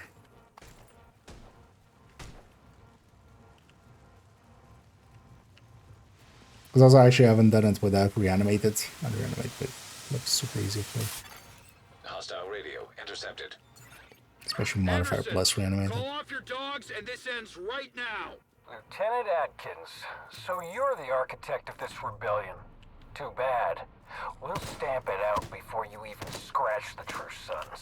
Do yourself a favor and watch your back. Shooting all the Loyalty's in things. short supply these days. Was that you again? Not this time.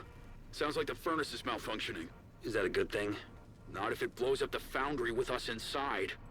You gotta be kidding me. Is that? Yeah.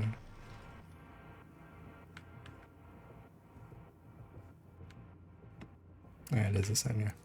It's like, wait, they're different than others. Agent, can you send me a diagnostic report from the furnace system? Maybe we can figure out what's wrong.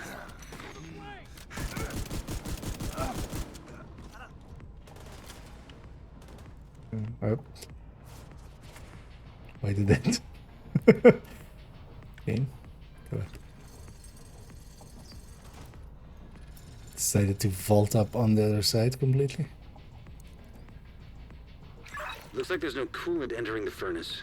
Then there's two options. Increase the water supply or release the pressure. Your traps blow up the water pipes. Guess that means there's only one option. Should go back to Obliterate actually for these.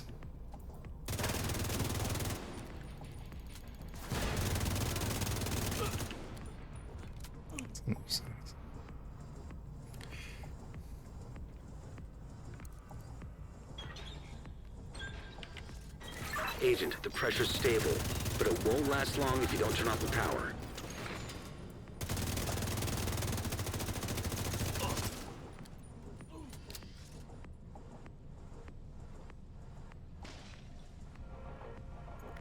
You're going nowhere. All you need to do now is release the molten next to the guy.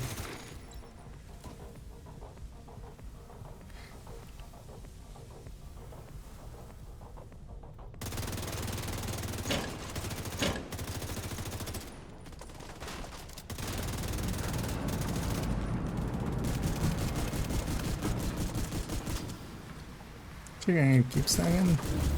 No. Good job, Agent. The furnace should be safe for now. We'll try not to blow it up next time. No, blow it up more. Is that safe? I didn't know if that was safe.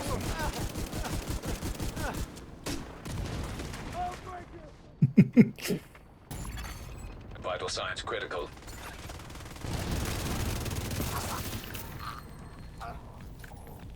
Atkins, what's your status? Got all the exits covered except for the sewers. Agent, I'm sending you directions.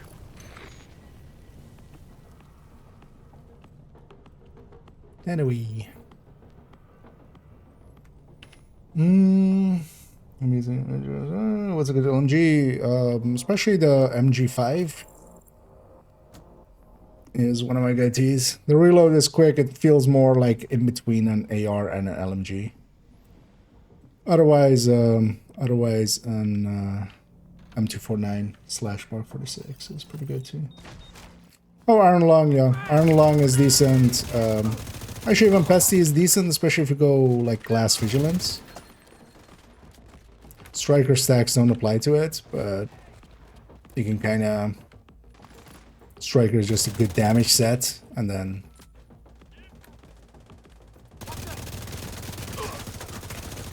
still benefit from it a lot.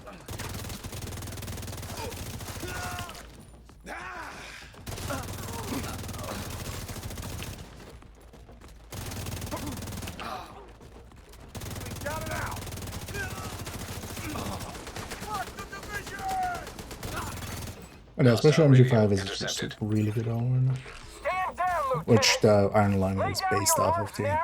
Iron Lung is a little less damage, especially if you're getting a good damage talent going.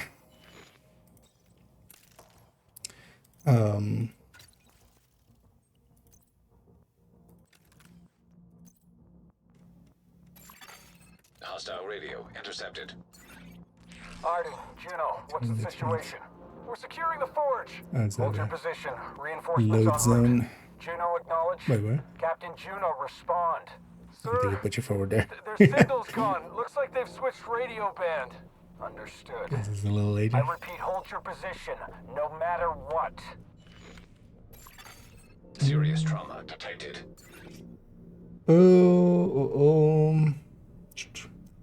GR9 is not something I would generally use. Like with Frenzy, it can be. Okay. I wonder. Actually, well, likely maybe if I open the door, but yeah, let's get through here.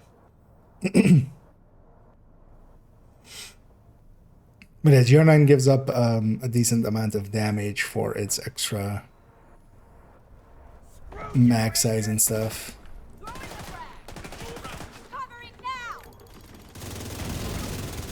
Which honestly, with how quick the reload is nowadays on GR or on the MG5, I feel it's kind of fine to just run that and do some reloads. But with Frenzy, there's something to be said for GR. But that's with Frenzy. which also then requires a lot of time to set it up. But there are some, especially if we get There's a control system nearby. ammo Maybe hoarders. you can activate the sluice gates.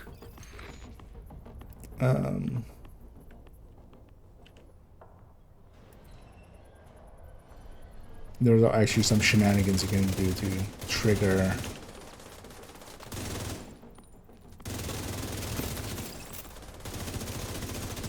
frenzy a little bit more consistently. That's all. I became on Ruby and I'm on DLC on Steam. I need to install, I guess, right? If you want to use like the Steam things, yeah, you need it to go through Steam. It is a different install. What you can do is actually copy the files over and then install into that folder with Steam. I'm not losing more of my people. Your agent's Pretty sure that works for position, Steam but if too, I have or to, for I'll Steam pull my too. squad back to rescue them. Damn it. Steam. Agents see what you can do for the hostages. Because they'll basically just verify that the files are there and then download whatever like it thinks is different. That shouldn't be allowed.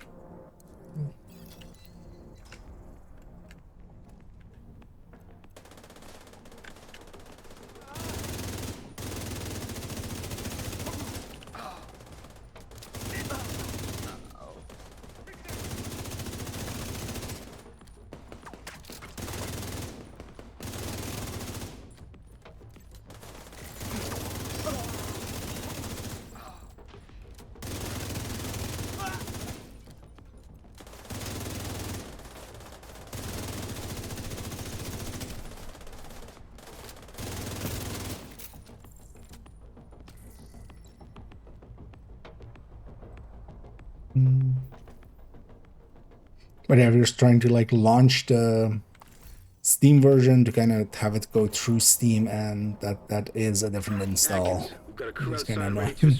But that's also like how. Roger that. Let's wrap this up. Remember what we agreed. Anderson needs to face justice, not a kill squad. Well, for Pesty specifically, just to get those things on there for Pesty. For the other ones, just obliterate is fine.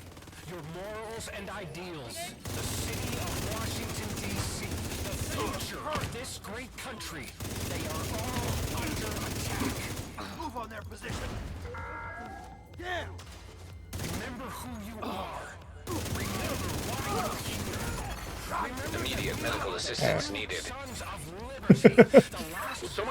Blowing up a backpack when I'm at Hellgate. Not very smart. In fact, some might call it stupide.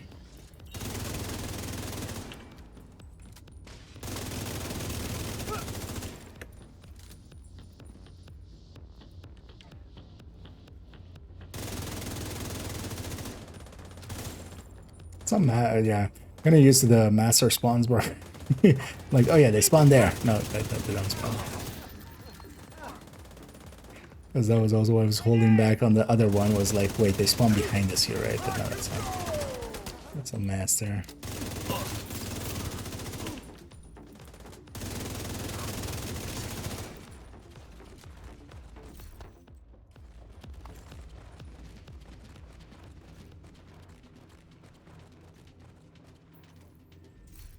Deal with this guy.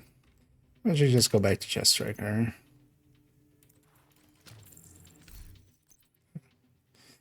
And you know what? I might go Coyote.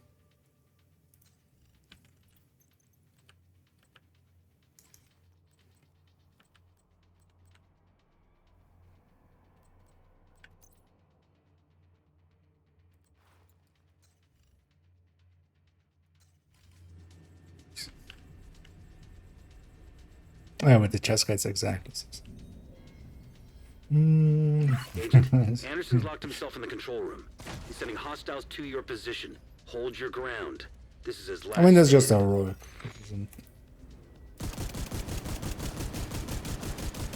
Agent, Atkins' team are closing in on Anderson.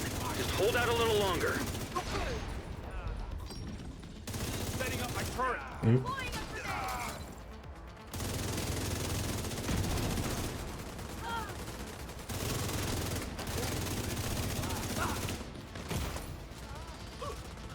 Also, both of us are on like optimized builds and stuff. I don't have great at weapons here, but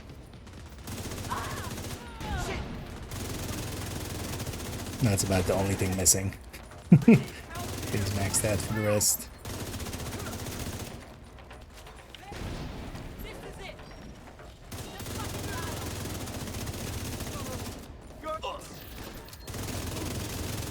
Use it for stacks.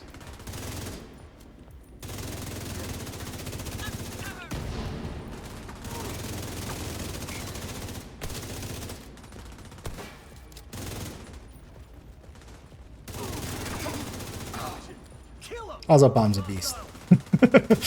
That helps a lot, too. I'm definitely not performing like too well, man. I'm just carrying hard. Carrying hard or hardly carrying? Here we go. Let's see if they can there's some else. Oh no, especially not DZ much. Agent, I see a water cannon close to your position. Maybe it'll give you an edge. This is also still annoying where it's sometimes like, because to me there is no lava there. And it took me a while to realize that that worked in that way. Their defiance before it spreads. Traitor spotted. Engaging. Should let me close this section.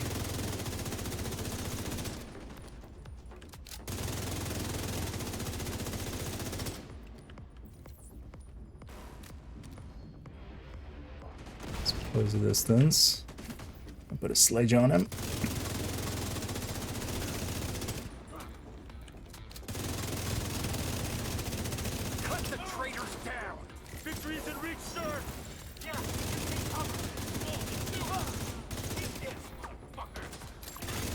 Hostile part of your drone detected. Serious trauma detected. An agent needs assistance. Agent down. Moving on the flank. Get the fuck out of there. Oh. Agent vital signs 0. That was a pop shot.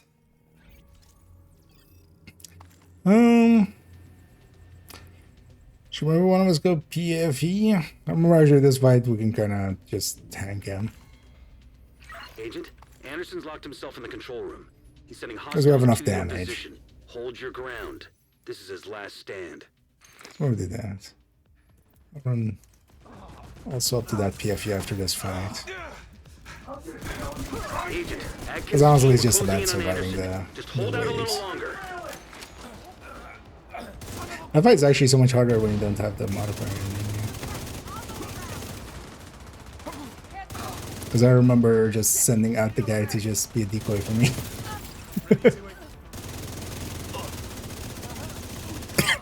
And he kind of carried it all.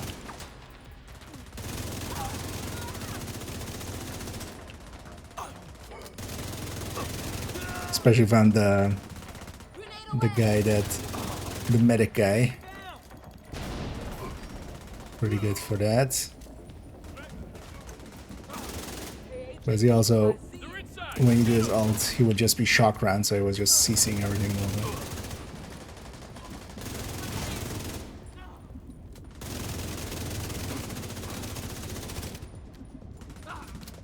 Going for the flank.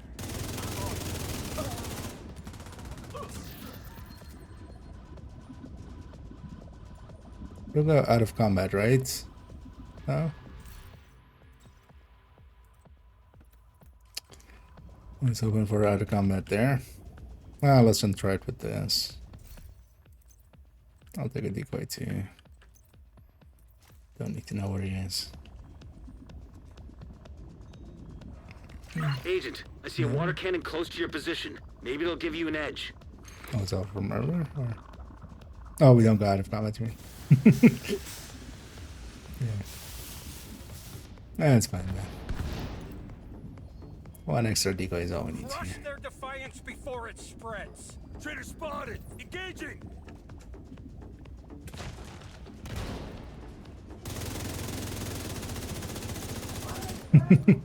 Ravenous stacks, I see.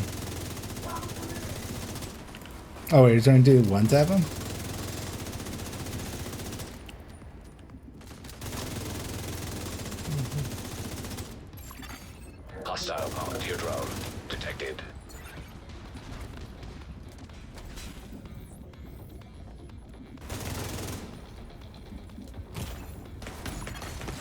Immediate medical assistance needed.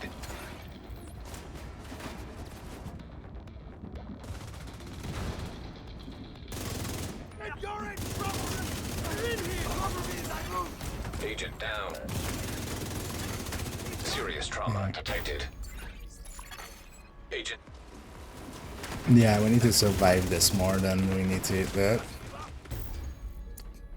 I couldn't move there. We need to survive this. Let me give me a second to just swap the PA.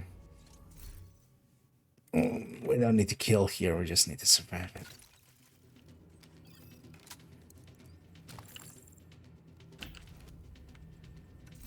Tried the sheriff actually here with this one.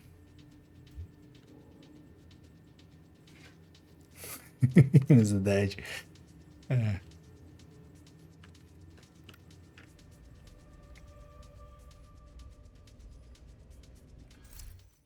Agent, Anderson's locked himself in the control room. He's sending hostiles to your position. Hold your ground. This is his last stand.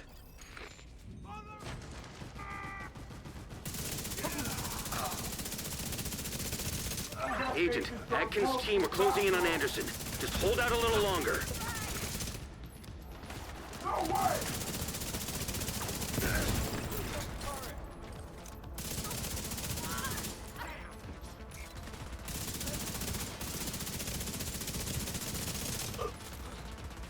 There you be, purple.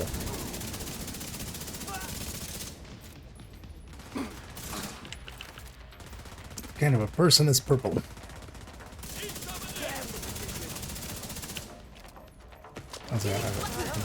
Should actually maybe close the distance.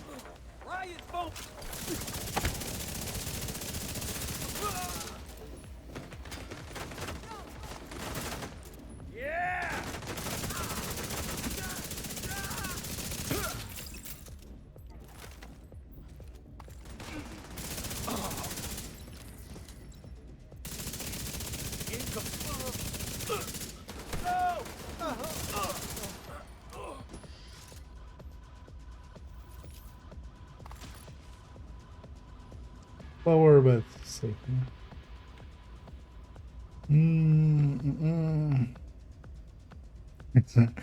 Actually, here, like with the tech tank, actually, I could likely have done it as well. Wasn't that? Because if I was solo, I would do that. Thing is, we're just not surviving that second wave. Water cannon close to your position. And that's kind of, especially especially with two man. It's. But also, I wouldn't try this on solo. Honestly, just do it on, like, just matchmake even. You'll likely get a good team at some point, and that's all you need. Crush their defiance before it spreads. Traitor spotted. Engaging.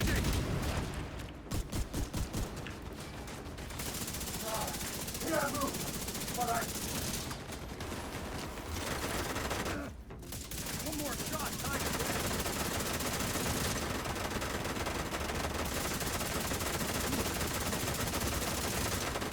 Oh, is the helmet though? You can't tank this guy infinitely. Let's not do that.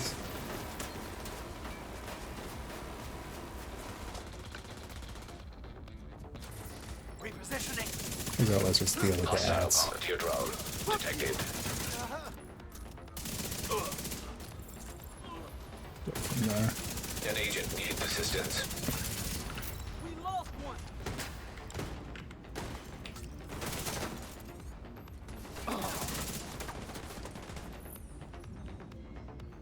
Let's see you run now.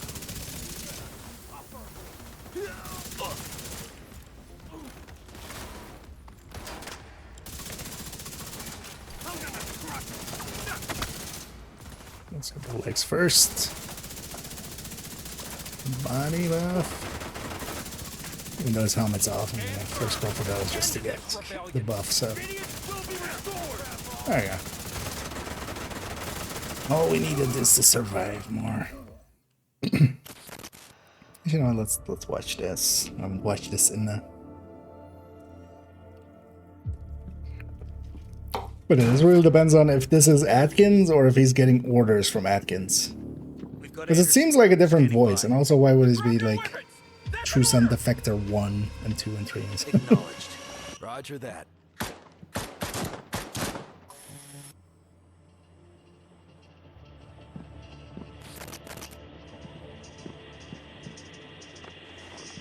Time's up, General. No, wait!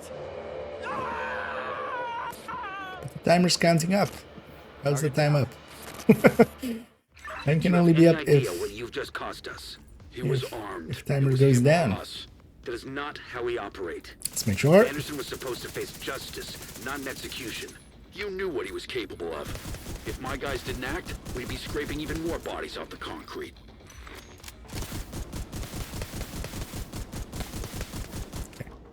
If you come back, I'm uninstalling. Somehow Anderson has returned. Engineers.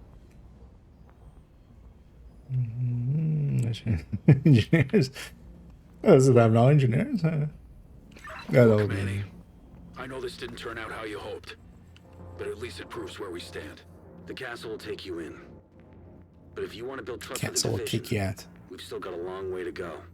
The PFE on this character, which is the regen one, basically. Which also works out well here, because it's kind of tankier. Let's watch this too. Just watched it. Agent, after Mayhem's death, the pack scattered.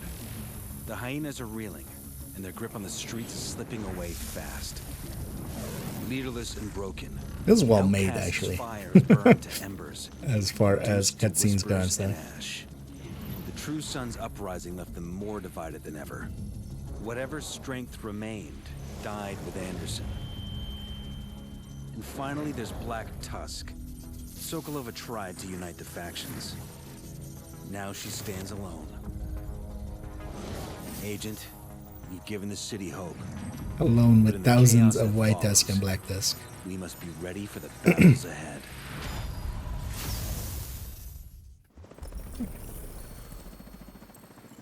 Cutscene the dip. Yeah. So we got our heroic in, so this character is not eligible for master. But I'm gonna do the master at a different day, most likely. Oh, yeah. I'm gonna guess we both rolled over multiple times with weak point destructions. This is 416, I think. No, 450. This would be actually, if I'm doing this solo, maybe this is what I would take. Just it would be slower than some of the other PFEs, but it'll be more consistent. It'll survive longer. Yeah, let's take it. Yeah, thanks, Pom, for helping that there. But I'm gonna jump off here. And then tomorrow we'll do the master here. For this character, that'll be the last master I need. Oh, well, need. I don't need any of them. Then at least all 4 characters on main account have done it on master. Safe area And detected. the first character on second account. Yeah, thanks for that. Thanks for the range. We'll do some dance moves to you and we'll leave you to it. Yeah, thanks for that. Thanks for the help there. You have left the group. Solo speedrun. Yeah, is there actually a solo speedrun time on that like already is kind of set, or at least, well, because it's solo master. I'm likely not gonna attempt this one either on solo master. I didn't do the last one either solo master because that, well, actually the last 2.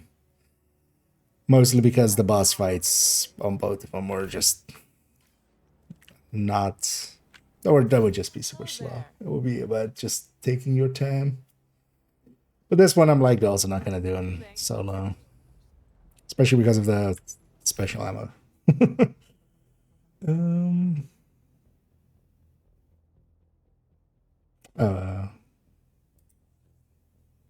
What?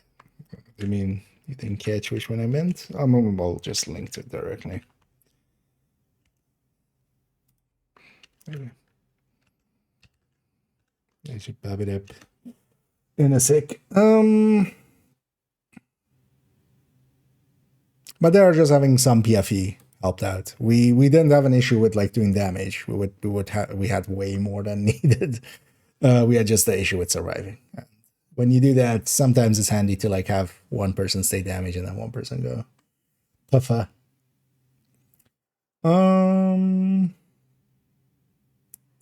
Really good for this. Is one of there's a reason I've put it as the main weapon. It kind of aligns well with it. This is going to be close range. Could go actually Sheriff would also be an option nowadays for it, and likely decent damage. But here we're actually triggering, you know, these bonuses, and especially as well, we have a bunch of blue cores, so the weapon damage is actually proportionally one of the bigger talents. And like crit wise and stuff, we're just taking, because I'm just actually taking only the crit damage part of it. We're not actually even crit chance wise, we're not even relying on that. Usually I just trigger the legs and the chest, but that works out well enough. Sheriff would also be an option here. This is all crit chances and crit damages, right? Yeah.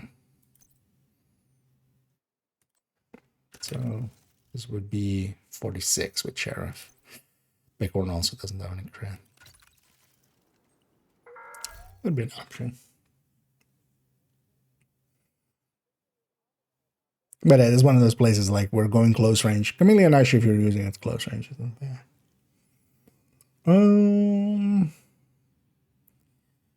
Mechanics, no underspawn, that's 1 4 minutes. Impressive, yeah. It's faster than like my 4 mandarins. Yeah, let's round it out here. Let's go find somebody for us to raid on the Twitch end. On the Twitch end. We'll go raiding. Let's actually we have available. I see. Oh, actually, that's the only person I'm following. Okay. Let's see who else is in the category, because we raided them yesterday as well, I think.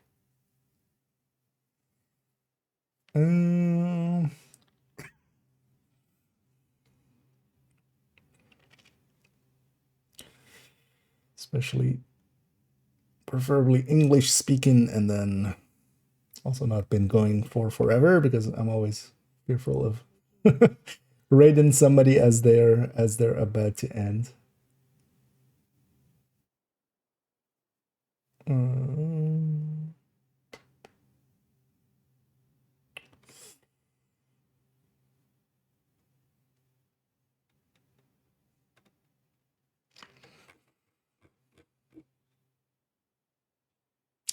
Yeah, let's maybe do that actually. Then I see Manny starting up, but he hasn't actually started. Let's do maybe something until he has, and then and that's especially rerolls here, because I'm gonna not care about it anyway. Fires off. Reactivate that.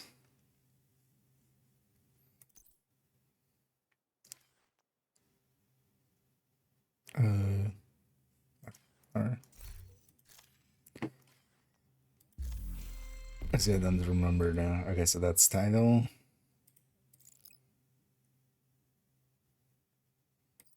$78 eels. Plaza. Still Plaza. You know what? Let's grab.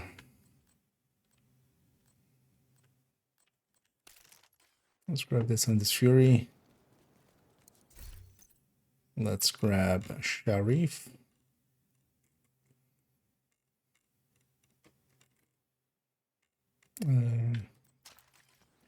It's the only character that doesn't have their own sheriff yet.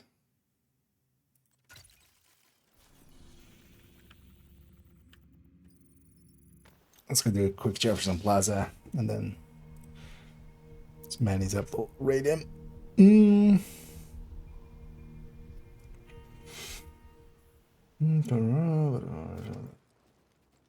Something in here. Mission isn't set.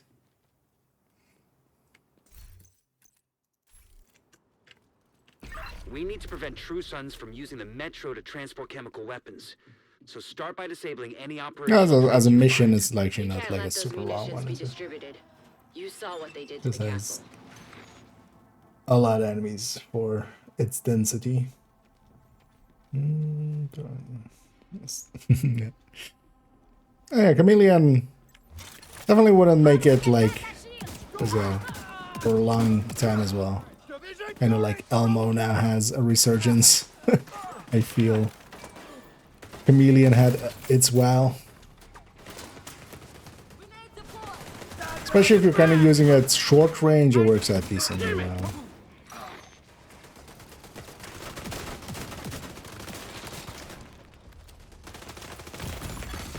Agent, downtown West is under attack.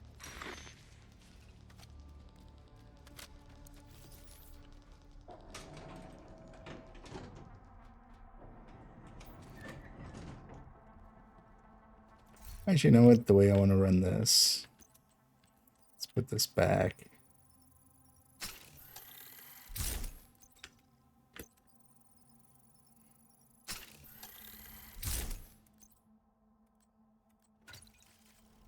We'll run the Memento version. You get retaliation. Yeah, overdogs can be gotten. You can get the blueprint from retaliation specifically, and then also it's just in targeted gloves. But that makes it also the reason to run it with retaliation. Set your target to gloves. You might get it to drop. Nowadays there's 5 gloves, so it's game. Why you make me hate you? Made me turn around and look this way, so everything spawned this way now. And go down.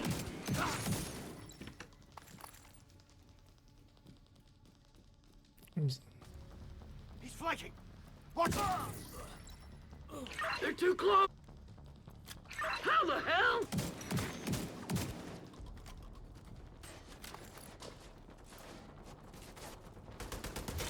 Shield on the move.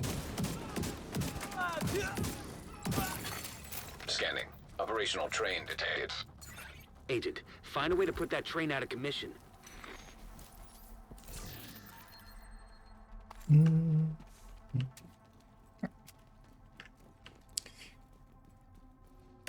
Actually, can I my sentence? And then yeah, retaliation. If you do hyenas, hyena retaliations, completions on hyena retaliations, that's where you can get the blueprint from. And basically, if you grind it long enough, you'll eventually get the blueprint as well. So, by doing it with retaliation, there's always like a light at the end of the tunnel, at least. The subway's compromised. Then find Eventually, you'll have all of those blueprints. We're curious as well on Forticant how we'll definitely kind of beeline it for we'll beeline it for getting an overdax and just do hyena retaliations a bunch, and I'm curious to see actually how long it'll take me.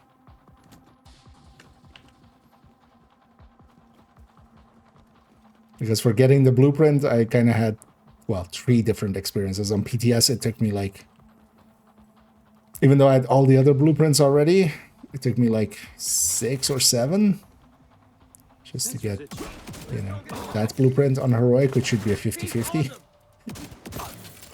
And then on main account afterwards, it took me like 8 or something. And then on second again, I got like second retaliation. I did have all the other blueprints already, so that makes them. Because that's also a thing, if you're starting out, you don't have the other ones. But.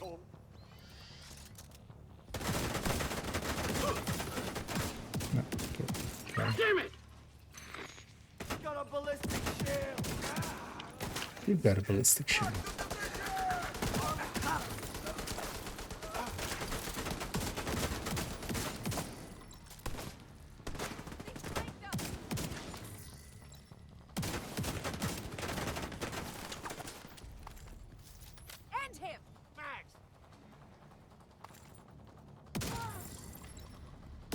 I really do need to get in range. It's quite a different beast in range than it is out of range.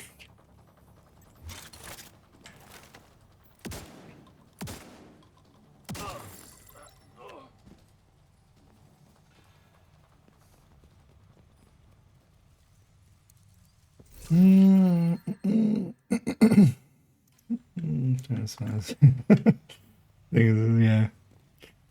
I mean, yeah, there's nowadays 5 gloves. All of them also in target loot. So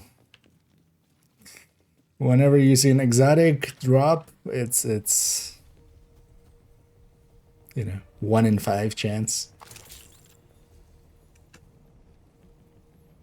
Gonna run past this. And then turn around and kill them. Because this wave doesn't spawn until we kill that one, so might as well. There's an elevator that should take you to the mall. Get myself Wilson's close. Still by the entrance. We've spotted a mortar team with him. These are probably the fuckers who attacked the castle. Hostile forces incoming.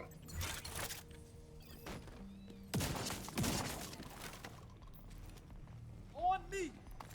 Who needs help? What the fuck?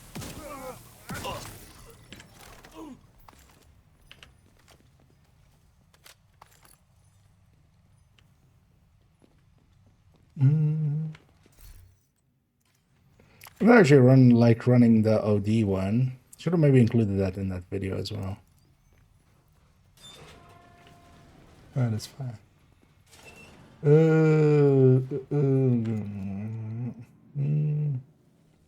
Control points are a mix between manufacturing stuff and control points from Contaminated area.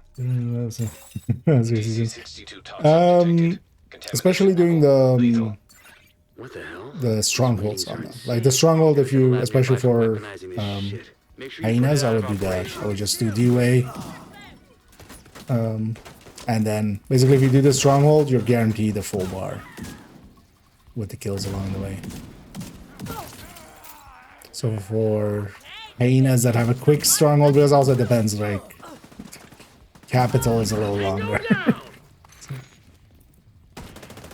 For them it's maybe doing 2 Lincolns, I think, is like faster maybe.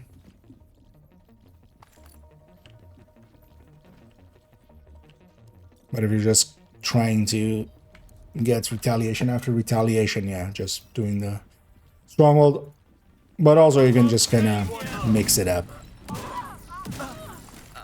Right, you can just kind of mix it up just for yourself as well, just to not be doing the same thing over and over again.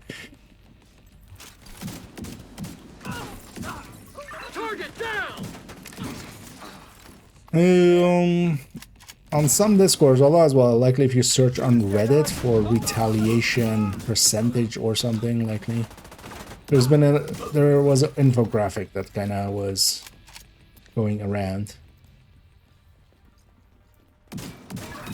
which basically had the percentages for each thing.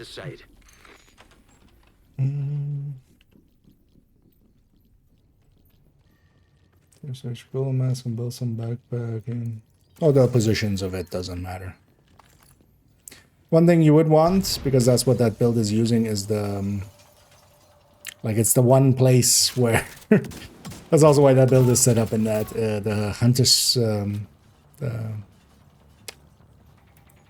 hunter killer. Oh, it's pretty much messing up there. It is kind of centered around the hunter killer. Because if you're going that regen route. But yeah, the other positions, yeah, don't matter. Generally in all builds, like if it isn't a named, or like all the other slots aren't named or something, then you can shift stuff around.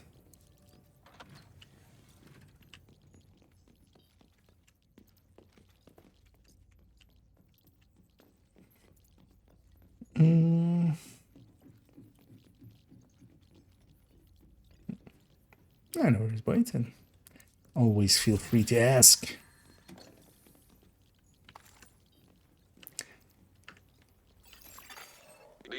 The game annoyingly doesn't make it too clear. I feel they should just at some point make that an in-game thing. Just like, you know, season XP is shown on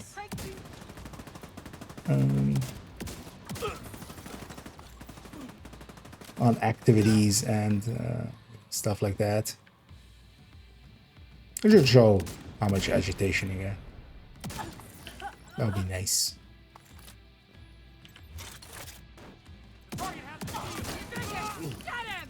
Target also has a gun.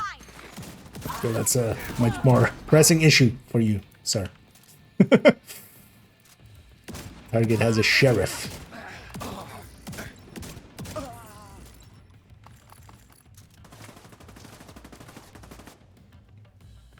You know what I'm most disappointed by? The recording of that in-depth look. I didn't sneak in I shot the sheriff or like sheriff on a sheriff or something. Joke. I'm very disappointed in myself. Don't let Wilson get away.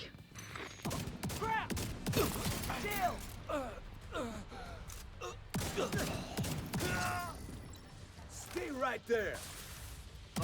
No. No more contacts. Great work. Wilson's unit is out of action, and you've crippled True Sun's chemical warfare efforts. Also, Kelso just reported in to confirm the survivors from the castle settlement have safely reached the rooftop settlement. There's no one doing what happened to them, but at least you make sure it won't happen to anyone else. Why not? I'm going to keep it anyway, so. Priority objective available. So she get that. Yeah.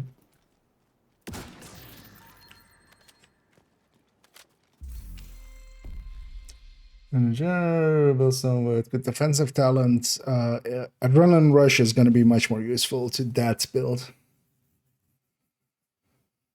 Mostly because Adrenaline Rush will trigger constantly, so you'll have it up. If you go Bloodsucker or Perfect Bloodsucker, you need to get a kill first. So your first kill is going to be painful until you get that. And then you have a little bit of bonus armor that might get like just damaged off of you. Because you need the bonus armor for Intimidate. Adrenaline Rush every 5 seconds will refresh. And as long as the enemy is in range and the enemy, you know, if you're in range for Intimidate, you're in range for Adrenaline Rush. Because honestly, if I'm not taking that, I would take like you can. I would more pair it with a Memento otherwise. That would be more like the thing to slot in there, depending on what you're doing. Like, yeah, not for a rogue fight, but good trading with you, Agent. But yeah, having the damage up front with Adrenaline Rush is definitely kind of the way to go. Let's put that back. Yeah, let's run to that. We'll go and send everybody off. Let me get you one last time here.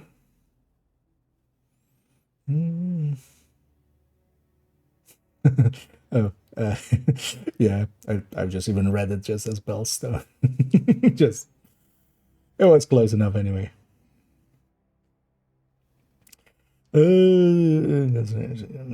No, I quite enjoy Retaliation as well.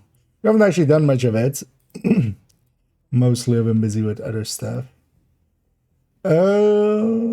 But I've also been like, oh yeah, I'm gonna do likely a ton of it on when we get to Fortican. So yeah, let's go. We'll go raid Manny here as even though we did raid them yesterday as well, but they're just getting started, so it'll do the most good.